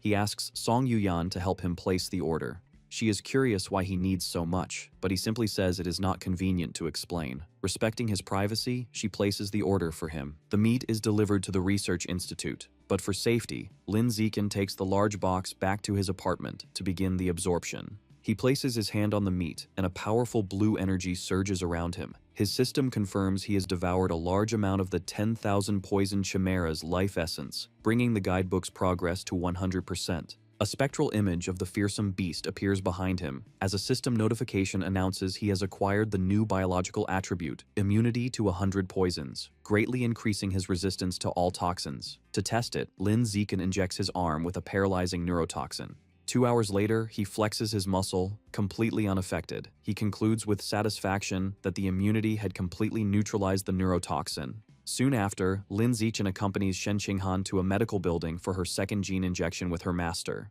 Inside a sterile room, Shen Qinghan lies on an examination table. Mo Dongji explains that before injecting a second gene, she must first examine the status of the Jellyfish King gene within her. However, as she places her hand on Shen Qinghan's chest, Mo Dongji's expression turns to utter shock. She asks in disbelief how Shen Qinghan's biological level could have evolved so rapidly from ordinary tier 2 to ordinary tier 6. A shy Shen Qinghan explains to her master that she has been practicing the blood tempering art and completed her first full body tempering a few days ago. Mo Dongji is amazed and asks how she achieved this. Shen Qinghan explains she used the water control ability from the Jellyfish King gene to help manipulate her own chi and blood. Overcome with pride, Mo Dongji caresses Shen Qinghan's shoulder. She calls her a true genius and predicts she will become one of humanity's strongest fighters. With this, Mo Dongji decides to test her students' limits. She holds up 5 syringes with different aberrant beast genes, explaining she will inject all of them to see the limits of the genes Shen Qinghan can enslave.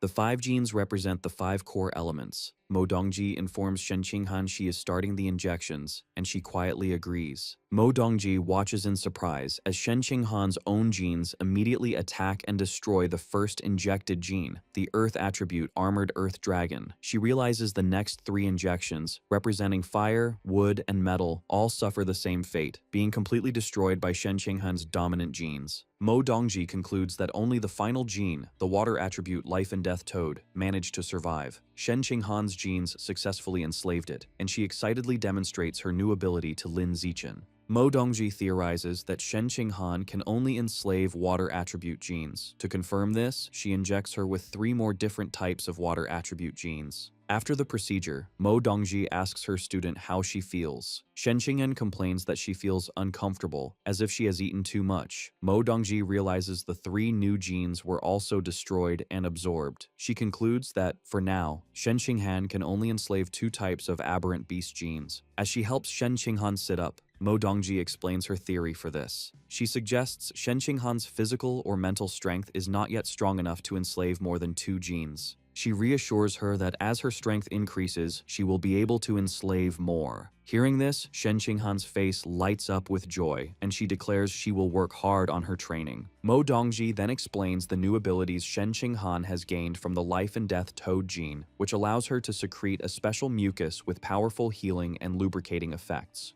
With a suggestive tone, she adds that if they ever need it in the future, they can use it. This remark causes both Lin Zichen and Shen Qinghan to blush. Changing the subject, Mo Dongji makes an important announcement. She informs them that this year's freshman competition has been moved up to the middle of January. She tells Shen Qinghan she is looking forward to her performance and hopes she will place in the top 5, which would grant her a spot in a special winter training camp. Shen Qinghan accepts the challenge, promising to do her best. Lin Zichen, who has been listening quietly, looks surprised by this news. Later, in Lin Zichen's apartment, a meal is on the dining table. Chu Rui arrives, playfully announcing she's come to bother them again. Shen Qinghan tells her not to say that and to visit more often, while Lin Zichen welcomes her in. Shen Qinghan notices Chu Rui's many shopping bags and asks why she has so much. Chu Rui explains that her family's clothing store got a new shipment, and she found several couples' outfits she thought would suit them perfectly, bringing them as a gift. She hands a bag to Lin Zichen, saying she has already washed the clothes and that they should try them on. Moments later, Lin Zichen and Shen Qinghan are modeling the first outfit. Chu Rui asks them to pose for a picture, cheekily remarking she could use their photos as models for her online store. Lin Zichen playfully realizes her plan, while Shen Qinghan smiles for the camera. They then change into a second, cooler black outfit, and Chu Rui exclaims this set looks even better. After trying on a third matching set, Chu Rui declares that any couple would want to buy them. With the fashion show over, Lin Zichen calls them to the dining table, reminding them to eat before the food gets cold, and the girls happily agree. As they eat, Shen Qinghan tells Lin Zichen that on their way back, she and Chu Rui encountered a mean senior. She explains the senior, relying on her superior strength, tried to snatch their bags, likely only backing off because another student recognized her as Lin Zichen's girlfriend. A weary Chu Rui chimes in, explaining this is the same senior who had previously borrowed her makeup and never returned it. She clarifies the senior was targeting her, and Shen Qinghan was unfortunately dragged into it. Shen Qinghan insists this is outrageous, and that they must seek justice after their meal. Chu Rui is hesitant, pointing out the bully is on the student council, and her boyfriend is also an official there, making her someone they can't afford to offend. However, Shen Qinghan is encouraged by Lin Zichen, who firmly states he will go with them, leaving Chu Rui to wonder what they have to fear with him on their side. The group knows the second-year students are having their martial arts class in the gym, so they head there. When Lin Zichen, Shen Qinghan, and Chu Rui arrive, the crowd immediately takes notice, recognizing him as the new king Lin Zichen and wondering why he has come. Shen Qinghan points out the bully, a senior with reddish-pink hair named Li Ziki. Lin Zichen asks her if it is true she borrowed makeup from his friend and hasn't returned it. Li Ziki dismissively replies she will return it when she is done, accusing Chu Rui of being petty. An angry Chu Rui retorts that Li Ziki always takes her brand new makeup and gives back nearly empty products. Li Ziki denies this, and her friend backs her up. As Chu Rui gets more upset, Lin Zichen steps between them, questioning Li Ziki's reason. He then turns to a nearby teacher and asks for clarification on the school's survival of the fittest rule, wanting to know if it means the strong can trample the weak. The teacher explains the university's dual rules. He clarifies the weak can challenge the strong unconditionally, but the strong must get the weak's consent to initiate a fight.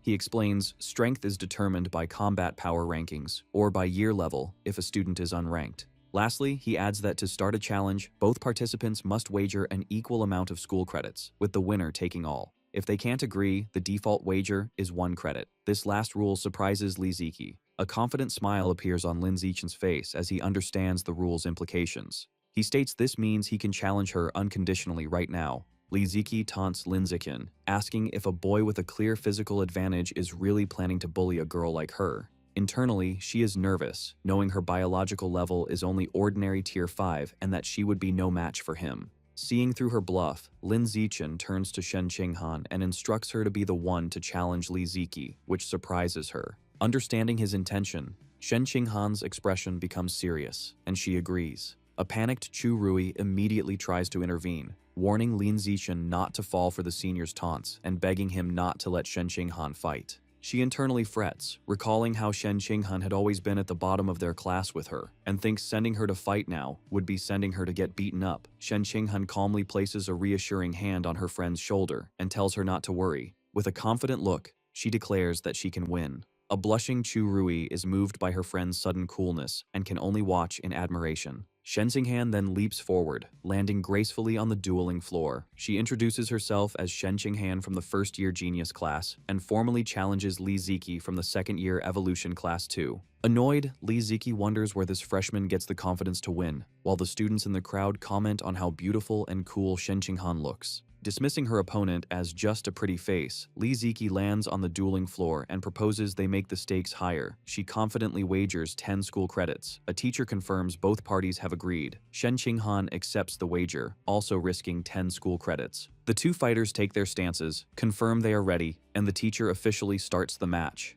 The moment the fight begins, Shen Qinghan's hair flashes from purple to a brilliant blue as she charges forward with incredible speed. Li Ziki is shocked, exclaiming at how fast her opponent is. Before she can react, Li Ziki suddenly freezes, her body trembling uncontrollably. She wonders what is happening, feeling dizzy and unable to move. Seizing the opportunity, Shen Qinghan delivers a single, powerful high kick to Li Ziki's face. The force sends the senior flying backward across the gymnasium, crashing hard onto the floor. In the crowd, Chu Rui and the other students are left in utter shock, with Chu Rui wondering aloud when her friend became so powerful. Li Ziki's friend cries out her name in concern. She rushes to the side of the unconscious Li Ziki and makes a frantic phone call to a man named Jin Mingyu, telling him his girlfriend has been kicked and might have a concussion and that he needs to come to the gym immediately. The person on the other end confirms he is on his way. Holding her defeated friend, the girl glares at Shen Qinghan's group, furiously telling them they are in big trouble now. In a high-tech facility, students from the Genius class train inside large, transparent pods filled with energy.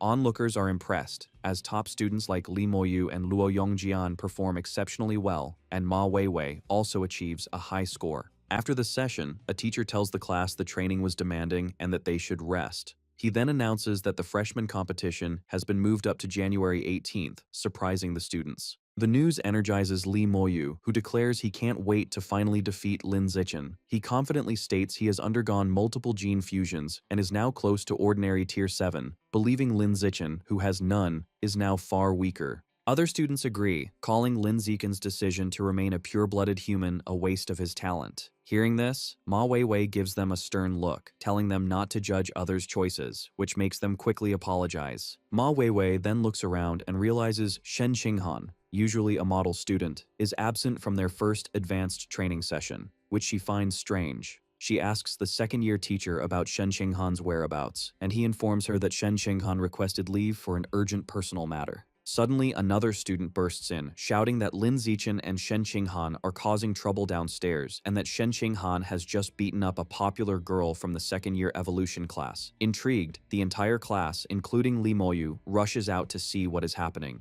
Down in the gymnasium, a furious girl holds a crying Li Ziki, whose face is bruised. Li Ziki is distraught, screaming that her face is ruined. Her friend yells at Shen Qinghan, calling her vicious for kicking someone in the face so hard. Standing before them, a shocked Shen Qinghan stammers an apology, explaining she didn't control her strength properly. As Shen Qinghan apologizes, Chu Rui takes her hand and tells her not to, insisting it wasn't her fault her opponent was less skilled. As they try to leave, Li Ziki's friend grabs Shen Qinghan's arm, shouting that they cannot just walk away. Lin Zichen steps in, slapping her hand away from Shen Qinghan. He warns her that if she continues to bother them, he will use force. Li Ziki's friend sneers, taunting him about being the new king and daring him to punch her in the face as well. Without hesitation, Lin Zichen punches her squarely in the face, remarking that he has never heard such a strange request. The system indicates he has gained 1 school credit. Just then, a very muscular student council discipline officer Jin Mingyu, arrives on the scene. He is Li Ziki's boyfriend. Seeing both girls on the floor crying with bruised faces, a furious Jin Mingyu confronts Lin Zichen,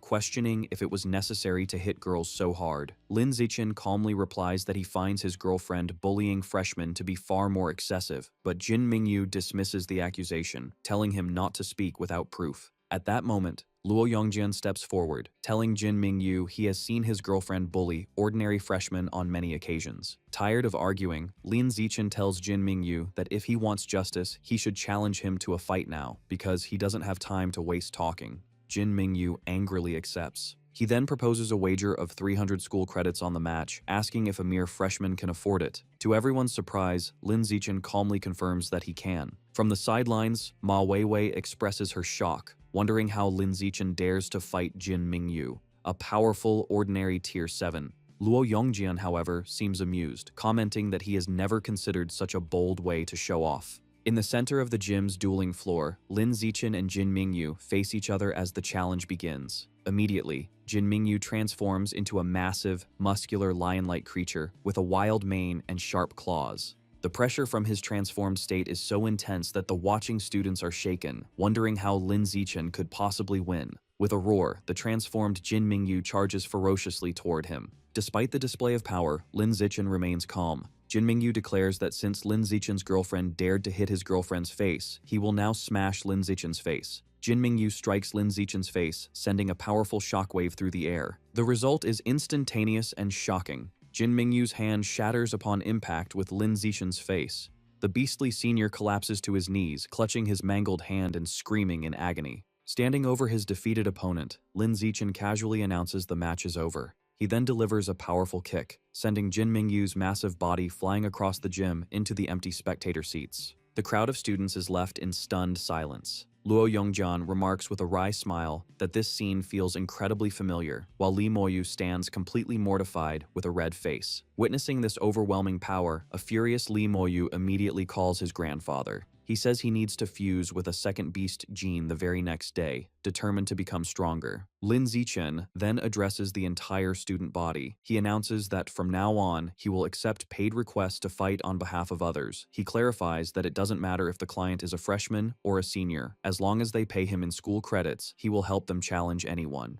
Hearing this, Luo Yongjian's eyes sparkle, and he exclaims that Lin Zichen is a true king, and that he wants to become his disciple. Meanwhile, the student council is holding a meeting, its members furious about the incident. They complain that Lin Zichen is arrogant and has no respect for authority. They agree his actions are a direct challenge to their power, and that he must be punished. One of the women turns to the president, asking for his thoughts on Lin Zichen's new proxy fighting service. The president, Zhou Hong, looks on with a dark expression, remarking that Lin Zichen is like a newborn calf that does not yet fear the tiger. Through Chu Rui, Lin Zichen gets his first proxy fighting job. He sits down with the client, a pink-haired girl named Hu Yingli, along with Shen Qinghan and Chu Rui. Hu Yingli explains she's being bullied by a senior, Huang Jiamin, who has stolen her expensive clothes and bags. Because the bully's brother, Huang Jiarui, is in the student council, the job costs 11 credits, with a 1-credit referral fee for Chu Rui. Soon after, Lin Zichen confronts Huang Jiamin. She tries to threaten him by mentioning her brother, but her attitude changes to fear when she recognizes Lin Zichen, the infamous new king. Later, in a dorm room, a terrified Huang Jiamin begs Lin Zichen not to hurt her, especially not in the face. Lin Zichen turns to Shen Qinghan and tells her to handle the bully. Shen Qinghan cracks her knuckles and confirms she understands. As Shen Qinghan stares her down, Huang Jiamin yells for her to stop, insisting she can't be hit. She makes a final, desperate threat, crying that if she loses even a single hair, her brother will make Shen Qinghan pay. Suddenly, a voice bellows, asking who dares to touch his sister. Huang Jiarui, an ordinary Tier 7, bursts in with 2 other students. Huang Jiamin runs to her brother's side and starts crying, falsely claiming she did nothing and that Lin Zichen came to bully her for no reason. Huang Jiarui angrily confronts Lin Zichen, accusing him of going too far. However, instead of fighting, he tries to end the confrontation, saying they will let it go this time, but warns him not to cross them again. Lin Zichen remains silent. Huang Jiarui's friends are confused by his reasonable tone, thinking he must be afraid of the new king. They express their disappointment, realizing there probably won't be a fight. But Lin Zichen has no intention of leaving. With a cold expression, he gives a simple command to Shen Qinghan, telling her to proceed. Shen Qinghan agrees and charges toward Huang Jiamin. Panicked, Huang Jiamin tries to flee, screaming for her brother to save her. As she moves, Shen Qinghan's hair turns blue, and she is enveloped in a watery aura. Using her power, she stops Huang Jiamin in her tracks, leaving the bully trembling and unable to move. Seeing his sister helpless, a furious Huang Jiarui yells that they are courting death and charges at Shen Qinghan. Before he can get close, Lin Zichen unleashes an immense wave of power, shattering the floor around him without moving. The incredible bio-pressure slams into Huang Jiarui and his friends, stopping them instantly. They are left shocked, with Huang Jiarui wondering in terror if he is facing a high-level being. The overwhelming force crushes the three students to the ground, pinning them. Huang Jiarui concludes Lin Zichen must have a powerful master secretly helping him. With Huang Jiarui and his friends pinned down, Shen Qinghan leaps into the air and delivers a powerful kick, striking Huang Jiamin and knocking her to the floor, defeated. Later, in the student council office, Huang Jiarui reports the incident to the president, Zhou Hong. He explains they all felt an overwhelming biopressure, which they believe came from a high-level expert. They conclude Lin Zichen is so arrogant because he has powerful backing. After listening, Zhou Hong advises his members that since they don't know the identity of this backer, it would be best to avoid Lin Zichen for now and simply observe. He further instructs them that if a conflict is unavoidable, they should only issue a verbal warning and avoid a physical fight. In a different office, Dean Ma Zhenhe complains to Mo Dongji that the campus is in chaos. He blames the disruption on Lin Zichen's proxy fighting service and asks Mo Dongji if it was her idea. She calmly replies it was not. However, she adds that she actually likes what Lin Zichen is doing. She believes the student council has oppressed other students for too long, harming the school's long-term growth. As a frustrated Dean Ma Zhenhe trembles, Mo Dongji states it is time for this stagnant situation to be broken. Deep underground, 20,000 meters below Shanghai City, Lord Rat God, the Divine Envoy, and the giant green monster stand before a pulsating purple rift. The Divine Envoy explains that the biological passage to source site number 36 is now stable. He declares they can begin transporting the aberrant beasts from the other side. However, he clarifies they can only bring through creatures below the high-level tier for now. The newly opened passage is not yet fully reinforced, and transporting more powerful beings would cause it to collapse. The Divine Envoy summons a staff and warns the others to focus, as the transportation is about to start. The Divine Envoy begins a ritual, using his staff to draw glowing purple runes and directing them toward the portal. He channels his power and yells for the portal to open, causing the rift to surge with immense dark purple energy. From within, a horde of monstrous creatures begins to emerge, including multi-headed dragons and massive ape-like beasts. Soon, an army of 200,000 aberrant beasts has been transported. The Divine Envoy asks if they should continue the transport. As the army stands assembled, the purple portal begins to rumble and collapse. The Divine Envoy declares the passage is unstable and must be closed immediately. He gestures with his hands, commanding the portal to shut down. Suddenly, just as the rift is about to seal, a clawed hand rips it back open, surprising everyone. The giant green monster and the Lord Rat God ask the Divine Envoy what is happening. As a white-haired figure begins to emerge, the Divine Envoy grimly states they must prepare for a fierce battle. From the reopened portal, a beautiful woman with 9 flowing white tails and fox ears lands gracefully.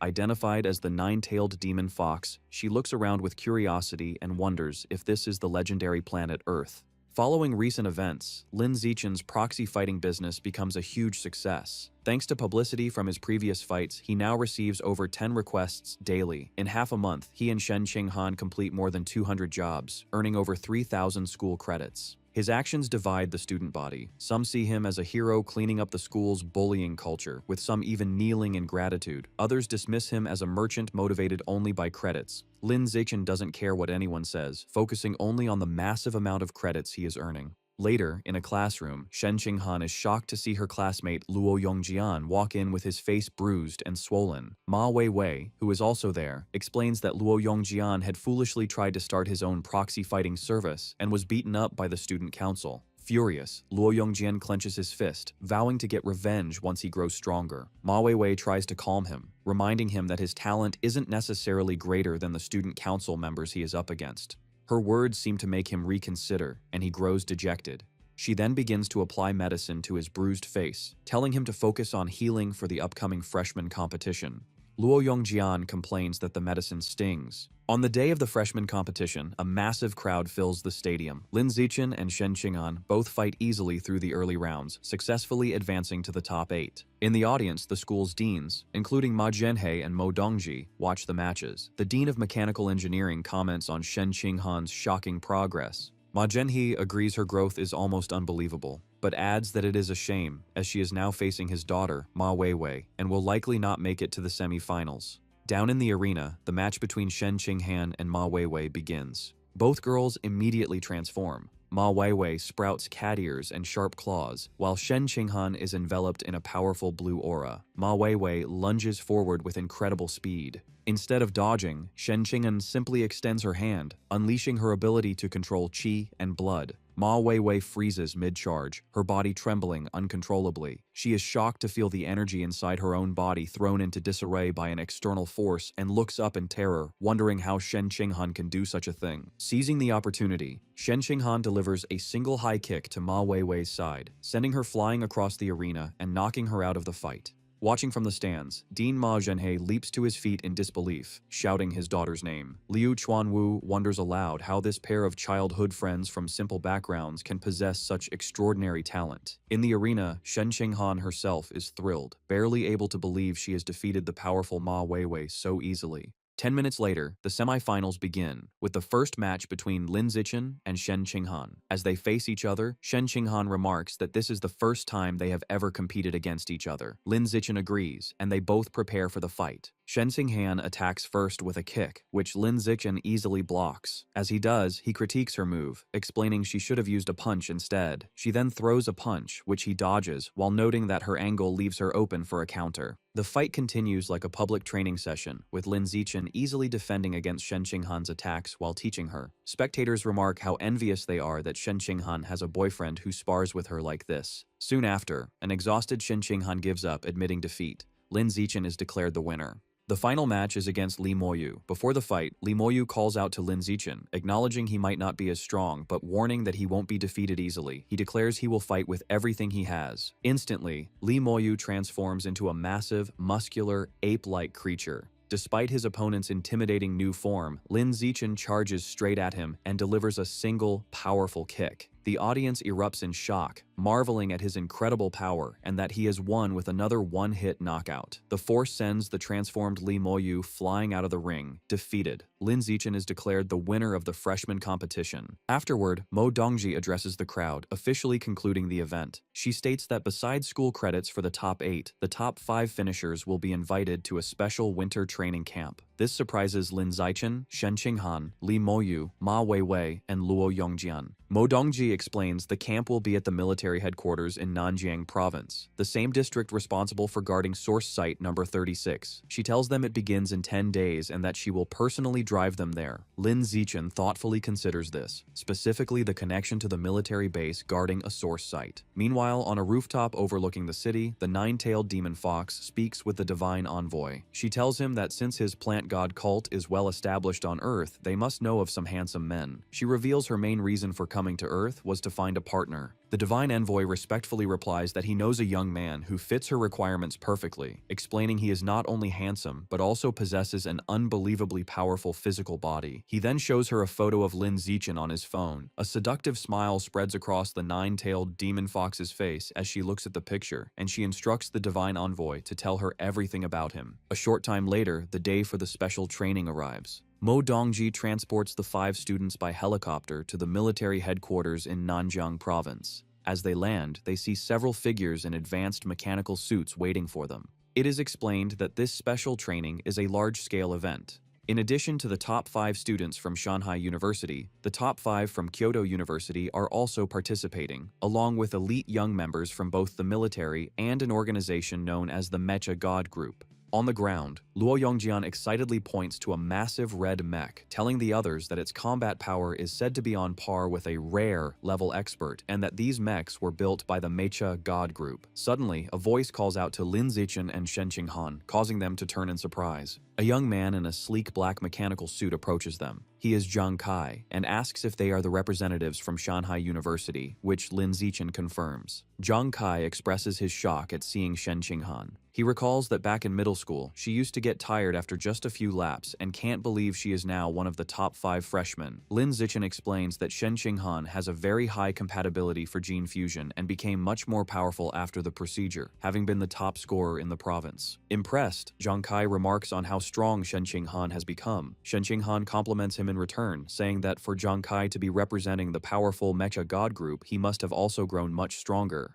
Zhang Kai explains that his high compatibility with mechanical modifications has allowed him to undergo various experiments, greatly enhancing his strength as he shows off a glowing mechanical gauntlet. He then says he has other business and will see them tomorrow at the training ground before leaving. As it's getting late, Luo Yongjian suggests that the group should go to the cafeteria to eat. Inside the spacious dining hall, Shen Qinghan excitedly tells Lin Zichen how delicious the food is, much better than their school's cafeteria. She then picks up a piece of food and offers it to Lin Zichen, telling him to try it. He accepts the bite and agrees that it tastes good, while Li Moyu and Luo Yongjian watch their public display of affection with annoyance. Trying to join in, Li Moyu playfully asks Ma Weiwei to feed him a piece of tofu. Ma Weiwei bluntly tells him to get lost. Suddenly, a voice calls out Li Moyu's name, causing him to turn around with an annoyed expression. He looks surprised to see who has approached them. 2 young men stand before their table. The blonde guy smugly addresses Li Moyu as a traitor from Kyoto. The purple-haired guy mocks Li Moyu, calling him the trash he used to easily beat. Enraged, Li Moyu stands up and retorts that things are different. The blonde guy dismisses this, claiming that the moment Li Moyu chose to attend Shanghai University, his strength was destined to be surpassed by him and another person named Qin Chuan. He then challenges Li Moyu to a fight outside. Li Moyu grins and readily accepts. The confrontation quickly draws the attention of everyone else in the cafeteria. The other diners stop eating and rush outside, excited to witness a showdown between a genius from Kyoto University and a genius from Shanghai University. Outside, Li Moyu confidently tells his 2 opponents to come at him at the same time, stating it would be a waste of time to beat them one by one. The blonde young man, Gao Mu, retorts that it won't be necessary, claiming he alone is more than enough to crush Li Moyu. He then leaps forward, landing directly in front of his rival. Li Moyu scoffs, mocking Gao Mu as a perennial loser, and immediately transforms into his powerful white ape form. Internally, he feels confident, thinking about how he fused with a Shadow Knight cat gene the previous week. He believes this new fusion has compensated for his previous lack of speed and that there is no way Gao Mu can possibly defeat him now. In response, Gao Mu also transforms. His body becomes covered in tough, purple, feather-like armor. Watching from the crowd, Lin Zichen analyzes the transformation. He recognizes that Gao Mu has fused with the gene of an armored earth dragon, an earth attribute beast renowned for its incredibly strong defense. Lin Zichen reflects that even a standard Tier 9 armored earth dragon is durable enough to withstand a full-powered punch from a high-level Tier 1 demonic eye giant ape. The fight begins with Li Moyu throwing a massive punch, which Gao Mu easily blocks with his armored arm, the impact creating a shockwave. Li Moyu follows up with a furious barrage of punches, but Gao Mu stands firm, his incredible defense absorbing every blow without him moving an inch. Frustration turns to panic as Li Moyu realizes his opponent is unbelievably tough, and his attacks are having no effect. Watching the stalemate from the crowd, Shen Qinghan remarks to Lin Zichen that it looks like neither of them can harm the other, and that the fight will likely end in a draw. Lin Zichen, however, disagrees. He confidently states that it won't be a draw and that Gao Mu will win. He explains that Gao Mu is holding back his true strength, as he has another beast gene within him that he hasn't even activated yet. As if to confirm this, Gao Mu grins confidently, knowing that while he is still conserving his power, Li Moyu is already fighting with everything he's got. Furious and unable to break through his opponent's ironclad defense, Li Moyu grits his teeth in frustration. He yells out, accusing Gao Mu of being a coward who can only hide inside his shell like a turtle to drag the fight out into a boring draw. Hearing this, Gao Mu reveals a sharp-toothed, sinister grin. He decides that he is done playing around and announces that it is time to show Li Moyu his true, full power. As he speaks, the air around him seems to vibrate. His body begins to swell, his muscles bulging and tearing through his clothes as he transforms even further. He takes on the terrifying muscular characteristics of a demonic eye giant ape.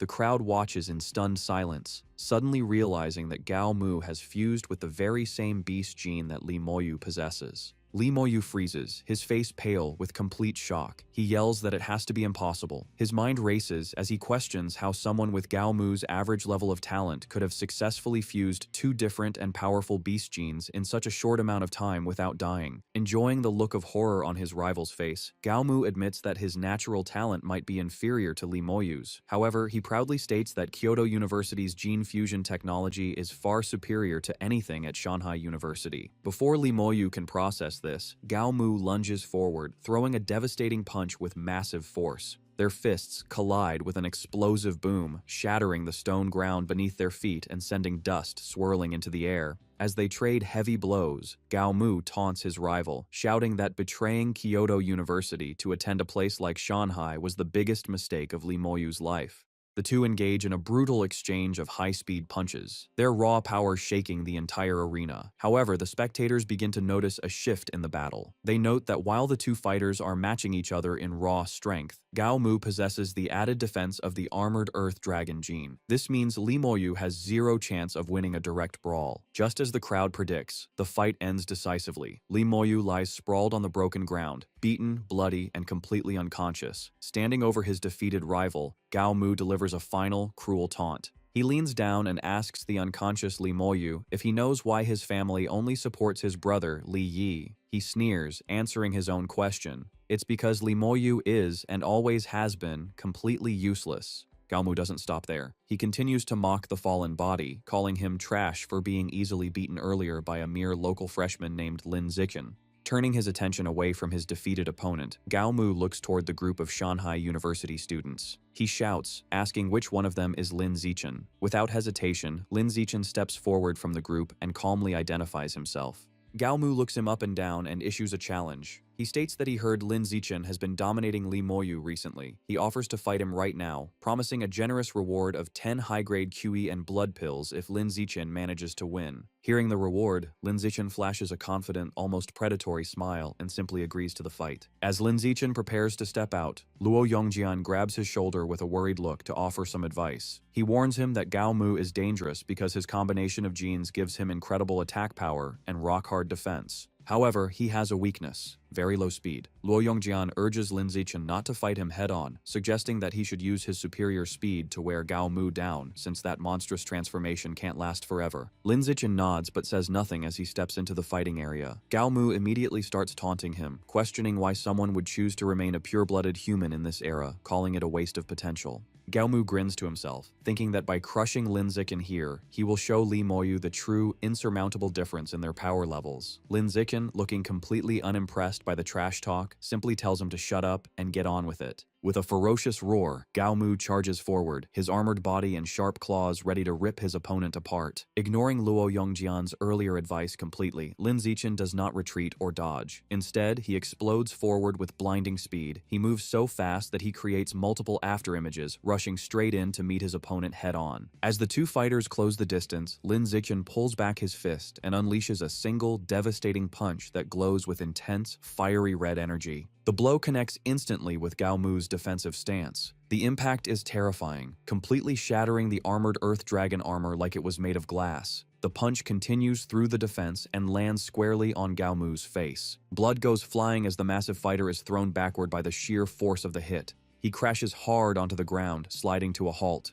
He doesn't move. He has been defeated in an instant. The entire arena falls silent before the Shanghai University students erupt. Shen Qinghan cheers joyfully, while Luo Yongjian and Ma Weiwei stare with their mouths open in complete shock. Luo Yongjian exclaims that Lin Zichen is simply unbelievable for winning such a hard fight with a single move. Meanwhile, standing in the crowd, Gao Mu's companion from Kyoto University is trembling with terror. He thinks to himself that his own strength isn't much greater than Gao Mu's. If he were to fight a monster like Lin Zichen, he likely wouldn't last more than 2 punches. Just then, a new figure leaps over the heads of the crowd, drawing everyone's attention. He is a soldier who comments aloud that he had expected this year's competition to be a contest between the military and the Mecha God group. However, he admits he is surprised to see a genius like Lin Zichen emerge from Shanghai University. The soldier lands gracefully in the arena and introduces himself as Zhao Yuanzhong, a 19-year-old representing the military. With a serious expression, he formally challenges Lin Zichen to a match.